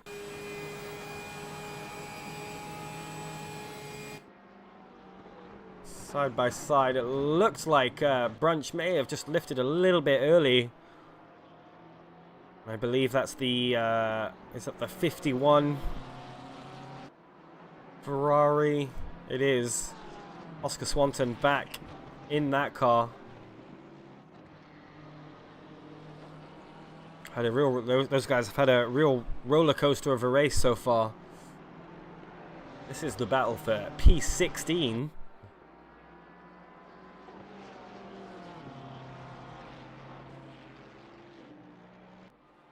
Look, we've got some pit stops coming up for a fair amount of races.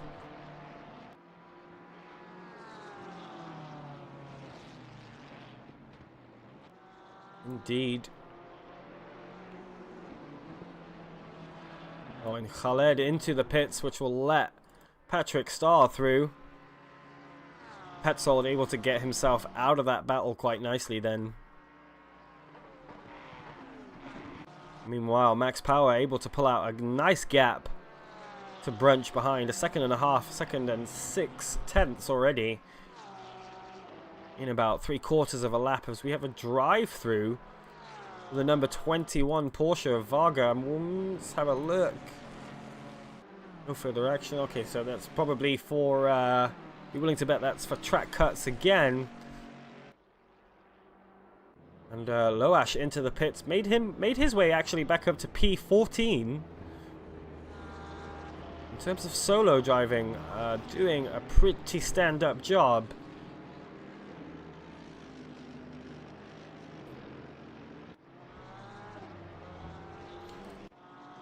Pierre Moreno still in the lead of this race.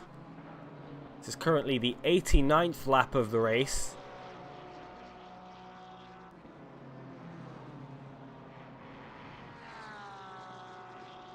Just under 2.5 hours to go. And has an 11-second lead over Lucas Lichten.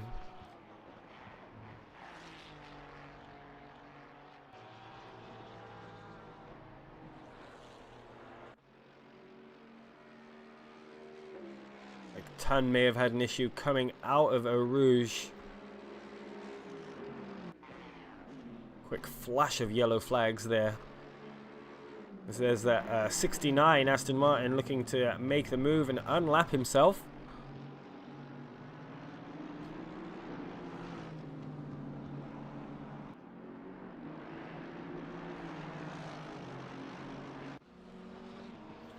Now, quick catch up. These guys in P24 right now. Let's see, actually started 27th, so they're on a net positive race. Some big incidents earlier from them, but this three-man team, the Unchained Esports team, doing okay for themselves given the cards they've been dealt, so to speak. As Nepraunig into the pits. Also has a 15-second penalty, so I wonder if the 999 car can get by unlapping themselves. They are a lap down from P13.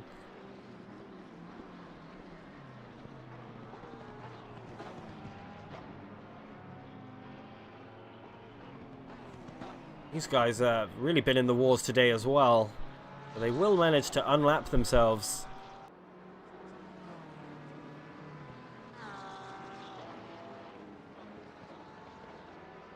Oh no, it is for position because Browning had already crossed the line. So the 999 car potentially on for a top 10 finish here. They can have a clean rest of their race. Hatcher now has the gap to Nunnendorf down to just under 12 seconds. All putting in very similar times though. Hatcher's last lap at 19.2. Nunnendorf's last lap at 19.8. And then for P1 and 2, those guys on very similar lap times. So Lucas Lichten's last lap time at 20.5 and Pierre Moreno's last lap at 20.7. So very, very even all at the top, it seems. There is a big gap between P2 and P3, about a minute and 20 seconds, but that's nothing a pit stop can't eliminate. Average total pit stop time, including the time it takes to travel down pit lane and stop. Looking at about a minute and 49 seconds or so, average. Maybe about, yeah, a minute 50 or so. So, minute 20 is going to not give you the most insurance when it comes to trying to cover off those behind you. See Oren Meggans again battling out with another Mercedes. We've seen this 808 Mercedes kind of all over the track. Has to go wide through Pouan. This is the battle for P27 overall. Oh, goes very deep. That did look like he shunted Runner out of the way. Get another look at that. There you are. Ah, a bit of desync maybe?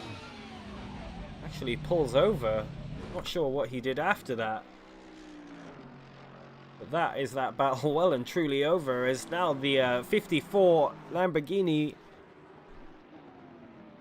the Unchained Esports team's under attack from Kleeman. Cars exiting the pit lane and Aaron Rains in the GT4. Ginetta directly ahead.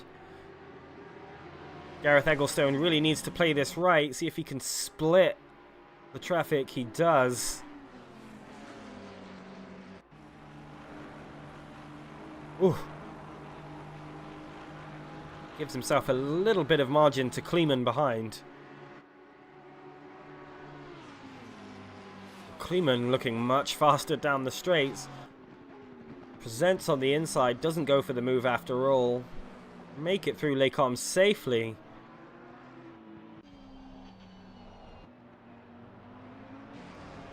And a little bit of a mistake there will let Eggleston through.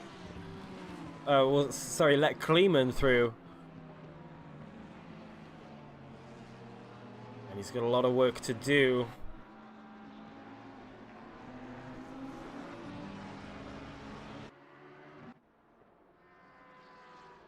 Huh, weird, they had a drive-through, but they pitted.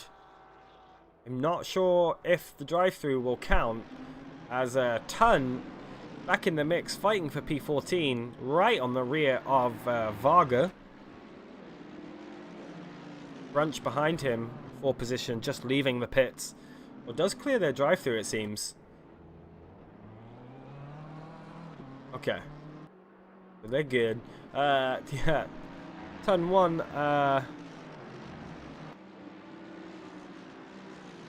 hot on the rear of Varga. Dropped a little through that first sector, however.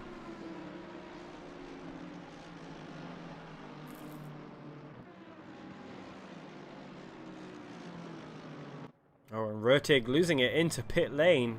Just wanted to hop over to battle for P1. Is this P1? It is. It's the battle for the lead in GT4. So Paduano only about a second behind Aaron Rains there, as you can see. So much traffic to deal with. Very late on the brakes, though. Manages to get it stopped, but not well enough. That will let the Ginetta run away a little bit. Manages to avoid cutting the corner, which is good because they had that HCR car right behind them.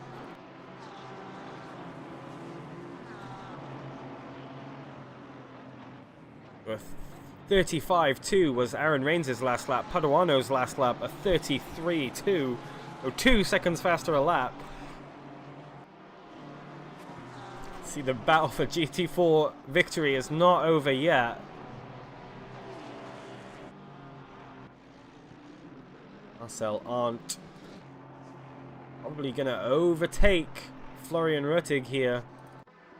And Paduano easily finding his way to the rear of Aaron Rains. Once again, look at the speed differential here. You'd think that was 2 separate classes, but just goes to show you how underprivileged, shall we say, the Ginetta is in a straight line. A new leader for P1, well, for now, at least from what I've seen. Wilf Paduano making quick work of the Ginetta, actually.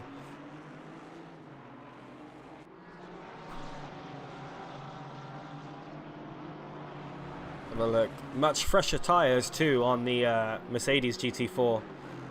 We pitted about 6 minutes ago. Aaron Rains coming to the end of his stint. So different strategies as well, again, for the lead. So we'll see how this plays out over the remaining 2 hours, 20 minutes, just about. Wow, Max Power still trying to climb up the order on teammates, I guess teammates. The 999 Porsche.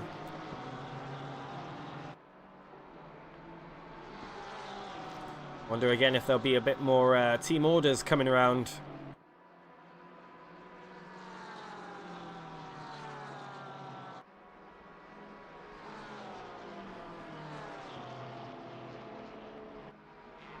I would expect P1 and P2 to be pitting within this lap or next lap.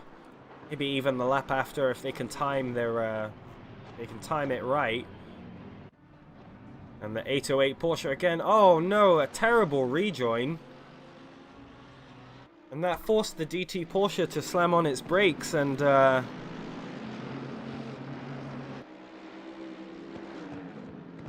just loses it right there. Oh, and a big snap in the opposite direction.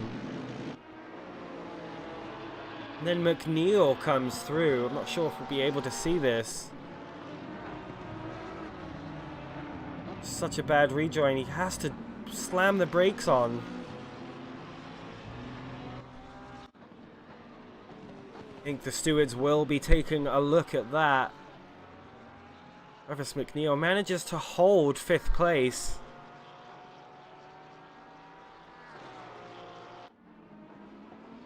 He's actually doing alright. He's quite close to Hatcher behind. Though last lap time not at all indicative of his pace.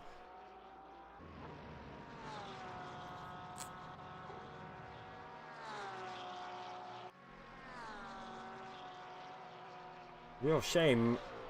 Had on a really good stint. Was on a really consistent stint for the most part. No issues. This goes to show how chaotic these races can be.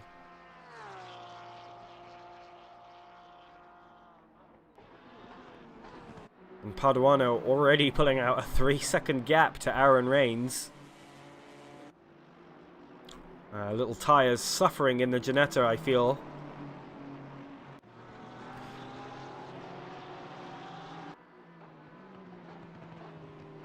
And Kurakami making his way past the GT4 with his teammate right behind, just under a second gap between these two.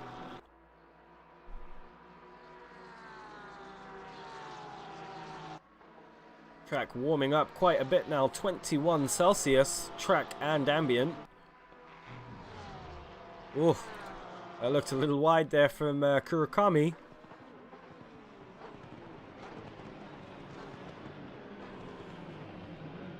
Max Power a little bit later on the brakes, manages to cut the gap to 7/10 in the matter of one corner. Kurakami's last lap a 23.2 and a 22.7 for Max Power.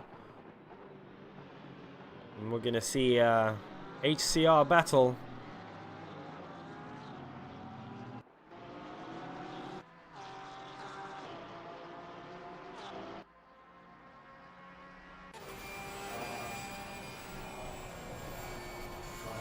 And big lift through there.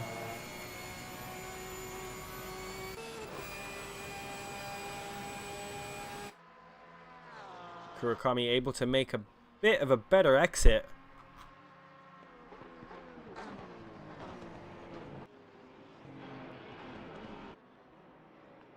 They'll continue to chase each other through the first sector as Oren Megens again hunting down the rear of the 69 Aston Martin after Eric Walling. This is the battle for P24 overall.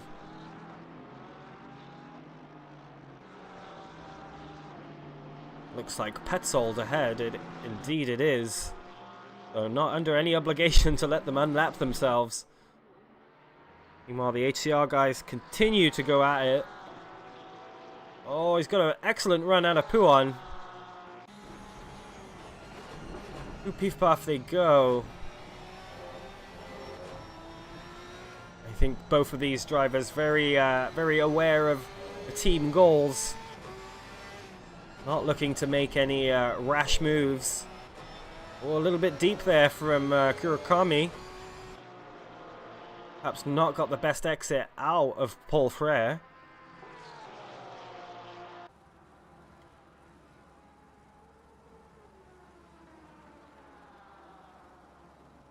In the dirty air. Rue Blanchimont they go. And they'll go once again around the track as Moreno is in the pits now. Puts Lucas Lichten up into the lead of this race for now. Lucas Lichten's current stint time an hour and 13 minutes. Doesn't have a lot of time to pit. Where is he?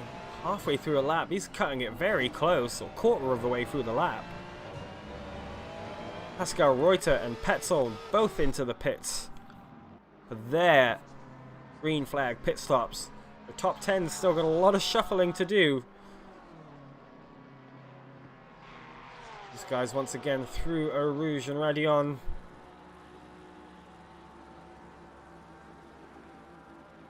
Pablo Racer, I'm sure it seemed like he rejoined, yeah, and caused the DT Porsche to slam on the brakes. Didn't expect him to come back on track like that.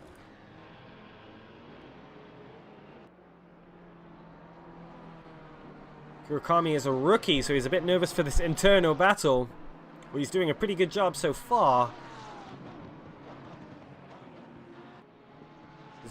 One of the closest battles on the track right now. I do want to point out Nunnendorf now ahead of Carolia, the 922 Spectre driver, in for his second stint. And so we've got some good gaps now between P3, 4 and P5 overall. Only 3 seconds. Carolia is only 3 seconds behind Nunnendorf. They did both pit already. Lucas Lichten still yet to pit, I believe.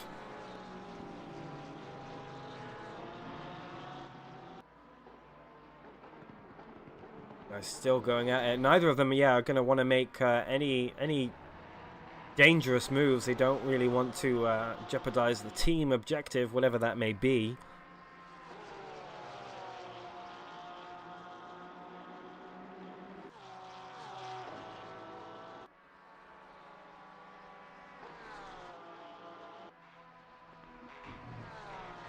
And Lucas Lichten making his way into the pits as well.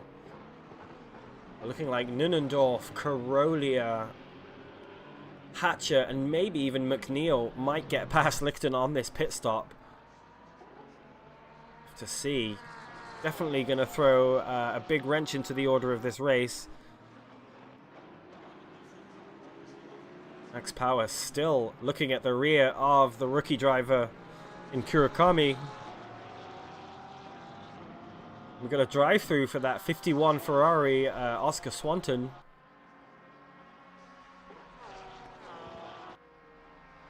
Must be more track cuts because I'm not seeing anything in the stewards channel.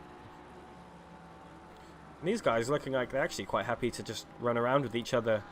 Nunnendorf comes there to overtake Lucas Lichten on the right of your screen there. Take P1 of the race. Spectre lads as well get through, as well as Hatcher.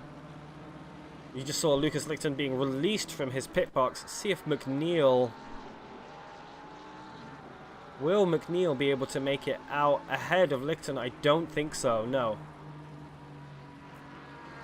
Hatcher making his way up into...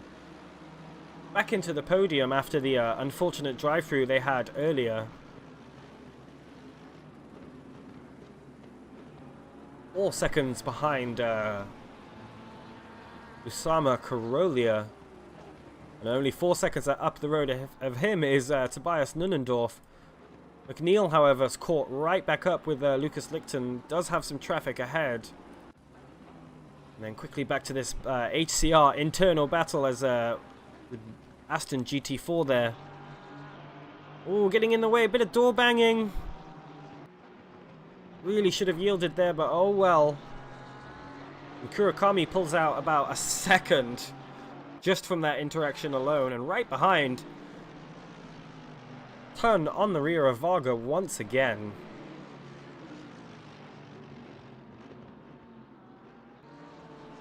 Trying to figure out who's got to stop still.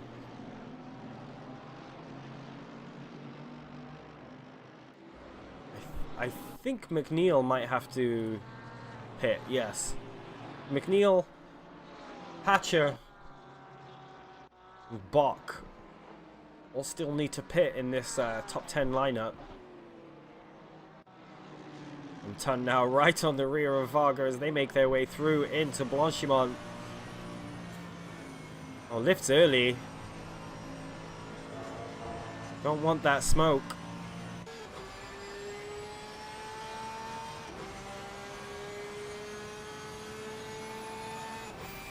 And yeah, judging by their previous pit stops, both of these HCR cars going to pit at the same time in about 10 minutes time or so. Might just leave the battle up to the pit crews instead. And Akos Loash actually making his way, trying to make his way past Brunch in that 33 Turner Motorsport BMW. Tan still on the rear of Varga. Varga actually pulling up a little bit of a gap. Oh, and Tan actually cutting the track quite egregiously there. Surprised not to see drive-through flash up.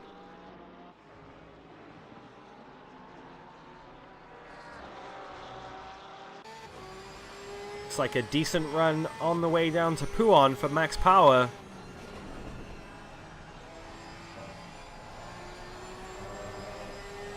And Kurakami able to put the power down at just that little bit earlier. Meanwhile, these guys side by side through Blanchimont. Lovash having to go very wide there, trying to avoid an accident much later on the brakes into bus stop. That's a full send. Gets the move done, nicely worked out. Oh, and a bit of front to back bumper car action. And that works out just fine for Lovash, who finds himself ahead and up into P18. So the two solo drivers, Lovash and Napraunig, now battling it out for solo driver supremacy. And a little bit further down the track, just behind them, the HCR guys still going at it. Within a second of each other, I think they might be calming down, winding down for the end of their stints. Meanwhile, Hatcher's pulled out about a second to Carolia ahead. Carolia there having to deal with the Aston GT4. It's lost him quite a bit of time. See how close now Hatcher is. Looking to regain that second spot. Though does have to pit soon, so he's going to find himself... Might find himself battling for P5 along with the DT Racing Porsche.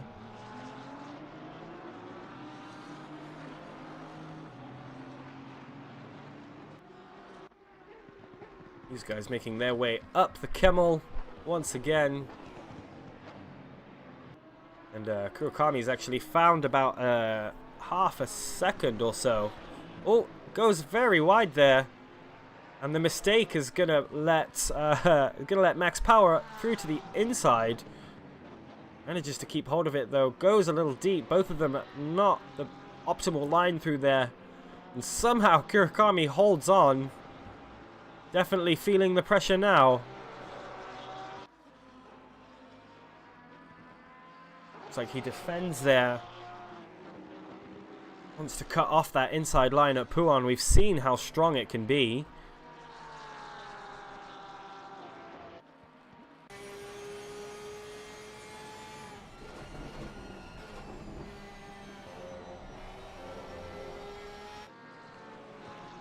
Seems like he's regained his composure through the second sector of the track as we approach the 2 hours remaining mark.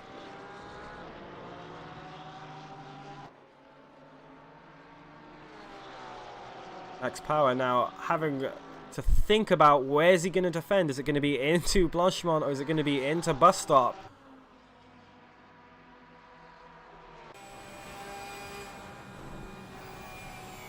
Max Power lifting early, doesn't want to cause any issues into the, easily the second scariest part of the track. Late on the brakes into bus stop, a little bit deep. These guys are going to be pitting real soon. Meanwhile, Hatcher now only 1.8 seconds behind Carolia.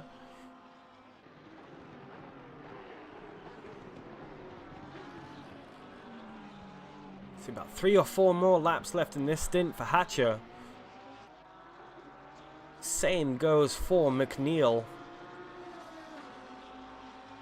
Down in P5 in the DT Racing Porsche.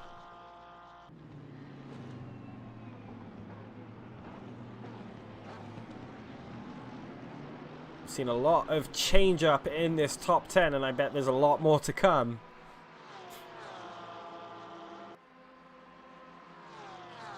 So those cars stopping now under the 2.5 hour mark can essentially go with just 2 more stops. And poor pit timing can basically force an extra stop on you because of that 75-minute stint timer. We'll see if anything comes of that a little later on the race. Max Power still hounding the rear of Kurakami, putting the rookie to the test, I guess, huh? I love the HCR guys, the faux sister Discord server, if you will, I guess. Kind of, not really. But they race in a lot of our stuff. They're all the most pleasant people some of the most pleasant people I've met. So we love having them. And great to see them having a little bit of a team battle here. With just over 2 hours remaining. A little bit further behind. Got Tun again right on the rear of Varga as Varga loses the front end. Into No Name. Not what you want to see happen, but gifts Tun the P1. Sorry, P14. P1? What am I talking about? P14. And I think at this point, so late in their stints, these guys are just going to want to make it back to pit road. Probably hand off the car at this point. See, each of these cars, Kurakami and Futsuki are driving together as a double. But we've seen Benjamin Wolrack and now Max Power in the 27 car. We still have Sylvan Hubble coming in to join the car, who is a very rapid driver.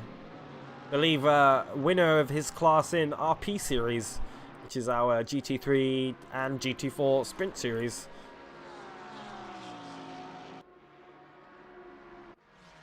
Kerper as well, also losing out a position to the Withers car. The top 20 very much on the cards for the Withers gang.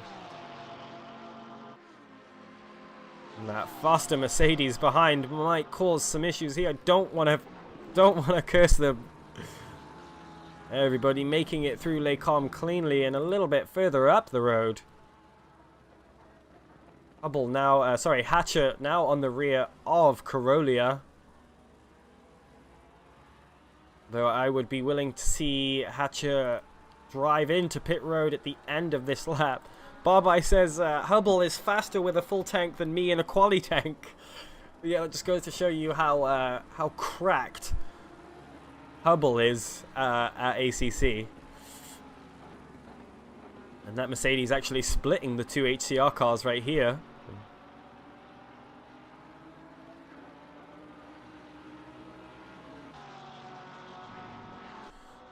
And we'll jump up again with Tom Hatcher chasing down the rear of Corolla as Tobias Bock makes his way into the pits. Very, very good spot to be. 2 hours remaining. Potential for just 2 more stops.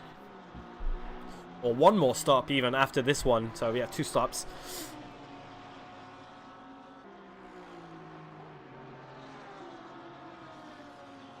Hatcher's last lap actually an 18.3, so really, really putting the hammer down now. Corolla's last lap an 18.9. 0.56 of a second separating these guys. And the Porsche just able to be so much later on the brakes into the heavy braking zones, and there goes Hatcher into the pits. I wonder if McNeil makes his way into the pits too, now that Bock passes. Now that Bock is in the pits also. And yeah, both of the HCR cars who were battling make their way into pit lane. There's Hatcher right behind. And this is where it all gets a little bit confusing from the smooth brain. But McNeil, I believe, still has to pit. doesn't pit this time around. Still has actually 13 minutes or so left on his stint timer. But Lucas Lichten now finds himself up into P3, having pitted only 12 minutes ago. Nunnendorf, about 3/4 of the way through one of his stints.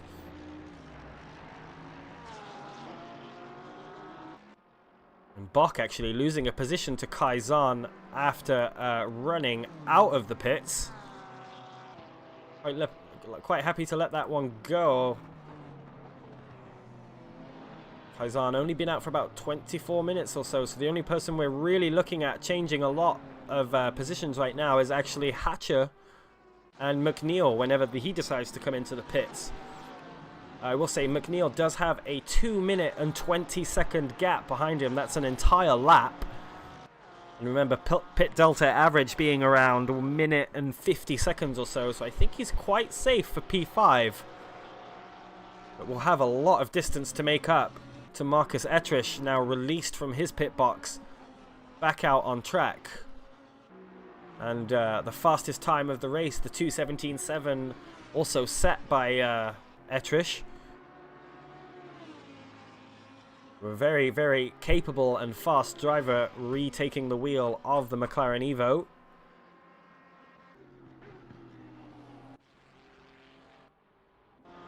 And Nunnendorf still in P1. More of a Carolia behind, only 3 seconds or so. Not a lot of space at all between these two cars. 2 hours to go, which is an endurance by itself. Sylvain Hubble now in the car and been released straight back onto the rear of the 999 Porsche Futsuki.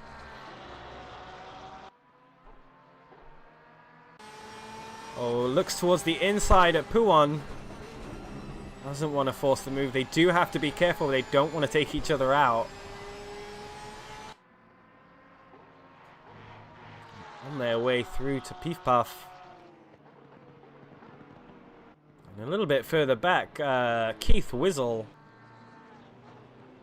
I said Wizzle, I meant Withel. Under attack from Suits in the 119 Porsche. Loses a position that way, and these guys really going at it now. Full tank of fuel. Futsuki, who is, I believe, is Barbai in the YouTube chat, said he's it will be hard to keep Hubble behind. He's done it for a whole lap so far. And will we see the send into bus stop? Oh, does send it, but doesn't have the inside for the left-hander. Futsuki stays ahead for now.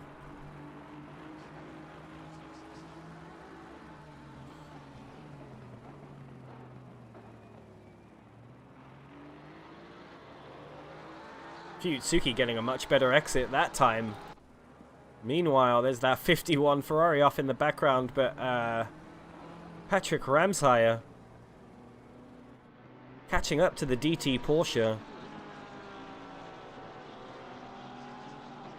Ramshire's been pitted around 20 minutes ago, so McNeil will definitely lose this position once he goes into the pit. I will say these guys now side by side into Les Combes. Futsuki still holds the position. Excellent work from him. A bit of a faster exit from Hubble behind under huge pressure.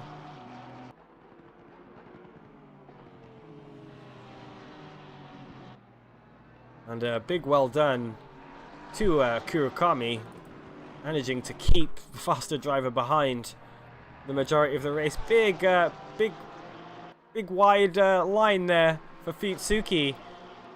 Out of no name. And has to give up the inside line to Hubble. And the Turner Motorsport car having a rough go of it. Looks like an Another car that's lost it on its way out of Les Combes. Yeah, the curb rearing its ugly head again. We saw the the Ferrari do the exact same thing earlier in this race. Bit of a shame there.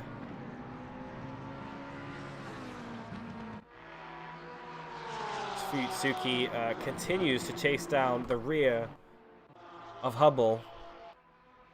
Through towards Blanchimont they go. Travis McNeil, I think, has a couple more laps left of his stint. Oh, late on the brakes was Futsuki, bit deep into the bus stop. Manages to save it, gets it hooked up for the left-hander.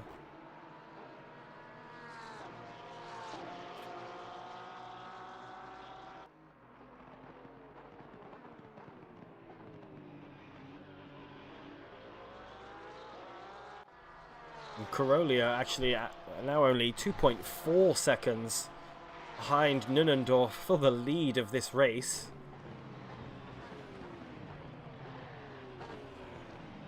We'll have a couple more pit stops. GT4 grid has spread itself out quite a bit. Only 2 seconds, so Nunendorf's last lap a 19.7, Carolia's last lap a 19.1. AC Nunendorf just sneaking down the inside of the dark blue Porsche.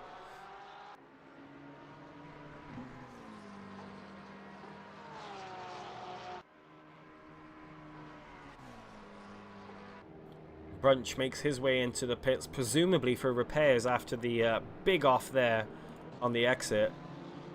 Marcel Arndt in the KTM GT4 just got overtaken by DJ Overdrive for position. A rough race for the Grip Runners team today. Carolia, I think, having a little bit of an issue, dropped a second or so to Nunendorf ahead.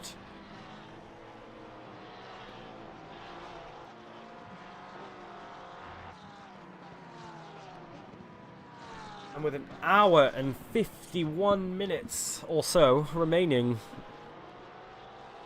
Ugh.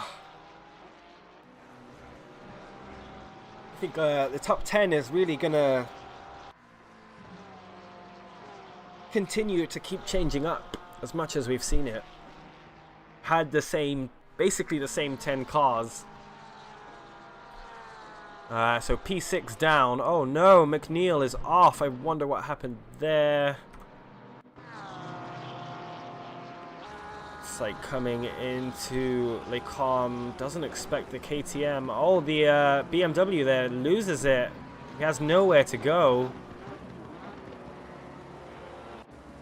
Big shame because McNeil was on for a good race. I think he pits this lap, to be honest. Already on a slow lap, he may as well make it his in lap. Cut some time lost that way.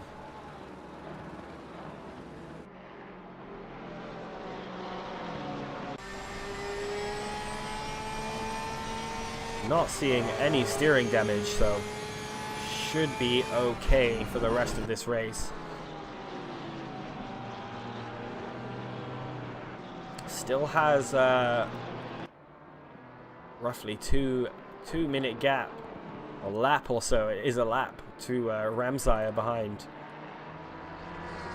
or just ahead. Ramsaya has just unlapped himself.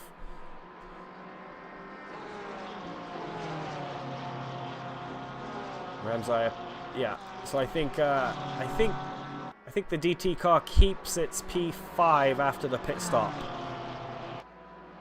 He does have that. Is that the... Yeah, it's the 333 BMW right behind. He's also trying to unlap himself. Hoping he doesn't try too hard. But he is chasing down... Kaizan is chasing down Ramsaya for position.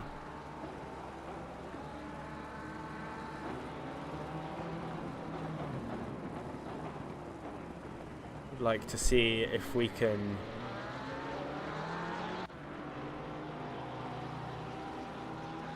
Can't view that replay, it's too far away.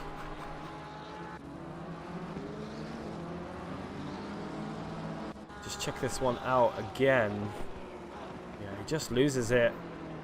I've seen a lot of drivers have problems with the curbs at Les Combes.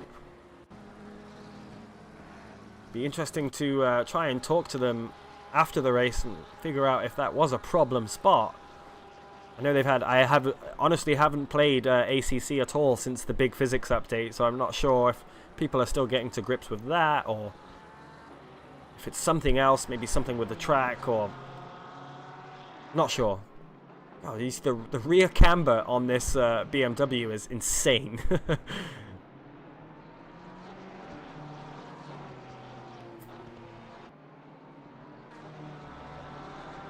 This is the fight for P6 overall. Kaizan actually started 17th. Ramsaya started 25th. So a big round of applause for these guys on an epic comeback drive.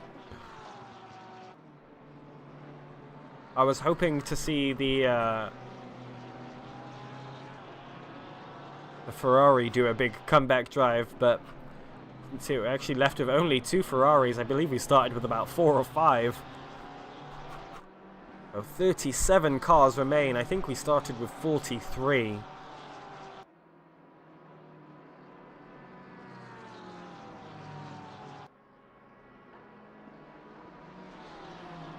A slow BMW there. So Kaizan actually has to be quite careful here because he's got the 96 Porsche only 3 seconds behind. And there goes McNeil into the pits.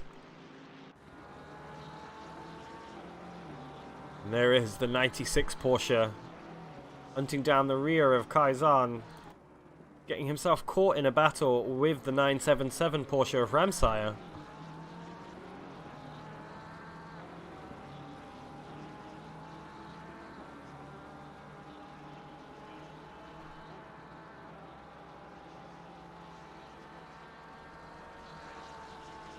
Ooh.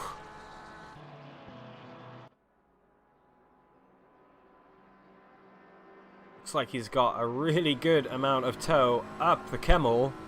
Not going to be close enough to make a move into Les Combes. Sure, a lot of drivers are tiptoeing their way through this corner right now.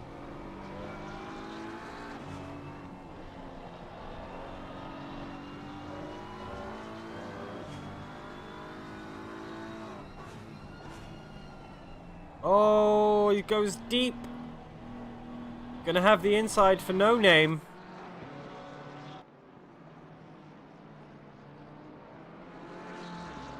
Ramsaya losing out there, going deep into the hairpin. A little bit of door banging there. Has the inside for Pouan. We've seen how strong this can be.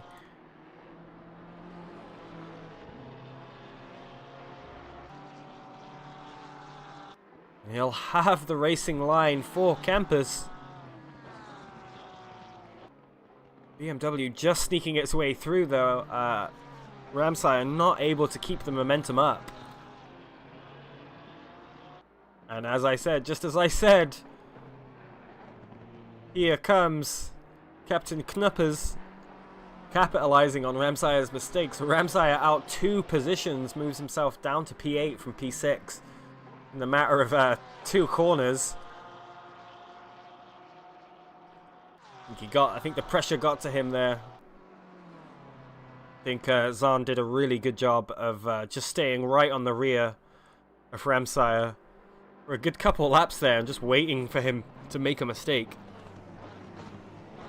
I'm loving this race so far. Been so many different little battles all throughout the grid. And Jordan Brunch again having trouble, the Turner Motorsport car having trouble with Les Combes. Not been a fantastic race for them. They've had a lot of penalties thrown their way.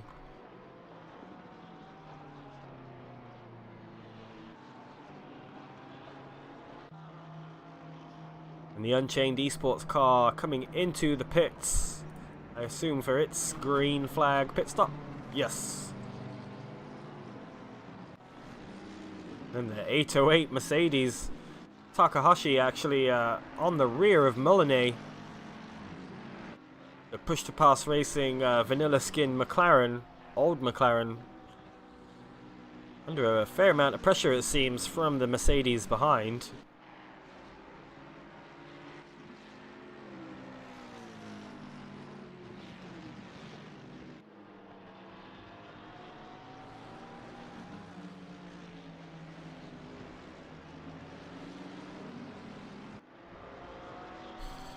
So Peter Kukuczynski, I think is how you pronounce it, taking the wheel over of the DT racing car, did keep P5 after the pit stop, as I predicted.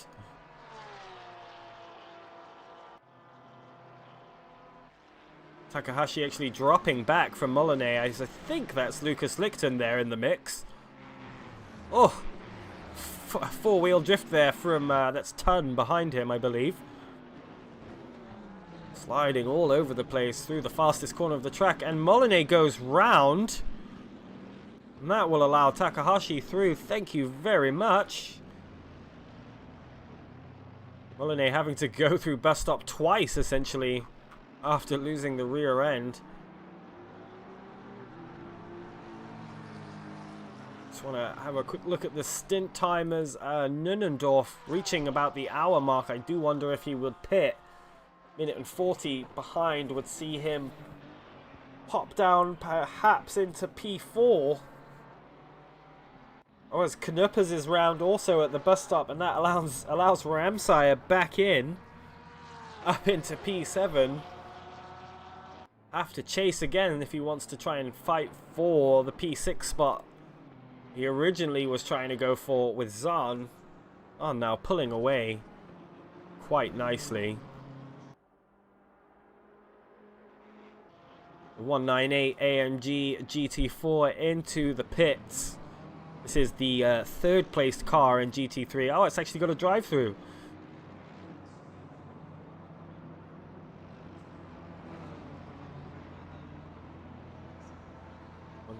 Not seeing anything, so probably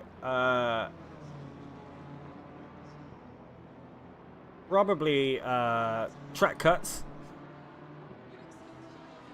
forcing him to drive through the pit lane. And Knuppers again trying to force his way past Ramsire. These guys trading positions all afternoon, I think. And lots of Porsche on Porsche action in this race.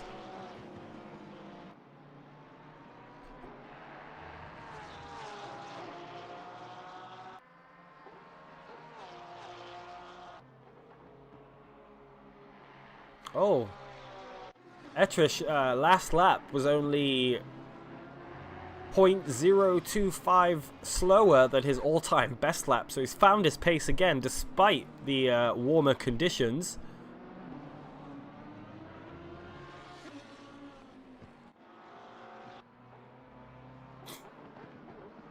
Meanwhile, a little bit further back, Knuppers still trying to make his way past Ramsire. Jay Bailey off at that no name, yeah.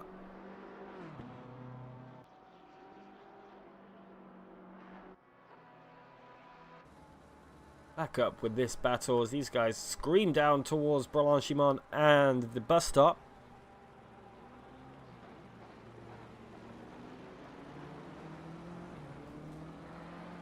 See, on similar-ish stint timer strategies. The battle for the order in the top 10 is not over yet.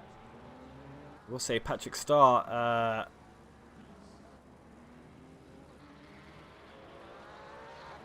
on the same lap as well, so only 7 seconds or so behind. A pit stop could definitely change that. A 5-second penalty or a 10-second penalty can definitely change that.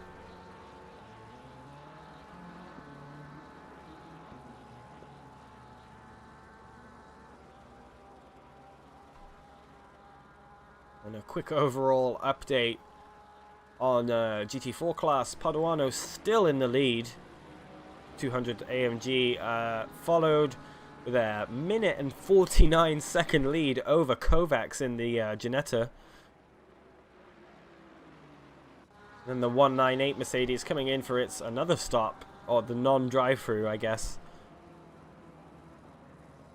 In P3 with Marcel Arndt right behind, so the battle for the final podium spot is not over.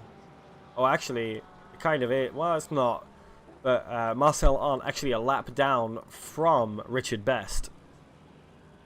And then Florian Ruttig a lap down from Marcel Arndt, so he brings up the rear of the GT4 grid.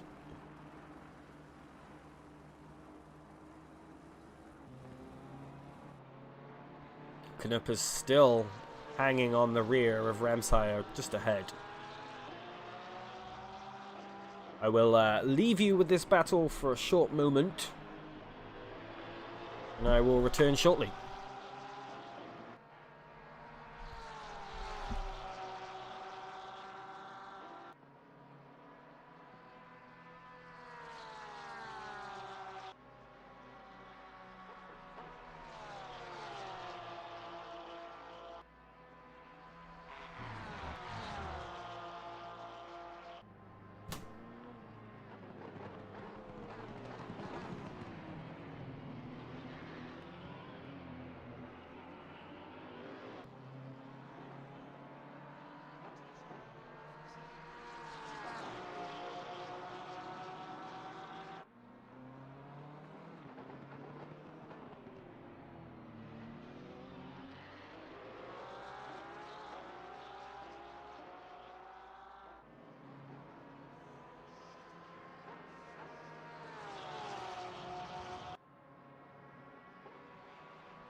I have returned to find this battle still raging on. And looks like Nunnendorf enters the pits, allows Marcus Ettrish through. We'll need to stop one more time after this because there is 1 hour and 34 minutes remaining. Well, actually, just being released from the pits, 10 seconds behind Ettrish.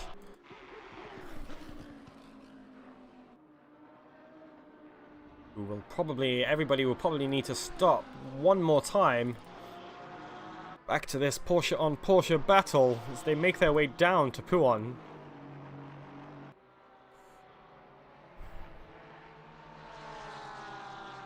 Oh, it looks like he's gotten an excellent run out of there. Look to make a move into Piff Paff on the inside.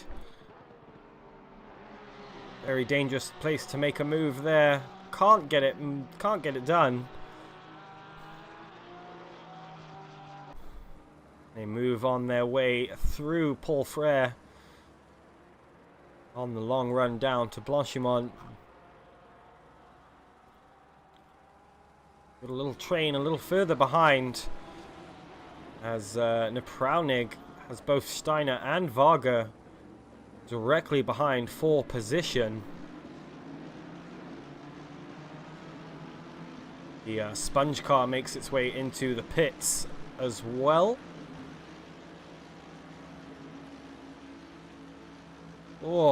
Oh!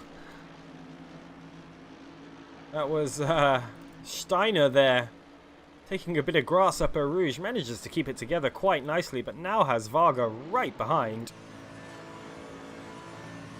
They are side by side almost.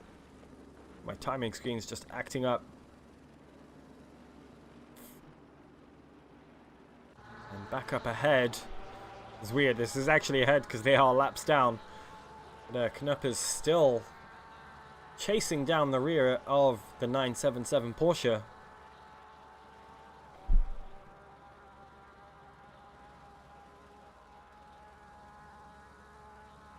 Etrish still putting in some great times, and 18.1 was his last lap.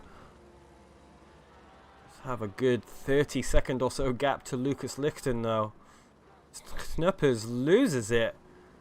Seen so many drivers lose it at Les Combes. Never thought it was a particularly difficult corner. See, just lose the rear end there. Tries to hold the brakes, ends up just spinning around. Get himself pointed back in the right direction. While Steiner up ahead on the rear of Nepraunig. The KTM GT4 there just to make things extra spicy on their run down to Blanchimont. Both of them clear before the hard turn though.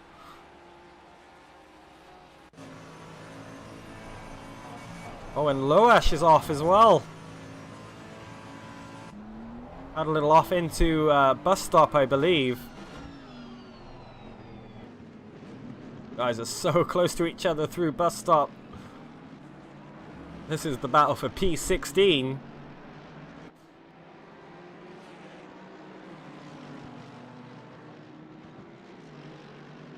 And there is Kovacs ahead in the Ginetta GT4, currently P2.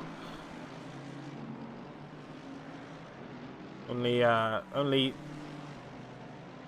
Paduano and Kovacs in the lead, on the lead lap for GT4 class right now. Kovacs with about a minute 10-second gap to try and make up with 90 minutes remaining. Nepraunig pulling out a nice little gap up the Kemmel Straight as well.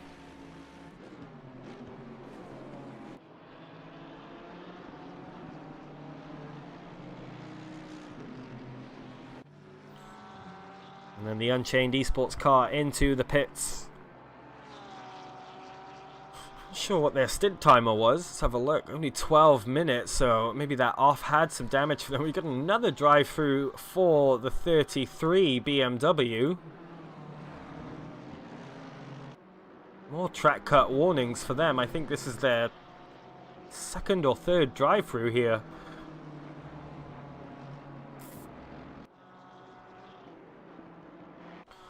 And Carolli very much still in the lead. He's got a 20-second gap to Lucas Lichten, putting in some very consistent times as well. Hour and a half left to go. 45 minutes on their stint timer, so I think they've done a really good job. And they've essentially eliminated the final pit stop from their race. A little further behind, only the top 4 cars right now on the lead lap. But Golicek 15 seconds or so behind Etrish. Both of them swapping lap times right now.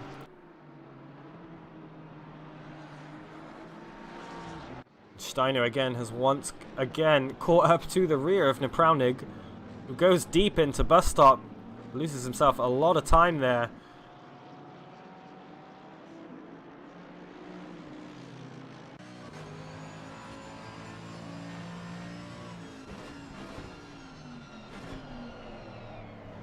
Oh, you hear the tyres under duress there.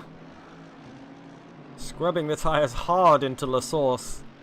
Really pushing now, trying to get this move done. Their last laps were very similar, so this will be a battle that rages on for a while, if there are no mistakes.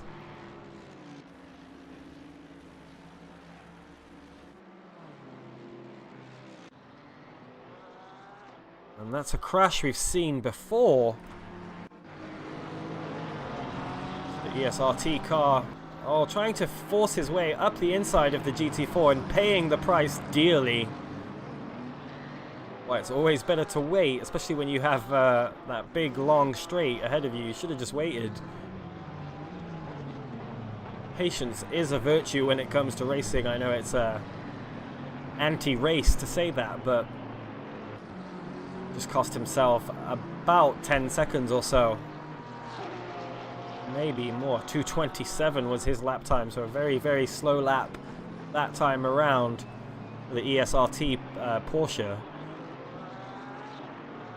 And now has the GT4 Aston Martin to deal with once again. Hoping he can get this done before a Rouge. Just about.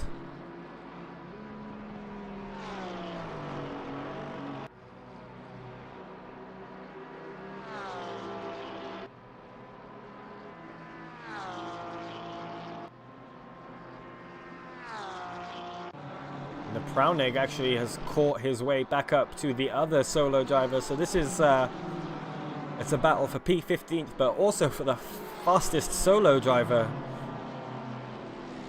Both in BMWs, both close in numbers, similar colors on their livery, but Prownig putting in much faster times on average than Lovash.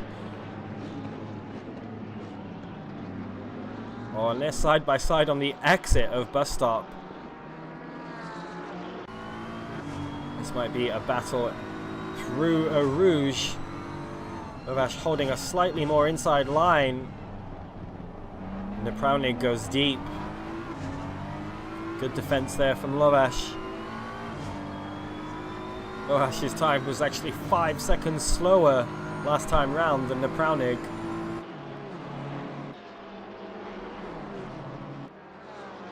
Oh, he's gotten a much better exit out of Radeon. Side by side through the kink they go.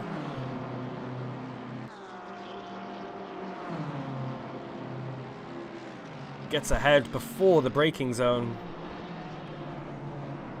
Manages to get it hooked up nicely. Good move there from the Prownig. Showing the solo driver supremacy. Only 3 solo drivers left in this race. The other one being Zephyr Freya, who's actually earned himself a drive-through. This will be for causing a collision.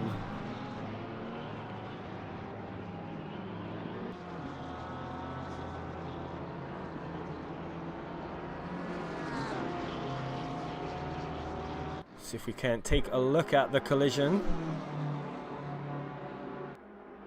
Oh, horrible. Just smashes his way through the inside of that Turner Motorsport BMW, which I feel terrible for. Had such a torrid race so far. And now Steiner back on the rear of Lovash. Gonna try again to make a move on just a different BMW this time around. Piling the pressure on.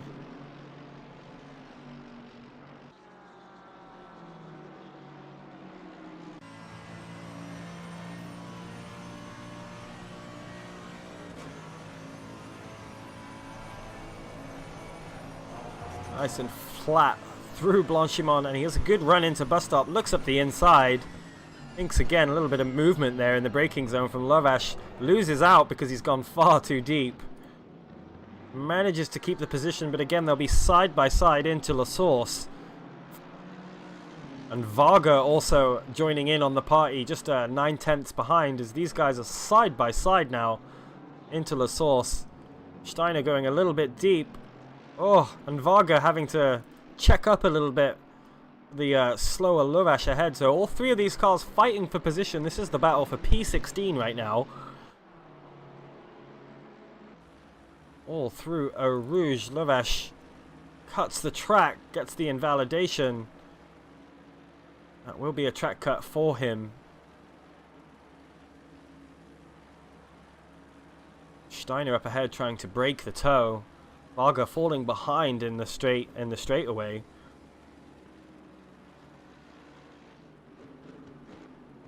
Both these cars now have to be quite careful. Lovash especially can't push too hard or he will lose the position to Varga behind.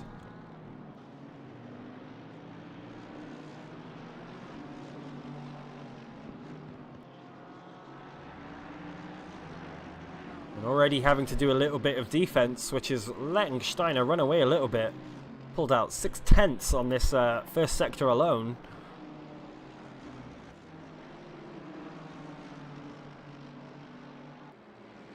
Make that 8/10.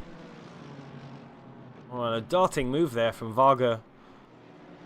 Trying to push his way through. He's got a stop-go 30 for the 420 BMW. I think that's for speeding in the pits.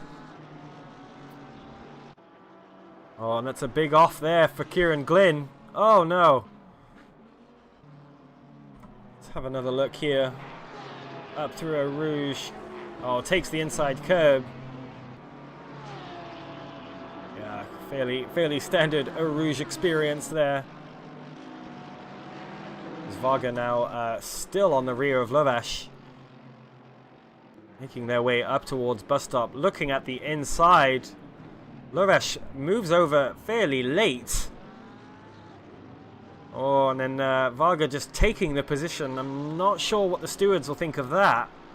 Might want to have a look at it. They did overtake off track, but also had nowhere to go.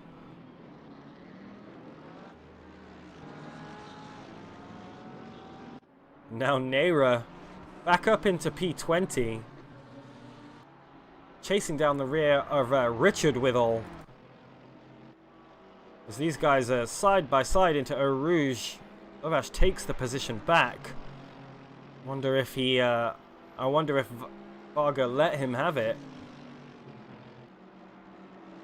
Didn't want to keep the position in fear of incurring the steward's wrath.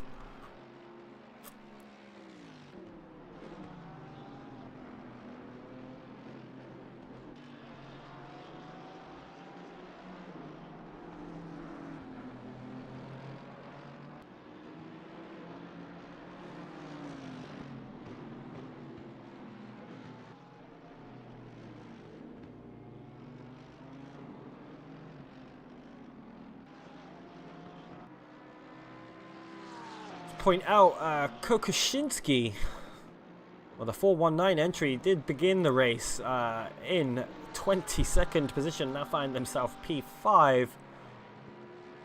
Probably have to say they are my entry of the day so far. Done such a good job of keeping it together. I've only had a couple of mishaps, none of them have really been their fault.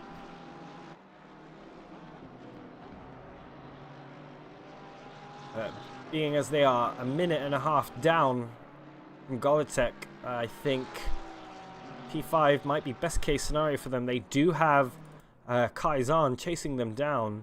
Took 5 seconds out of him last lap around, so that battle for P5 is not over yet.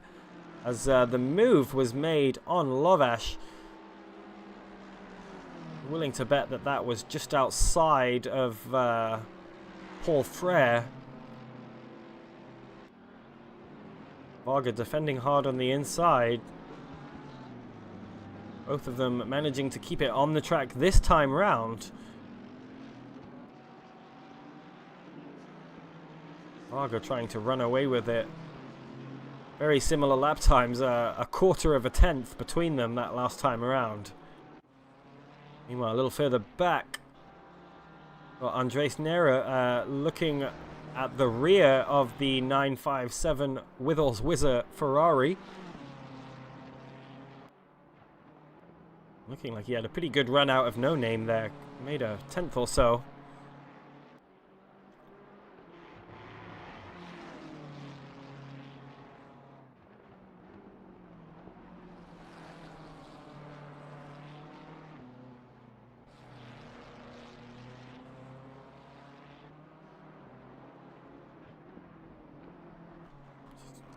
looking around the grid.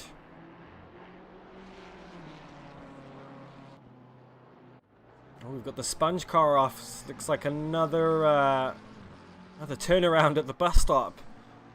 Very easy to lose it there, it seems, in this car. Maybe a bit too much diff on that car, making it a little bit unstable on corner exit.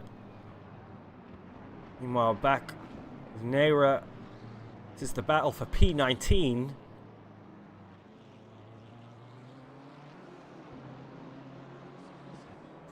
Look at their lap times real quick.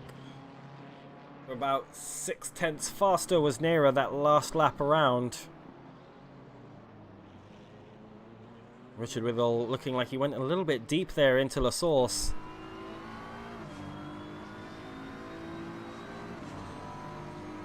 Just being towed along. Actually lifts before he gets to Eau Rouge. Doesn't want to try and make the move into it. May have lifted a touch too much. There's a car exiting the pits there. That is the Turner Motorsport BMW. No, it's not. It's Freya, I believe.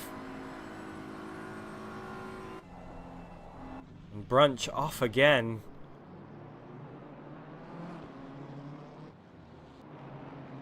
These guys are going to want to watch out for that, as there's the KTM GT4 making an appearance, trying to stay out of the way. No, that's a lucky spot to catch GT4 traffic, because it's never want to catch him mid corner. It's always going to be tougher. You're always going to lose more time trying to go around the outside of them, especially around Speaker's Corner or No Name. Back through Pouhon they go.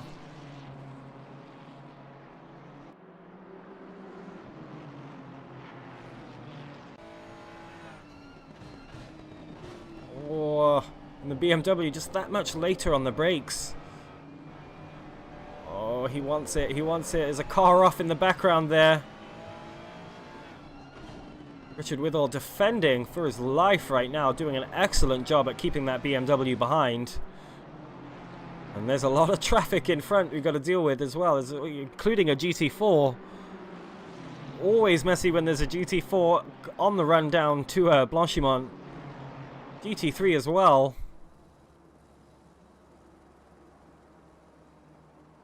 Richard Withall will look to split the difference here, maybe put himself ahead of the BMW in front. Does just that, but the BMW also lets Neira through. I'm happy to let that battle continue. Have a good view of it, maybe some tow to improve his lap times. It wasn't Freya, it was one of the BMWs, not sure which one. Oh, that's Joshua Germany, that's right.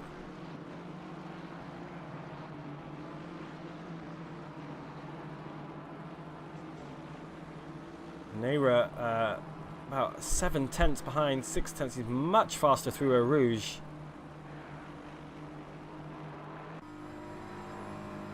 Watch this tow now up the Kemmel. Look at the speed difference. Withall going defensive into Les Combes. Choose the inside line. Oh! Neira just broke so much later. We've seen that all day. I think that might be the Ferrari's weakest points. Hard braking. Especially the threshold braking moments, making it quite difficult. It can always be difficult in the mid-engine cars.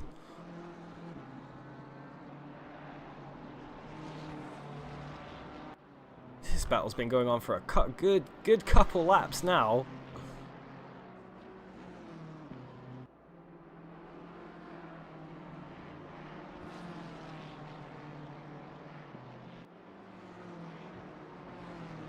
And they almost had the move made into this corner last time round. Another backmarker BMW ahead of Richard Withall.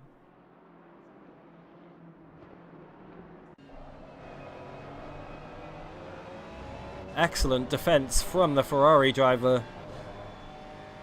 Just been hounded with pressure from the BMW behind.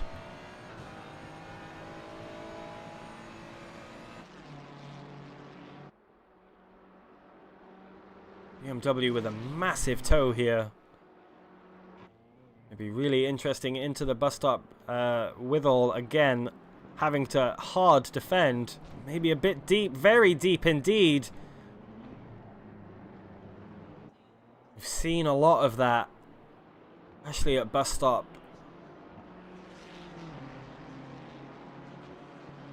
Picking up the dirty tarmac. It's going to allow Nera the inside line. Keeps it, but it does look like Richard Withall will have the better exit.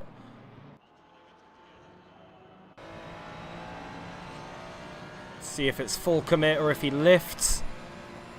Oh, he's full commit. Oh, and that's a big track cut for Nera there. Doesn't look like there'll be a track cut penalty, but a big toe on offer for Richard Withall here. Will he move to the inside? Thinks about it, doesn't want anything to do with it. This has been such a great battle. We've even got a couple more battles throughout the grid right now. Got the battle for P14 as well as this one. Napraunig's caught up to Suits up ahead. Suits earns himself a 5-second penalty, right as I said that. And Akos Lovash getting a warning for moving under braking, as I was pointing out earlier. Napraunig now side by side with Suits into Lecom. Gets the move done nicely. Another textbook Lecom move there. And Napraunig moved himself all the way up into P14. There's a little bit of an issue though, it looks like. Saves it, but looked as if he maybe tagged the outside curb. Oh, and that's a heavy hit into the wall. I'm not sure if there's any steering damage. Oh. That's not right. There you go. Napraunig now a second behind Steiner. About to say he moved his way up into P14, but then lost 2 positions almost immediately. It's not a commentator's curse.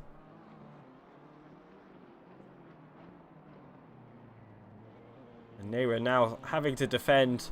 A little bit of role reversal here, but having to defend from Withall. Both of them putting in quite similar lap times. Loash in the pits. And there's a battle for P7 as the 2 Porsches again want to come together. Knuppers on Ramsire once more.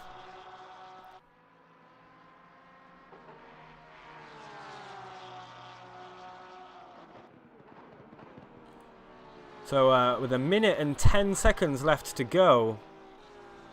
Flash of yellow flags there, not sure what that was for, but with 1 minute and 10... Sorry, 1 hour and 10 minutes. I've done that all day.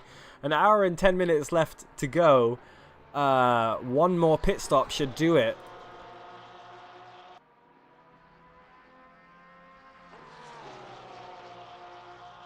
So the P10 car of Ivo Dante pitting 4 minutes and 30 seconds ago. Very, very close, but they might have just worked that out quite nicely. Go back to this battle, heading down towards the bus stop.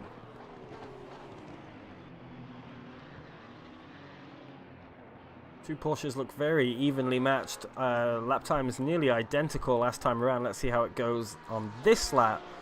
A 22.4 for Ramsire and a 22.0 for Knuppers. Now that Zahn makes his pit stop, his final of the day, puts those guys up into P6 and 7 respectively. Chasing each other down towards Eau Rouge. And Steiner now has actually found his way back up to the rear of Suits.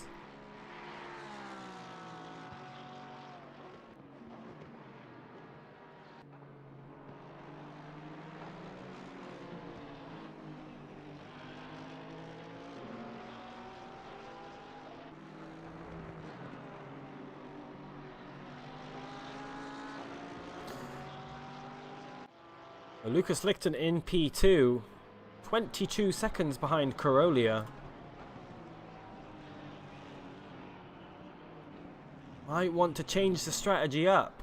Both of them do have to make one more pit stop, but Lucas Lichten may be getting one more lap out of his stint than Carolia ahead. We'll see when those guys pit. It will be very soon. As it looked like there was an incident there. Let's go back and see what happened. I think some contact into bus stop, perhaps. With a full send from Steiner, it looks like. Oh, Suits looked like he overslowed, and then couldn't find his way. Oh, and then Steiner couldn't find his way around safely. But here they are, side by side. Suits retains the position, does get a 5-second penalty.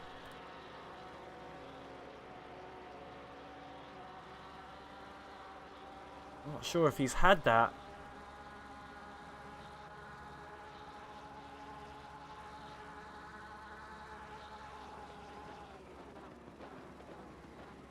Yeah, I'm not sure if he's had that for a while. But, yeah.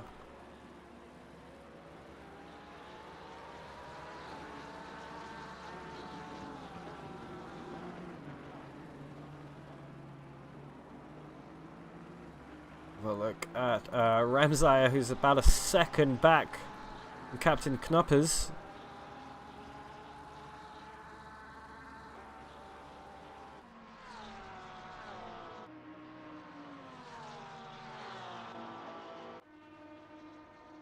And there again, the 54 Unchained Esports Lambo making an appearance, splitting the difference of the traffic here. I'm sure Knuppers will be very happy with that indeed.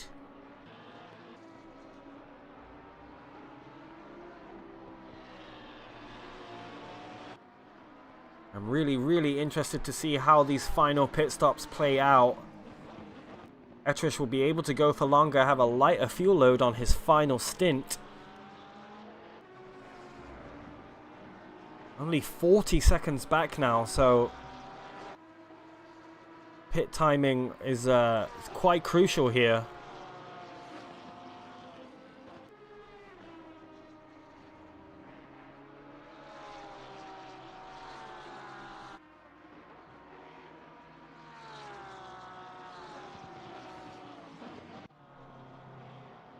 Lucas Lichten as well, not out of the running yet for a shot at the top spot of the podium. Could very well happen.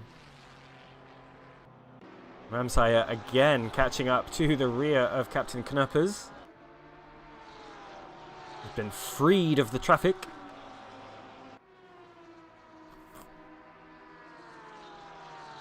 And then Suits makes his way into the pit stop, and he's also going to carry that 5-second penalty.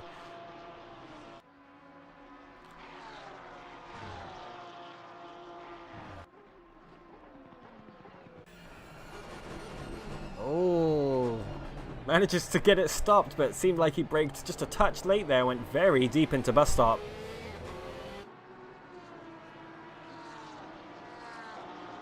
And we're approaching the 1 hour remaining mark.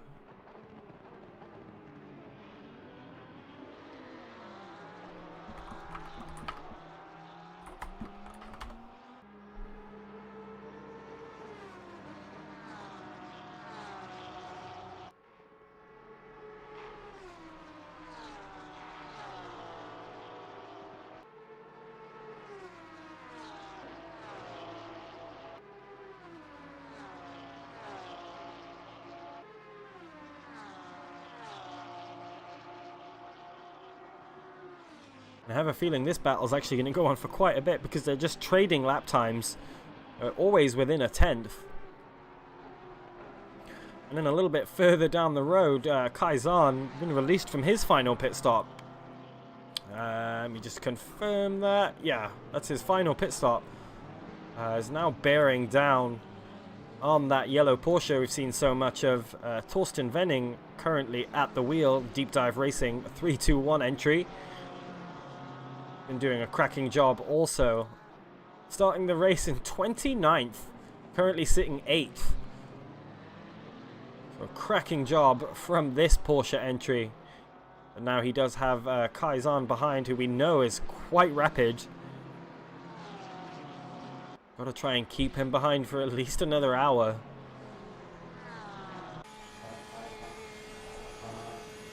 Oh, and just look at the overspeed from the BMW behind. It's so much faster. KTM GT4 in the way there as well. Porsche really suffering in the straight lines, but it's all about the corners at this track. It's where you really make the time. And yeah, Venning there, not going as deep there as Kaizan. A little bit late on the brakes, but manages to hold position. And Ettrish just continues to absolutely bleed time out of Lucas Lichten. When he started, when he came up into P3, he was about 50. I think he's about actually a minute and 11 seconds behind Lucas Lichten. It's now only 40 seconds or 37 seconds behind. A lot of work to do, but I mean, that's not a huge gap to make up. I mean, there is an hour left. Anything can happen, as I keep saying.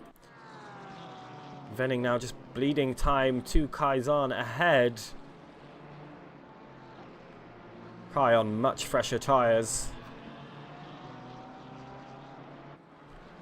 Would expect to see the 321 Porsche come into the pits at some point relatively soon, within the next 5 minutes, 1 or 2 laps maybe. But this last stint, maybe a lot of these cars going, maximizing their stint time, can really, yeah, have their last stint with a lot less fuel load, be a lot less unkind to the tires, as Carolia now into the pits for the final time this race. That will let Lucas Lichten past take the provisional lead of the race. Again, still has to pit as well as Ettrish. Maybe even Golacek will make their way past the Spectre car. So P1 is still very much up for grabs from any of these, well, the top 2 cars at least. Ettrish and Golacek able to get their laps back, being a lap down from the top 2 for pretty much the entirety of the race. Pretty much since Ettrish took the drive-through penalty earlier. And there he goes into the pit, so responding to Carolia's pit.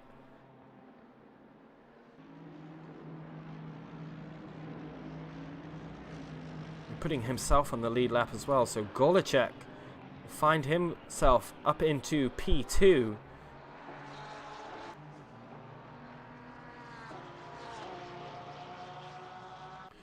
And a little bit further back, the 69 car of Francois Pelletier on the rear of Akos Lovash. And this is for position. This is for P20. The top 20, I'm sure Akos Lovash will love to keep that top 20 spot. There is the KTM GT4 as well. Going to spice things up as they make their way into No Name. Well, and the Aston Martin looking a lot better through that corner. And coming into Pouhon is not where you want to find yourself with a GT3. The Pelletier is going to want to force himself through now. Does so with great ease. And then up ahead, Ramsire and Knuppers each entering the pits together. So they're going to carry this battle until the end. Very much interested to see who comes out on top of that little duel.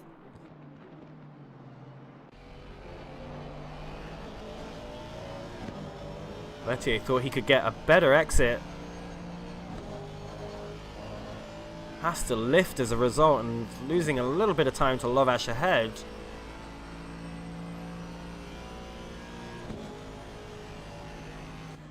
Ettrish now just being released from his pit box. He's a good minute behind Pierre Moreno. Golacek and Lichten still needing to pit. So we will put Pierre Moreno as still the de facto leader of this race, as Pelletier now right alongside Lovash into bus stop. Gonna have to maybe defend his Lovash into La Source. And a late turn in from Pelletier. Gonna try and maximize his exit as we've seen so many times before.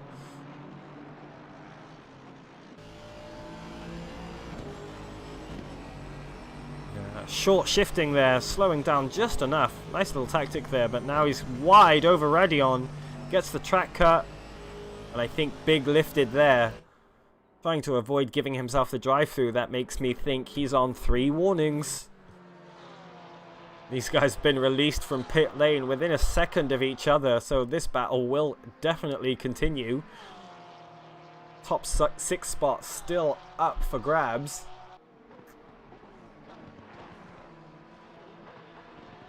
Hatching out with a minute to make up. Should he want to catch Moreno ahead?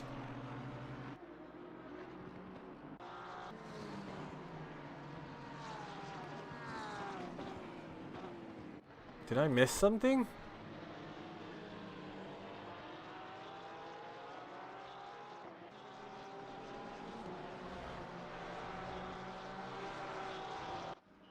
What happened? Something's happened here. Let's have a look.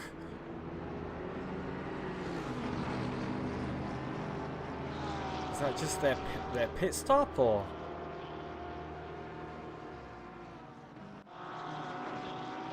Weird. Not quite sure what happened there. It's timing app not perfect. Yet to encounter a perfect timing app.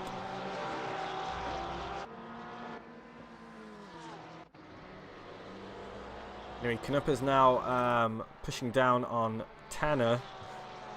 Still battling as Lichten finally making his way into the pits for the final time this race. Golacek actually 38 minutes on his stint, so could stop later in this race, could stop now. We'll see how he responds to Lichten's pit stop. Oh, he handed over the car, thank you. And Knupper's with a yellow flag ever so slightly. Did they just not? They just pitted, didn't they? Uh-oh. That is not good. I wonder what's happened there. As that lap was his out lap, and now he's back in the pits again. See if there was a big off or anything coming into bus stop. Not at all. It's misfueled the car, remember. Maybe a pit stop malfunction. Not enough fuel in the car or something. I'm not sure. Golacek actually finally making his way past Lichten, who is still in the pits. He becomes the leader of this race with one more stop to go. Will have to stop one more time. Forgot the fuel. That's what I was thinking. Also, hi Tom. Lichten now finally released from his pit box. As the Sponge Evo makes its way back into the top 10. And there's the V12 Aston behind. It's all you can hear. Neira into the pits, I assume, for the last time this race.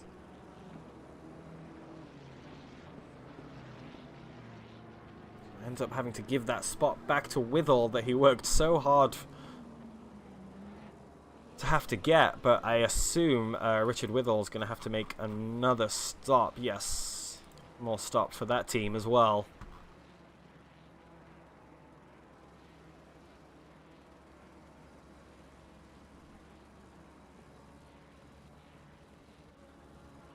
Hatcher now 30 seconds or so behind Lucas Lichten. A lot of time to make up as Petzold makes his way into 10th position. As you see, Captain Knupper's there just behind after his pit stop. I'm pretty sure they must have forgotten the fuel as Futsuki comes in for his final stop. as well as Martin Kovacs.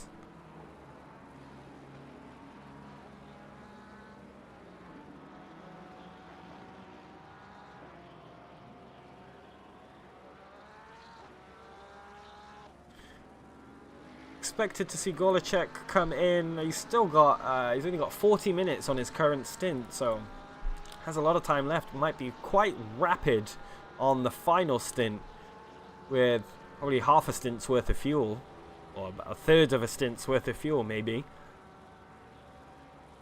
We see a bit more quali pace from Golacek's team once again, as he clears that back marker very easily.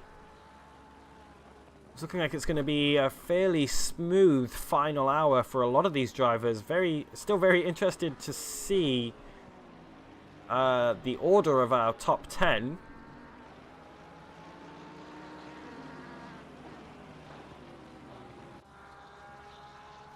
Stili Bori of the Wildsau 992 team.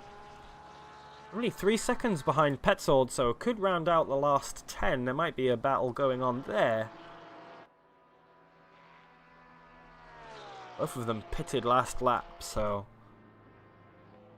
quite even on tyre life and fuel level and all that.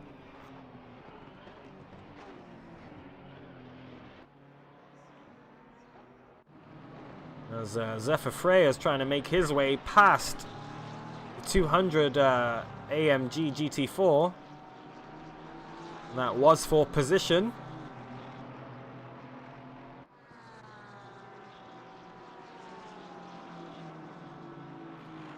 In a minute 26, 27 or so the gap now that Kovacs has been released. Pit delta for both of them.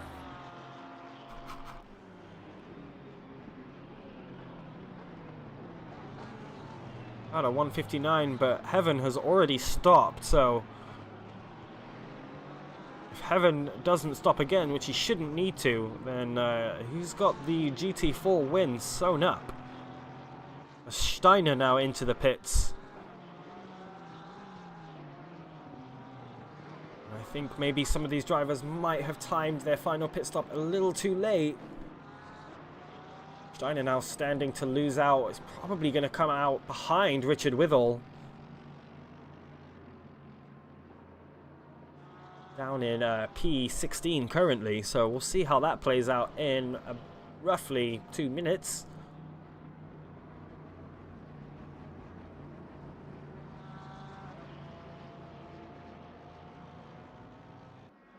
So Pierre Moreno now has a comfy 15-second, almost 16-second gap. Lucas Lichten behind. Remember, Golacek still needing to pit.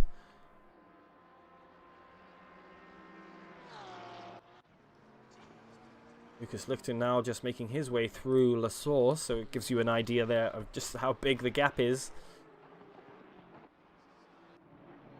Got these guys swapping positions. The T-Time V12 Aston losing out on a position to Jay Bailey there. Let's have a look and see if we can see what happened. I'm willing to bet that Page went wide, or deep I should say, into the bus stop. There's Zvalva there having a yellow flag shown. Steiner still just released from his pit box as Withall cruises past and is halfway up the Kemmel Straight. I got my maths right there, it seems.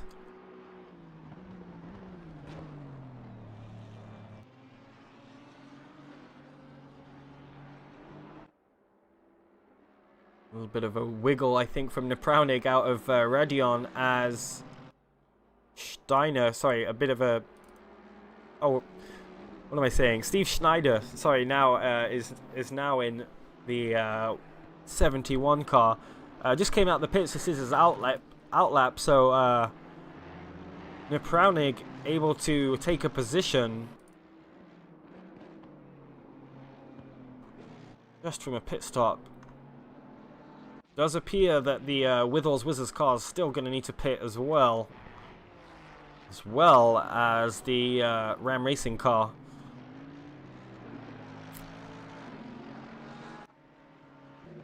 Evo Porsche might... Yeah, we'll most likely need to stop again as well. As well as Kukushinsky. What's the gap right now? Minute 47, so they could still pit and retain P5. I'm sure Kaizan now, who has done his last pit stop, will be alerted to this and will be on full push mode, trying to eliminate that pit delta time. So a minute 46 seconds is the gap between P5 and P6. The battle for P5 is going to come down to whenever Kukushinsky decides to stop.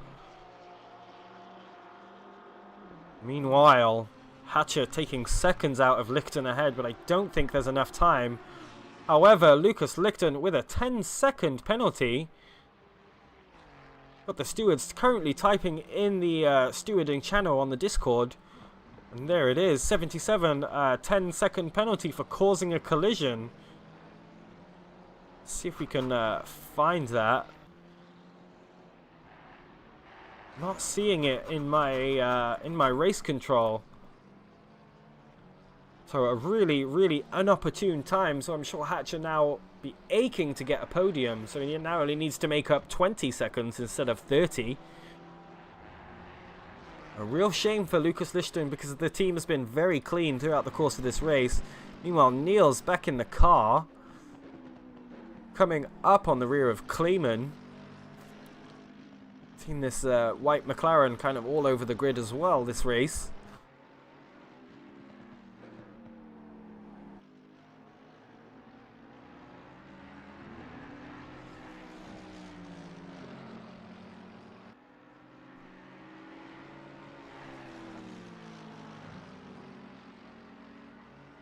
And Golicek finally now into the pits. I think Golicek might actually come out behind Kukushinsky.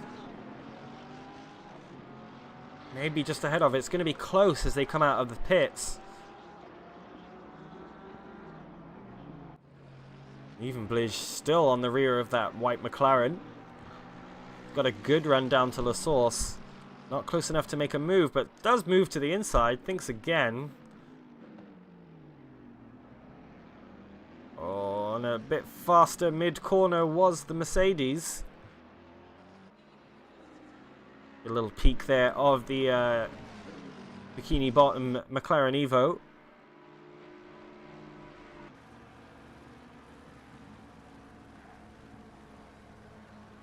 This will be a straight run up the camel for these guys.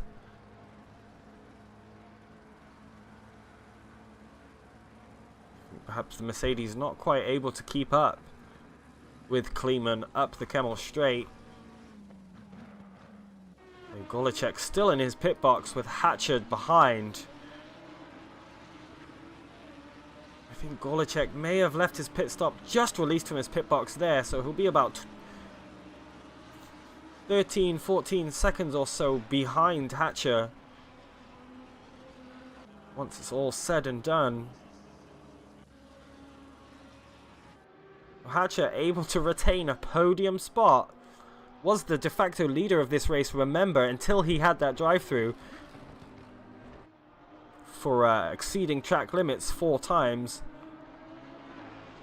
A bit further back, there's a battle for P10. Petzold now having to defend from Borry behind. Seen this Wildsal Porsche again quite a bit today. He's been in the thick of it. Kept himself largely out of trouble. Car looks fairly clean.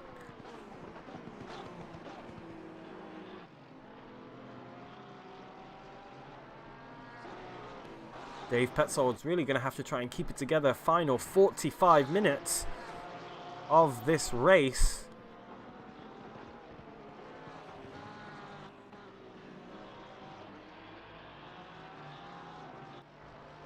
And Nunendorf back in the car for the CLRT guys. Gonna finish up this race. 20 seconds behind Hatcher. But a nice gap to the car behind of Kukashinsky, 50 seconds or so. It's a shame because they were in the running for a podium spot. They did start the race in P3, did that 99 Porsche.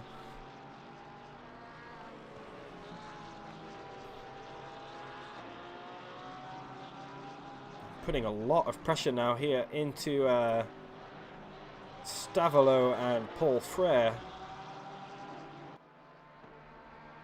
Gonna have a really nice tow here on the run through to Blanchimont. Over speed already. Petzold holding the inside line. Both of them through smoothly. See if Bori looks to make a move up the inside, a bit too far away, doesn't feel like the send.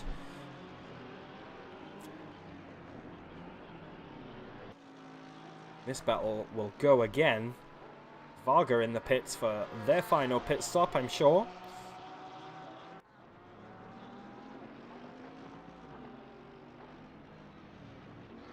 Too deep into La Source. Both drivers really, gap remains the same. On the big run down to Eau Rouge. And at this point in the race, it's just all about bringing it home. Keeping the car on the road. Trying to keep yourself out of trouble.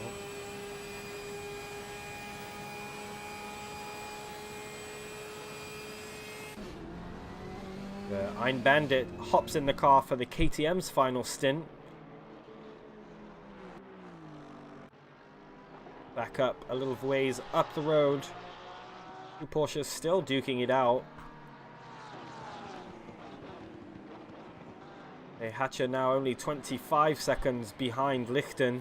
So 15 if you take the 10-second penalty into account.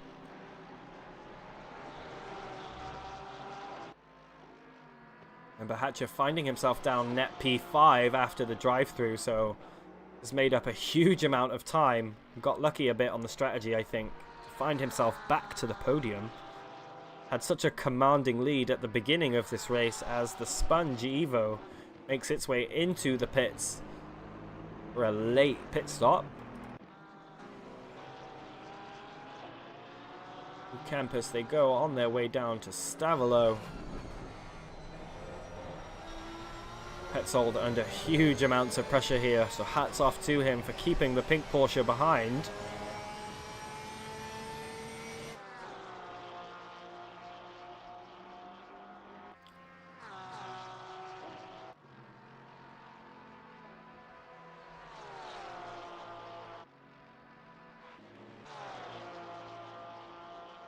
Really close now, looks at the inside, decides again not to go for it. Both of them making good work of the bus stop. Bori a little bit quicker, putting the power down on corner exit. Will look to have a move into La Source, puts himself on the inside. Another standard La Source outing. Another textbook pass as the 999 car is around. Loses it once more on, yeah, just loses the rear end. That right-hander been giving lots of people trouble all day.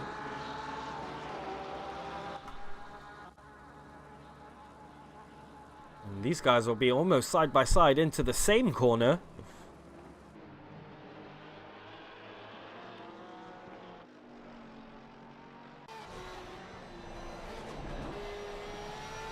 And that downshift actually costing him time. Wanted to activate this chassis and get a bit more rotation by downshifting, but you lose speed. There's Hubble now side by side with the Sponge car who's making his way out of the pits. Sylvain Hubble now up into P11.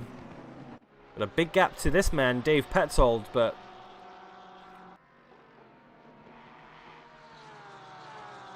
Ori now through. looking to pull away from Petzold as fast as he can.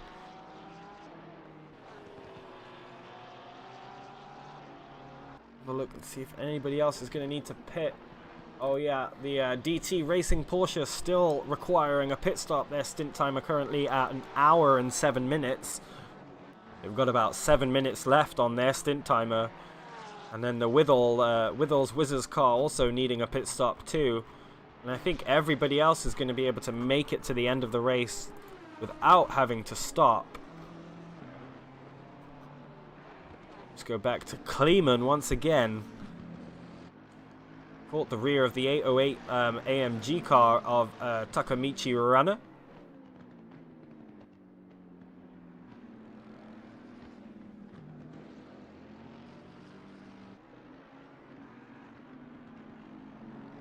Seen these guys go at it multiple times today.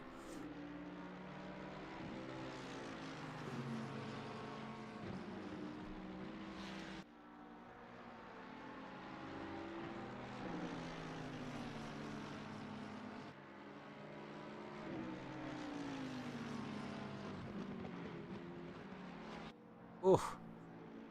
McLaren much later on the brakes there into Piff Paff.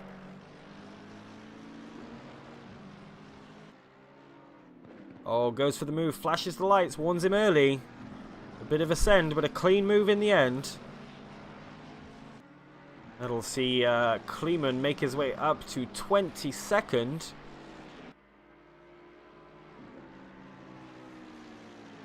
And we'll just say Bandit actually only 3 seconds or so from the car ahead of him. It'd be that 93 Aston Martin, Florian Rötig, earlier piloting the machine. Now controlled by Norbert Norbertson. Oh! Big shake there as he makes his way through Radion. Rana still about half a second behind Kleeman, although Kleeman got a fantastic exit out of the bus stop. And there is Lucas Lichten as well, carrying that 10-second penalty to the end of the race, so it will be added to his final race time. Excuse me.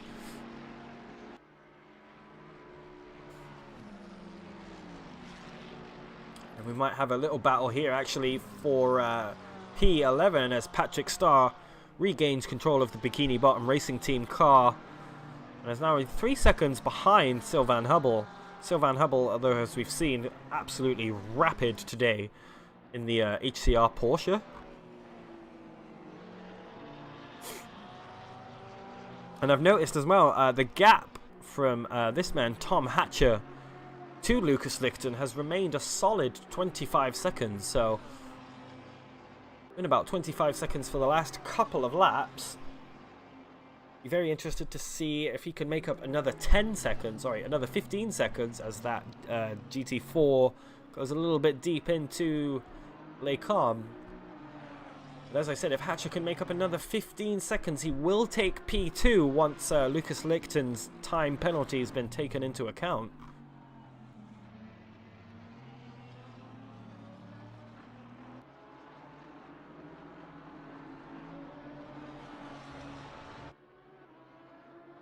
Get some people in the chat, maybe let me know who they think is driver of the day or team of the day.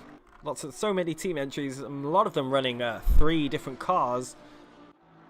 Oh, and Kukaczynski finally making the final pit stop for the DT Racing Porsche.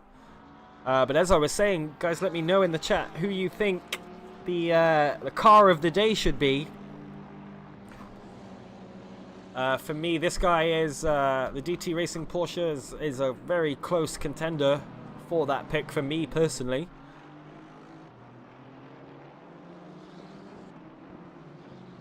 Maybe even the Glorious Racing entry has been doing a fantastic job. Remember, these guys started 25th on the grid, now find themselves P7. Run the risk of actually, well, maybe not. Maybe. I was going to say, Kukaczynski might be coming out right behind Tanner in that 977 Porsche. And then further back, Niels Evenblige coming up to the rear of the 808 Mercedes. 808 cars, the VR chat community. Look at the overspeed here. Big send coming, maybe. Yes. Well, the 808 goes quite deep into Les Combes. Manages to keep it ahead though. Under huge pressure from Evenblige behind. There's a Spire Solitary GT4 up ahead as well, so that's going to mix things up. Once that comes into play, hopefully they don't catch them around Heathpath or Stavelot. Looking like that might actually happen though.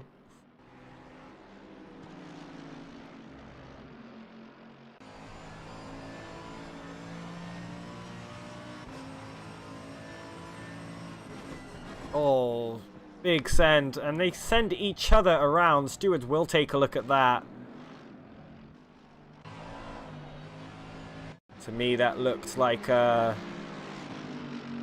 pretty clear cut of just braking too late. Not quite sure what happened there.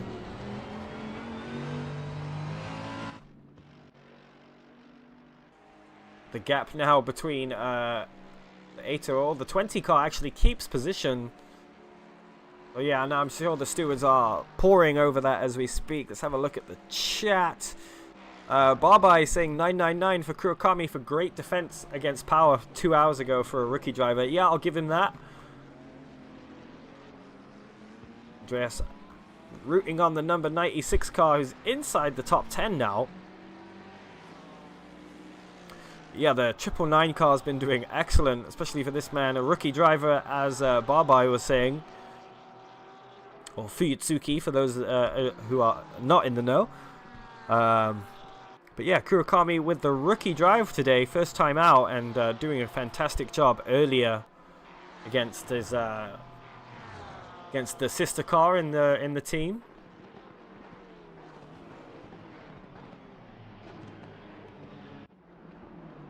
Loash actually getting some action against the Italian guys. Losing a position there to Antonio Regina. Regina. I should say not Regina, because it's not English, mate. Come on. Then just as I predicted, McNeil coming out of the pits with Zahn very, very close behind. Only about 1.5 seconds, so... McNeil managing to hold on to P5 only just for now. We got 30 minutes remaining. See if McNeil can hold on. That was McNeil's outlap that he just completed, so still some heat to get into the tires, but I'm assuming a lot less fuel than he's been experiencing. Hatcher now has gotten the gap down to 19 seconds, so just needs to make up 9 more seconds if he wants that P2 spot on the podium. Last lap an 18.8, fastest man on track last lap by quite some margin. Moreno's last lap only a 19.2. Crosses the line there.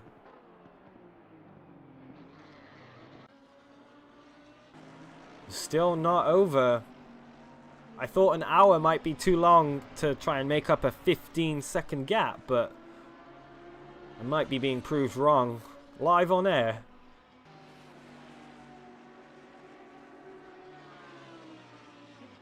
Also looking like Napraunig will reign supreme as our fastest solo driver. Big hand, big applauses in the chat and at home for all the solo drivers. There's 3 of them finishing the race, doing a 6-hour race here by yourself. That's no small achievement, shall we say. It's pretty hardcore. And not only to do it, but to finish. And, you know, both of these solo drivers, Napraunig and Loash, able to finish in the top 20. Loash actually started 32nd on the grid. Napraunig starting 24th. And there goes Richard Withall into the pits for their final pit stop. Having a look. Is there anybody else who needs to pit now? Should be it. Yeah, that's it. So this is the last pit stop of the day for anyone. Finally makes his way down towards the old pits as the 54 entry Husky currently under attack, almost kind of from the 420 BMW. This will be for P27.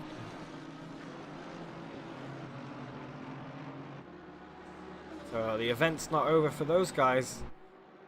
Hatcher now actually taking another second out of Lucas Lichten. He can finish within 10 seconds of Lucas Lichten before the end of the race. He gets P2. Got to be very careful to not try and pick up something himself, as that 808 Mercedes kind of forces him offline a little bit. Brakes early for the next corner though. Lets him by. It's another second gone from Lichten. So this will go down to the wire for another 27 minutes. And Napraunig actually coming up to the rear of the 999 entry. Double 10 seconds behind the P10, catching 1 second a lap. Notice that. Actually was 2.5 seconds a lap faster last time around was Sylvain Hubble than Petzold. So top 10 finish. I said Petzold's got a top 10 finish in the bag. I might be mistaken once again. Oh, as we've got an accident here. Let's find out what happened. Oh, just lost the rear into the entry of Pouan. Oh, did well to almost save it. Not able to keep the car pointed in the right direction. Was very lucky not to collect one of those cars behind either. Oh, and a drive-through for Aaron Rains, which he's serving right now. Don't think it will allow Wilson behind to catch up, but I'm sure that's for... Yeah, that's for track cuts once again. It just goes to show you how hard it is to keep it together here at Spa. So easy to get a track cut.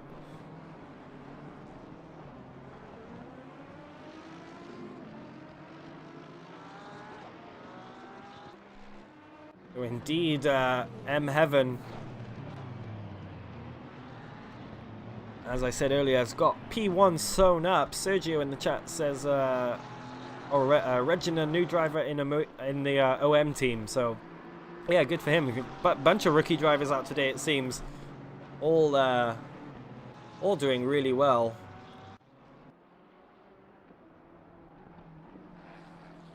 This team beginning the race in P5, I think got caught up in the big smash at the beginning of the race.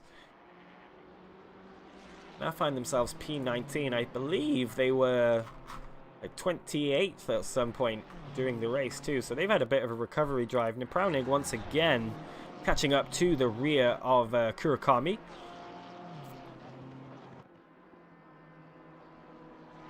I will say as well, Sylvain Hubble also keeping Patrick Starr with him for company. 4 seconds between all three of those cars, P10, 11 and 12 respectively.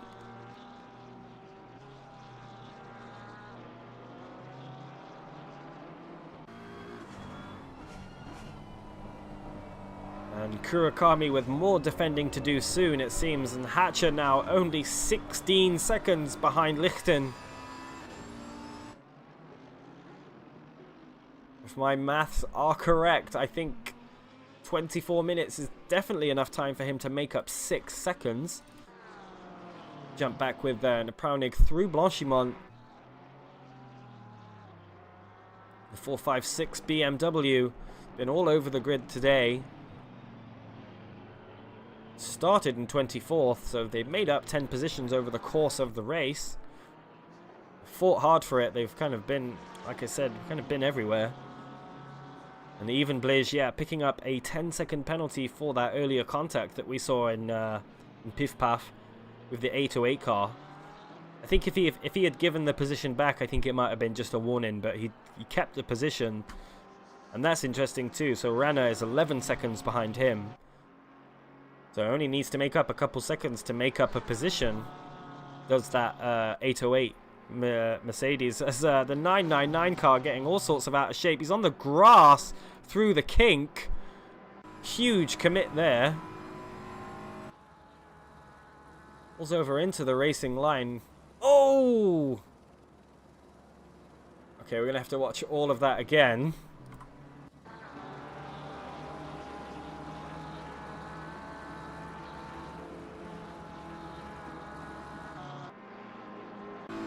You see Napraunig here just dip into the grass.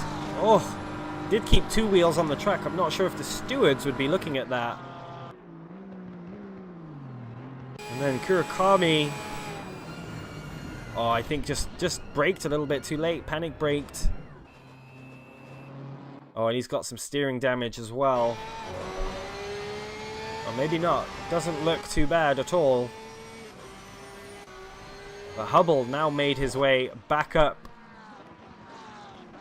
to the rear of Petzold. Really quickly has actually dropped Patrick Starr from behind. Gave him about a 2-second gap. Or 2 seconds more gap. He was 4 seconds behind. Patrick Starr is now 6 seconds behind Hubble. I'm willing to bet Hubble's going to put himself up the inside into Puon. Doesn't, but more Porsche on Porsche action here at Spa. 21 minutes to go.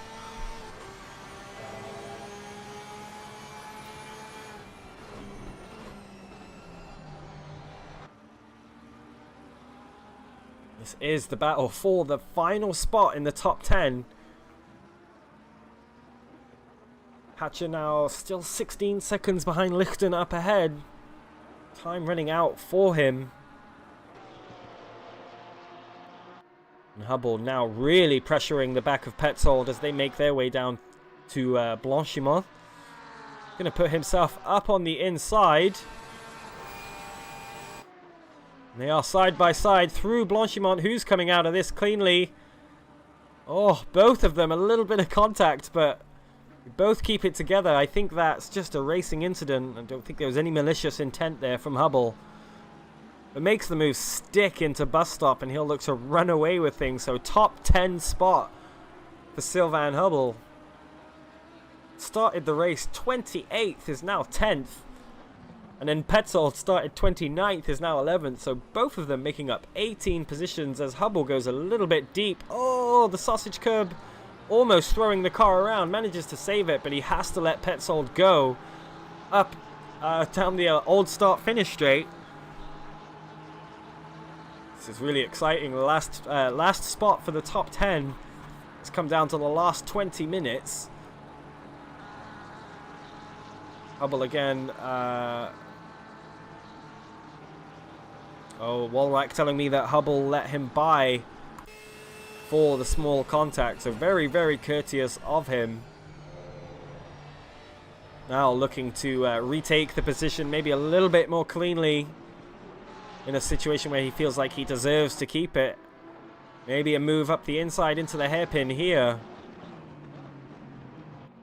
Oh, and more contact. Bit of door bashing. Rubbins racing, boys. I would be happy with that if that was me.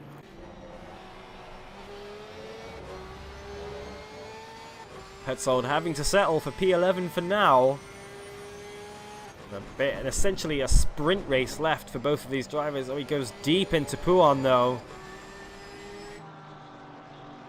He's now got that number 69 Aston Martin trying to unlap himself from behind. Well, Hubble running away with it. 1.3 seconds already, so a good move from Hubble, keeping it together in the end and making the move stick finally.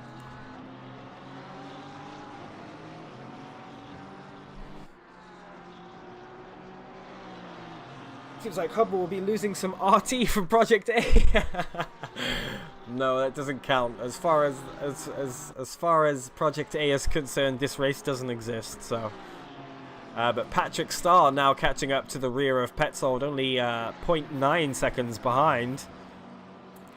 Does have a back marker in the way, but Petzold looking like at risk of losing another position here. And big hats off to Pierre Moreno, actually pulled out. He's pulled out about 15 seconds or so on Lichten in the last stint alone.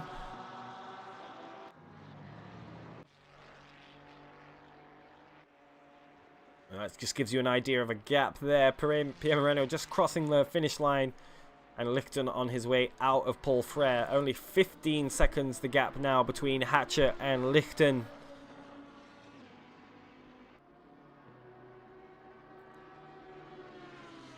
Got 17 minutes to make up 5.8 seconds as Hubble gets a 5-second penalty.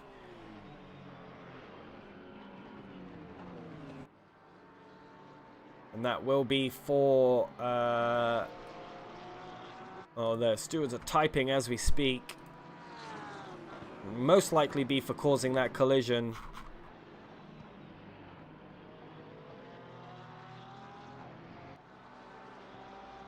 See if we can't have another look at it. This is the original contact, yeah. That's probably the one that they've given the penalty for. Let's see, Stewart's still typing up that, yeah, time penalty, 5 seconds for causing a collision.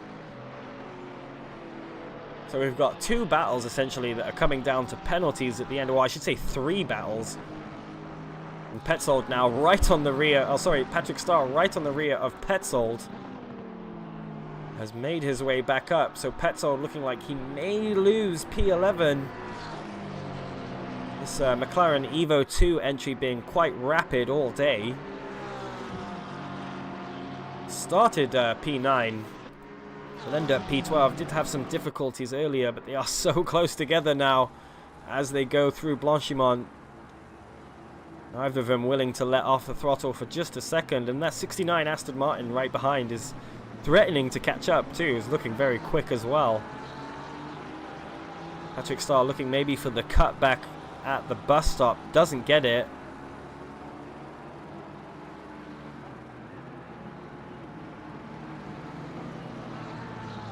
Anyway, everybody now with a time penalty on the grid stands to lose that position because of their time penalty.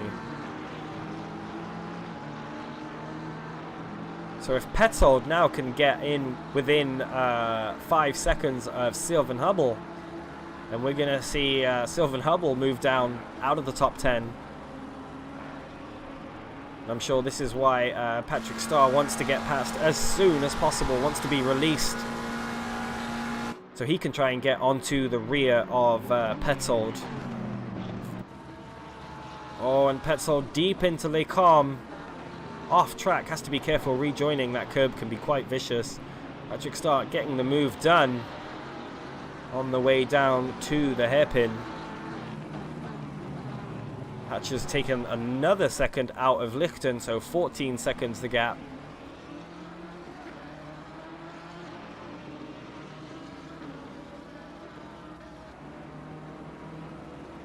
And then if this 808 car can make up a couple seconds, might be able to pip even Blige from second, or 22nd position, I should say. Hatcher now with 14 minutes to try and make up. Let's see, 4 seconds. Not an insurmountable task. Kai Zahn with a drive-through. I will assume that's for track limits. He takes it now.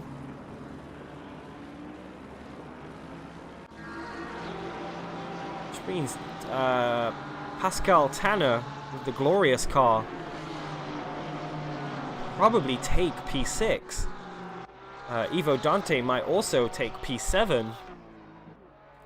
Because this is such a long pit lane, you do lose about, yeah, as Gons was saying earlier, about half a lap on a drive-through.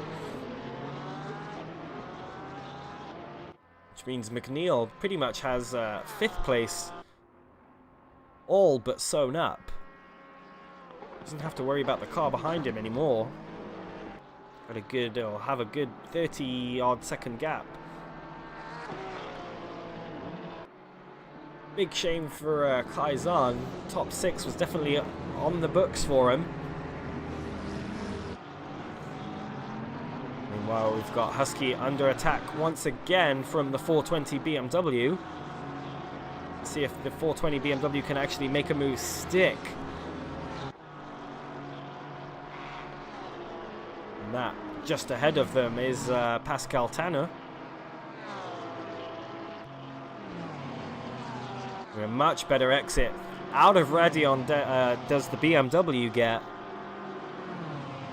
That's the moon sewn up before Les Combes.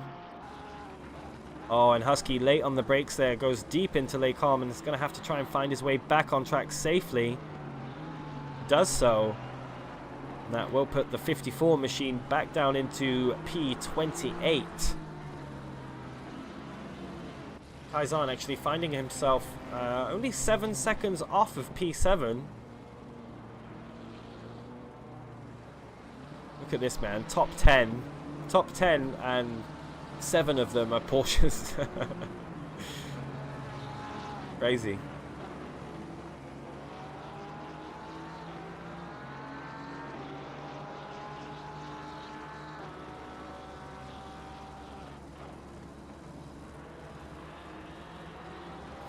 .420 almost got sent to Mars.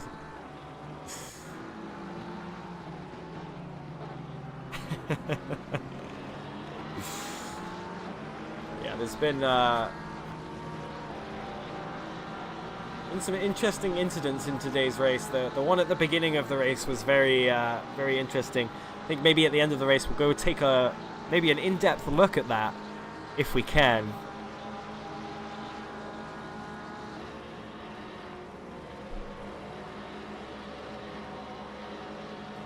Hatcher now 4 seconds to make up. Can he snatch away a P2 from Lucas Lichten?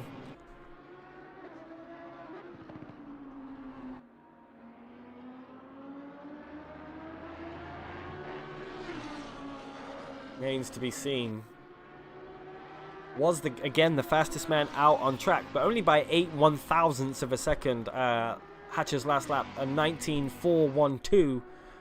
Meanwhile, Moreno putting in a 19.420. You can't say that the Spectre entry hasn't deserved the win, because he's just as fast, if not, or just as fast as the Evo Lambo here.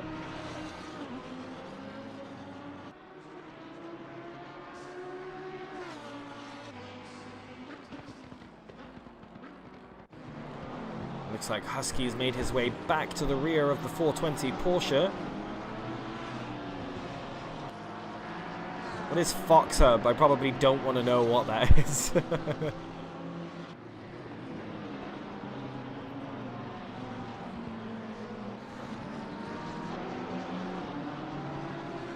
And the number 12 Porsche looking like it's coming out through victory cruise. It's actually 8 laps down on the last placed GT4. It's out there nonetheless. I mean, even finishing a 6-hour race is an achievement.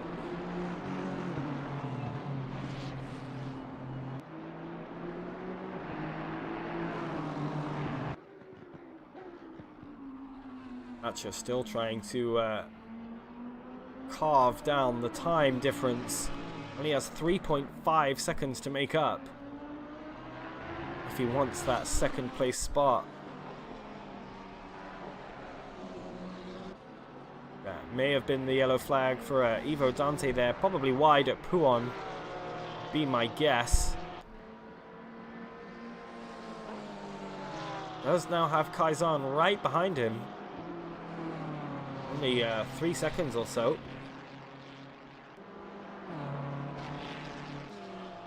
And then the Withers Whizzles car right behind him, as Steve Schneider lost a position there to Varga in the 21 AMG.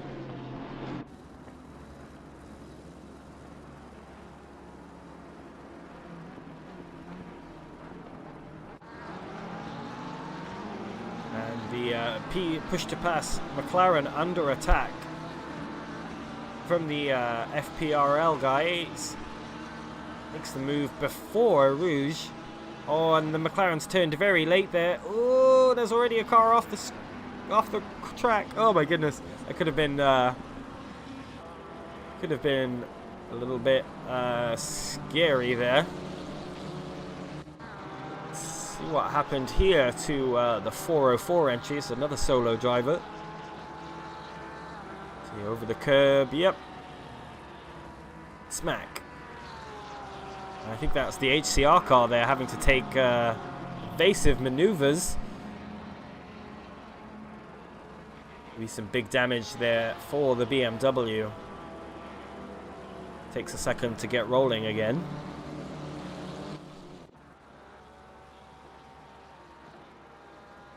Meanwhile, trying to make the move again.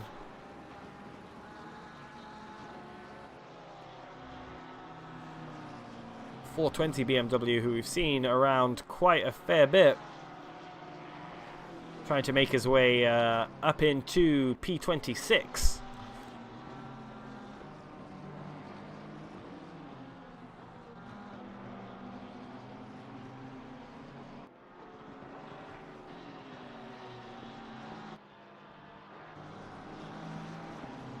Through Stavolo they go. This BMW has actually been rapid in a straight line. See if there's a move to be made, maybe into bus stop.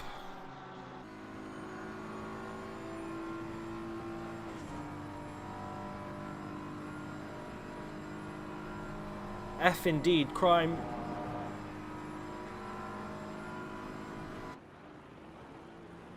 Going for the send.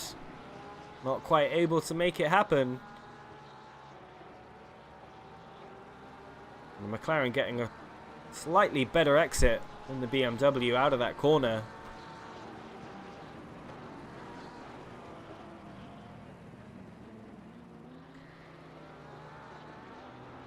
Quick check-in on Hatcher, and now only has 3.1 seconds to make up. Now 2.8.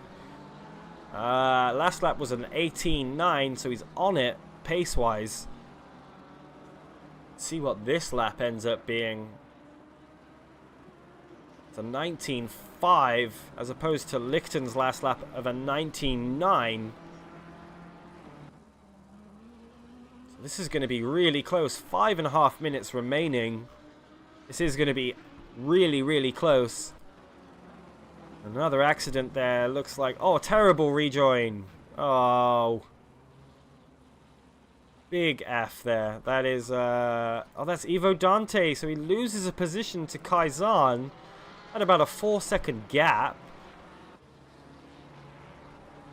Rare.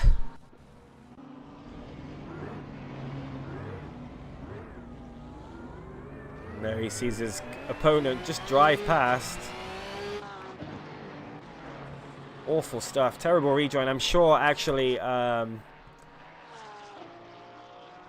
remember who it was that went off.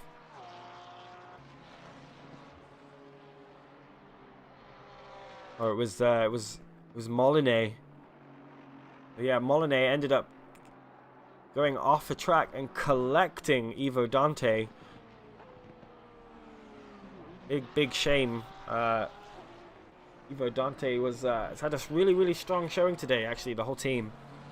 Yeah, ESRT guys. Starting the race in P12. Fighting their way up to P8. We're in P5 at one point, I believe, or P6.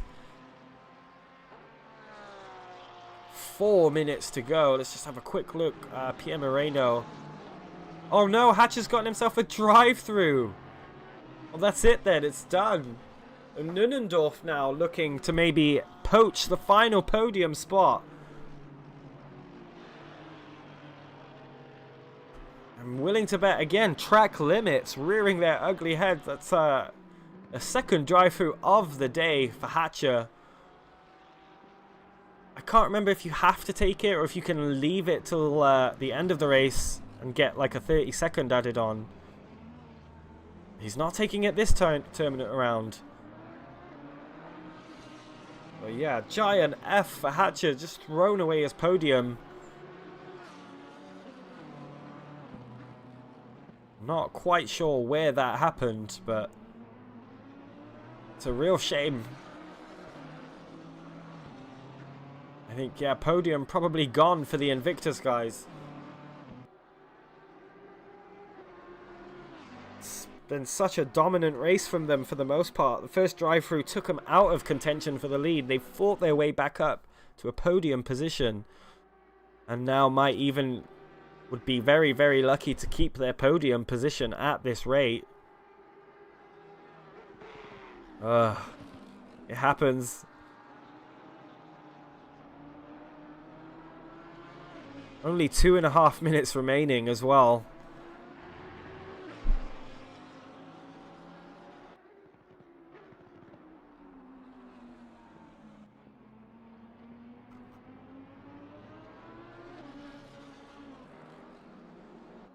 Oh, that's so rough. It's kind of heartbreaking.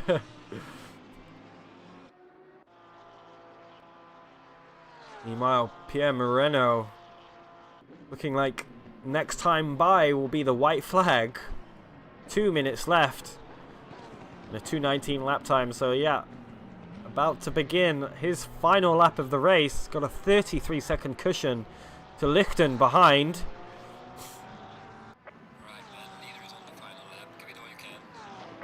And he's coasting now. 2:21 was his last lap, so he's just looking to bring it home.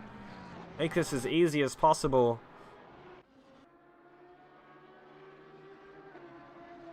Schneider having some issues as well. Wonder if this was into turn 1 here. Might lose him P16 in the end. He's got that 999 car behind him. Oh, I wonder what happened. Something's happened there. That does let the 999 car all the way through. Hatcher taking his drive through now. So Nunnendorf looking like he's gonna pip that P3 spot on the final lap. McNeil also might find his way up to P4 as well.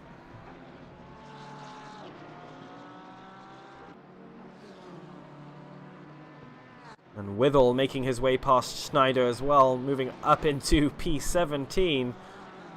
We've had more position changes in the last 5 minutes than we have in the past hour and 10.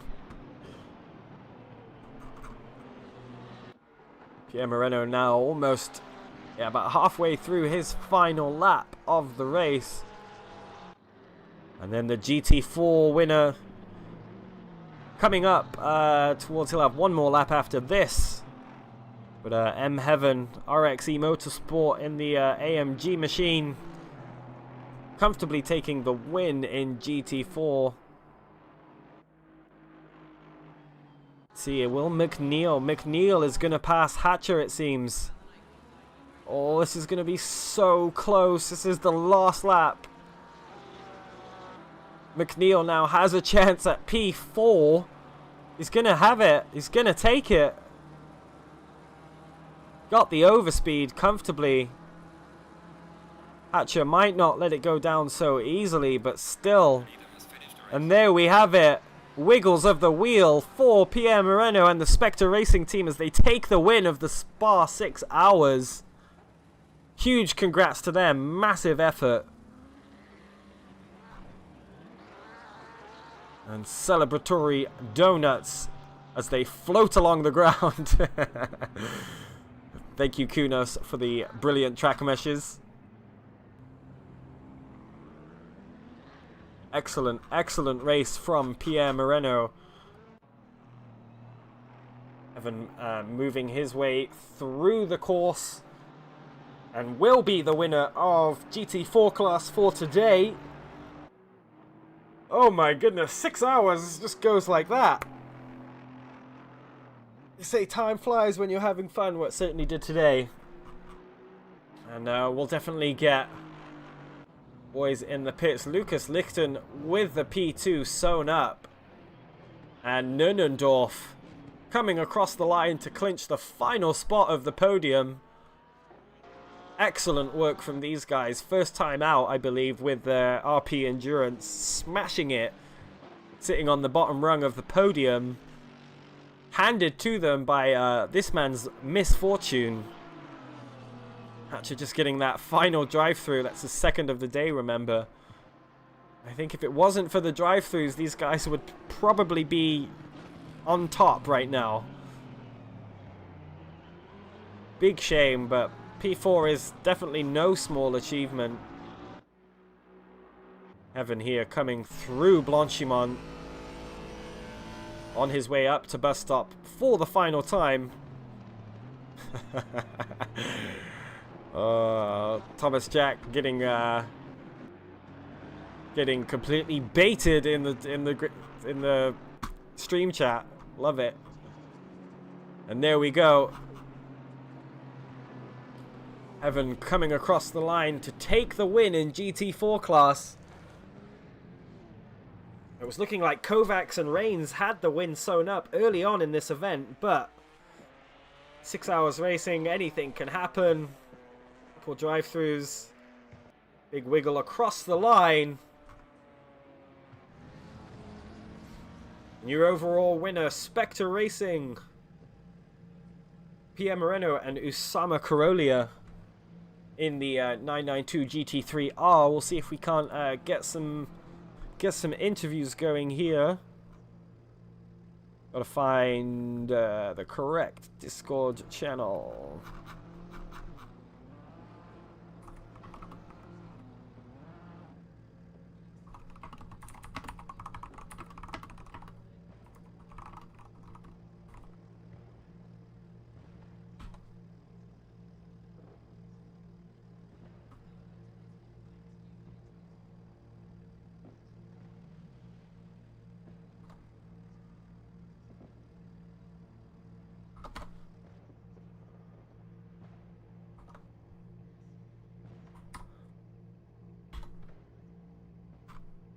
Alright, just typing some things out here.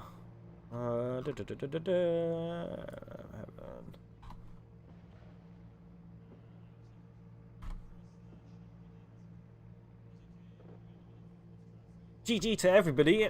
Fantastic event. Real shame about. I'm just seeing. No, we're not going to be able to go back. Not going to be able to go back for the beginning of the race. Unfortunately, I did want to see the mayhem that occurred at Les Combes. There was a big wreck at the beginning of the race. Definitely made things quite interesting. So fastest lap of the race still goes to Tom Hatcher. So, you know, still an achievement. The only driver actually today to reach the 17s. The fireworks go absolutely mental in the background.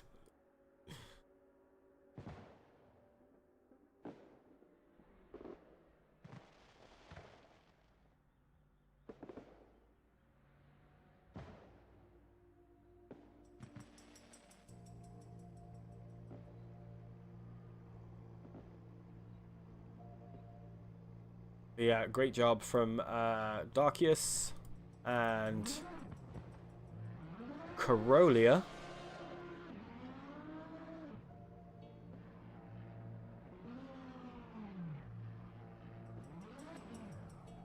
was really up in the air for a little bit, especially with that P3 spot. Hatcher catching up on Lichten. Ended up being, yeah, it ended up being not needed. Anyway, joining us in the commentary booth right now is Darkius. Pierre, congrats on the win. Fantastic drive. Thank you. Yeah, and also congratulations to Usama. I don't know if he'll be joining us. Okay, no worries. He might be. Anyway, it looked a little touch and go there from you know, the middle of the race. I honestly thought the Lamborghini would be the one to get it, you know. Looked quite dominant on pace, but I guess you guys managed to keep it clean and just be the more consistent entry. So yeah, hats off to you guys. What was just run me through the issues that I was seeing a lot of. Was Les Combes today quite difficult to navigate? I saw a lot of cars going off there, and of course the incident at the beginning of the race. Tell us a little bit about that, if you could. Yeah, I mean, for us, it was relatively incident-free, just except in the last lap. Actually, we got 2 incidents. I don't know if it was on the stream, but I mean, for us, it was very good. That incident we got at the beginning of the race, it was me. I had slight contact with GT4.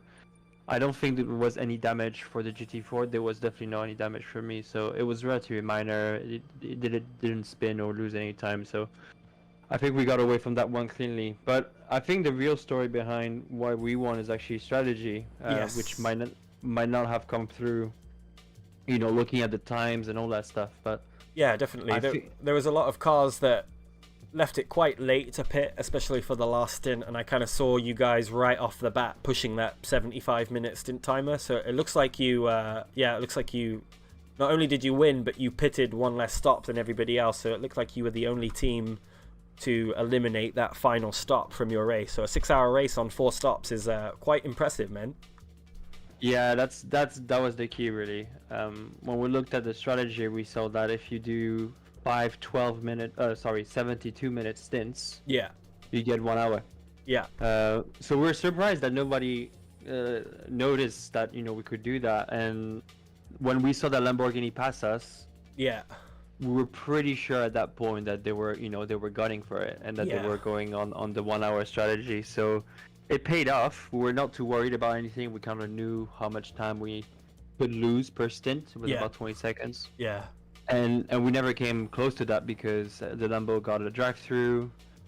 You know, everybody got a few incidents here and there, but we kept relatively trouble-free. Yeah. Hey, here comes the hero. Yeah, Mr. Kozzolia, Usama's here. Congrats, dude, on the big win. I was just telling Pierre, it was a hell of a drive from both of you on the different strategy, pretty much from the rest of the field, really. There was the other Porsche who... it looked like they were trying to extend their stints up to 75 minutes, but couldn't manage a cleaner race as you guys. So I think hats off to both of you for not only winning the race, but doing it from pole position, and as well as you lost a couple spots in the beginning stint and then managed to claw them back just by keeping calm. Really, just goes to show kids you can do maths and still be fast at racing. So. But because it looks like the Lambo was doing even 217s at any point, and we never really dipped there. No. So your guys' best lap was an 18.4, and the Lambo's best lap was a 17.7. So you guys spent most of the race trading lap times with them around like the low 18 mark, mid 18 mark. So I think, if I'm only imagining what would have happened if the Lambo didn't get the 2 drive-throughs, because I bet that would have been a sick conclusion to the race. But Osama, if you would just have a description for us of your stints, if you wouldn't mind. Being consistent overall, to be fair, that was the main goal. Not need to push too hard, because we knew we had the upper hand because of due to the strategy. Yeah. The only car we were worried about was the Lamborghini until he got the GT. Yeah. So I mean, hats off to them. Really, they were fighting for a podium in like the last stint. They got down to P5 at one point, managed to claw their way back up through the field after their first drive-through. So hats off to those guys as well. Was it really good quali battle to watch as well. Obviously Spectre Racing always has a banging livery too, so it's quite easy to put it on the top row of the podium for that reason too. But congrats again, boys, and thanks for coming in and chatting with me, and hopefully see you guys in the next endurance event, huh? Thank you. Yeah, for sure, man, and well done to you for keeping it up for so long. 6 Oh yeah, hours commentary must have been challenging. Not too bad, Easy, because it's not too bad when there's lots of things happening, and the first 2 hours it was like there was so much happening I couldn't watch it all. And usually the endurance events that I do commentate do end up being like that. It's like the first half of them especially, I just can't keep up with everything that's happening. So I'm glad the huge grid worked out in the most part. The only massive incident we had was the one on lap 1. But I'm sure there'll be a lot of replays of that floating around the internet quite soon. Yeah, we'll have a look at that for sure. Yeah, thank you, Deep. Yeah, all right, boys. Congrats again, and you guys take it easy. Thank you. Cheers, see you later. Bye. Bye. All right, that was your overall and GT3 winners, the Spectre Racing lads. It was Usama Karolia and Pierre Moreno. And we should have Lucas Lichten joining us as well in the commentary booth. Lucas. How are you? Live, I guess. Solid drive from you today. And your teammate too. I was quite surprised to see one of the new Ferraris on the middle step of the podium. I'm surprised we didn't win. Yeah. No, Ferrari didn't win. Like that's more surprising. I feel like. Yeah. I mean, I kind of don't know why I said that, but it was just funny to see the last stint of the race, seeing you guys get kind of almost caught up because you had the 10-second penalty.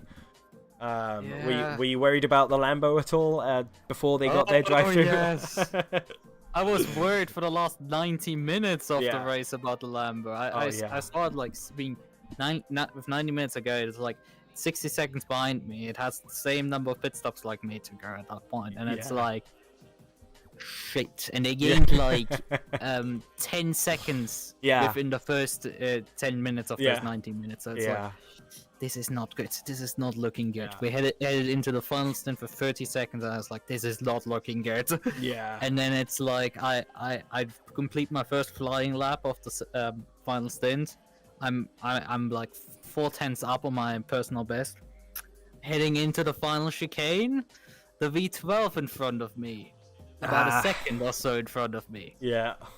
And halfway through the chicane, he wasn't a second anymore in front of me. Yeah. It was besides me at that point. It sounds about right. Unfortunately, they were just a bit too slow. Yeah, it happens. It seems like you guys dealt with the traffic overall really well. I would say we got quite unlucky at times looking at overall I was monitoring the gaps, and it's like my opponent seemingly never got bad traffic, but like I got the gatherings of like 4 GT3s being like, oh, there's a GT4, let's what do we do, we do? We'll just like, I don't know, you go first or I go first? What? It felt like it, like there's just a clump of traffic sometimes, and you can only lose time. It's very frustrating at that. I will say, compared to the rest of the grid, you guys got away pretty lightly with catching traffic in inopportune places. So, granted. You guys had it pretty easy compared to everybody else. So I wouldn't complain too much. Yeah, it's just when you're having to push 300% because the people you're driving against are like just that half a second faster already than you per lap. Yeah, so definitely. You're like, I would like to not lose 2 seconds. Thank you very much. Yeah, it's tough. It's not helping. But congrats on the P2. Thoroughly deserved. I mean, I know you guys have won races here before, not at this track, but at least with RP Endurance. So maybe we'll see you next one. You can battle it away for another class win in the next one, which we don't actually know what the next one is yet, but I know it'll be sometime next month. That's all I can really say. Yeah, I mean, hopefully I'm back sooner, because I mean, it's been how many months? 8 months since I've last raced in something an RP like Endurance. that. It's been a while. I did race in your Wednesday series a few times, which let me plug that on the stream briefly. The Wednesday series is pretty good quality. Yes. It's at the Corsa content. Yes, I will talk more about that in a little bit, but just want to say congrats again for P2, and thanks for hopping in the waiting booth and coming in and giving me a little chat, man. and give your best to your teammate as well. He thoroughly deserves as it. always, and it's an excellent drive. Yeah, he doesn't drive ACC that much, but he's just stupid fast. Yeah, and it seems like he was really, really on it. So, cracking drive from both of you. So, yeah, congrats again, lads. Thank you. All right, mate. Bye-bye.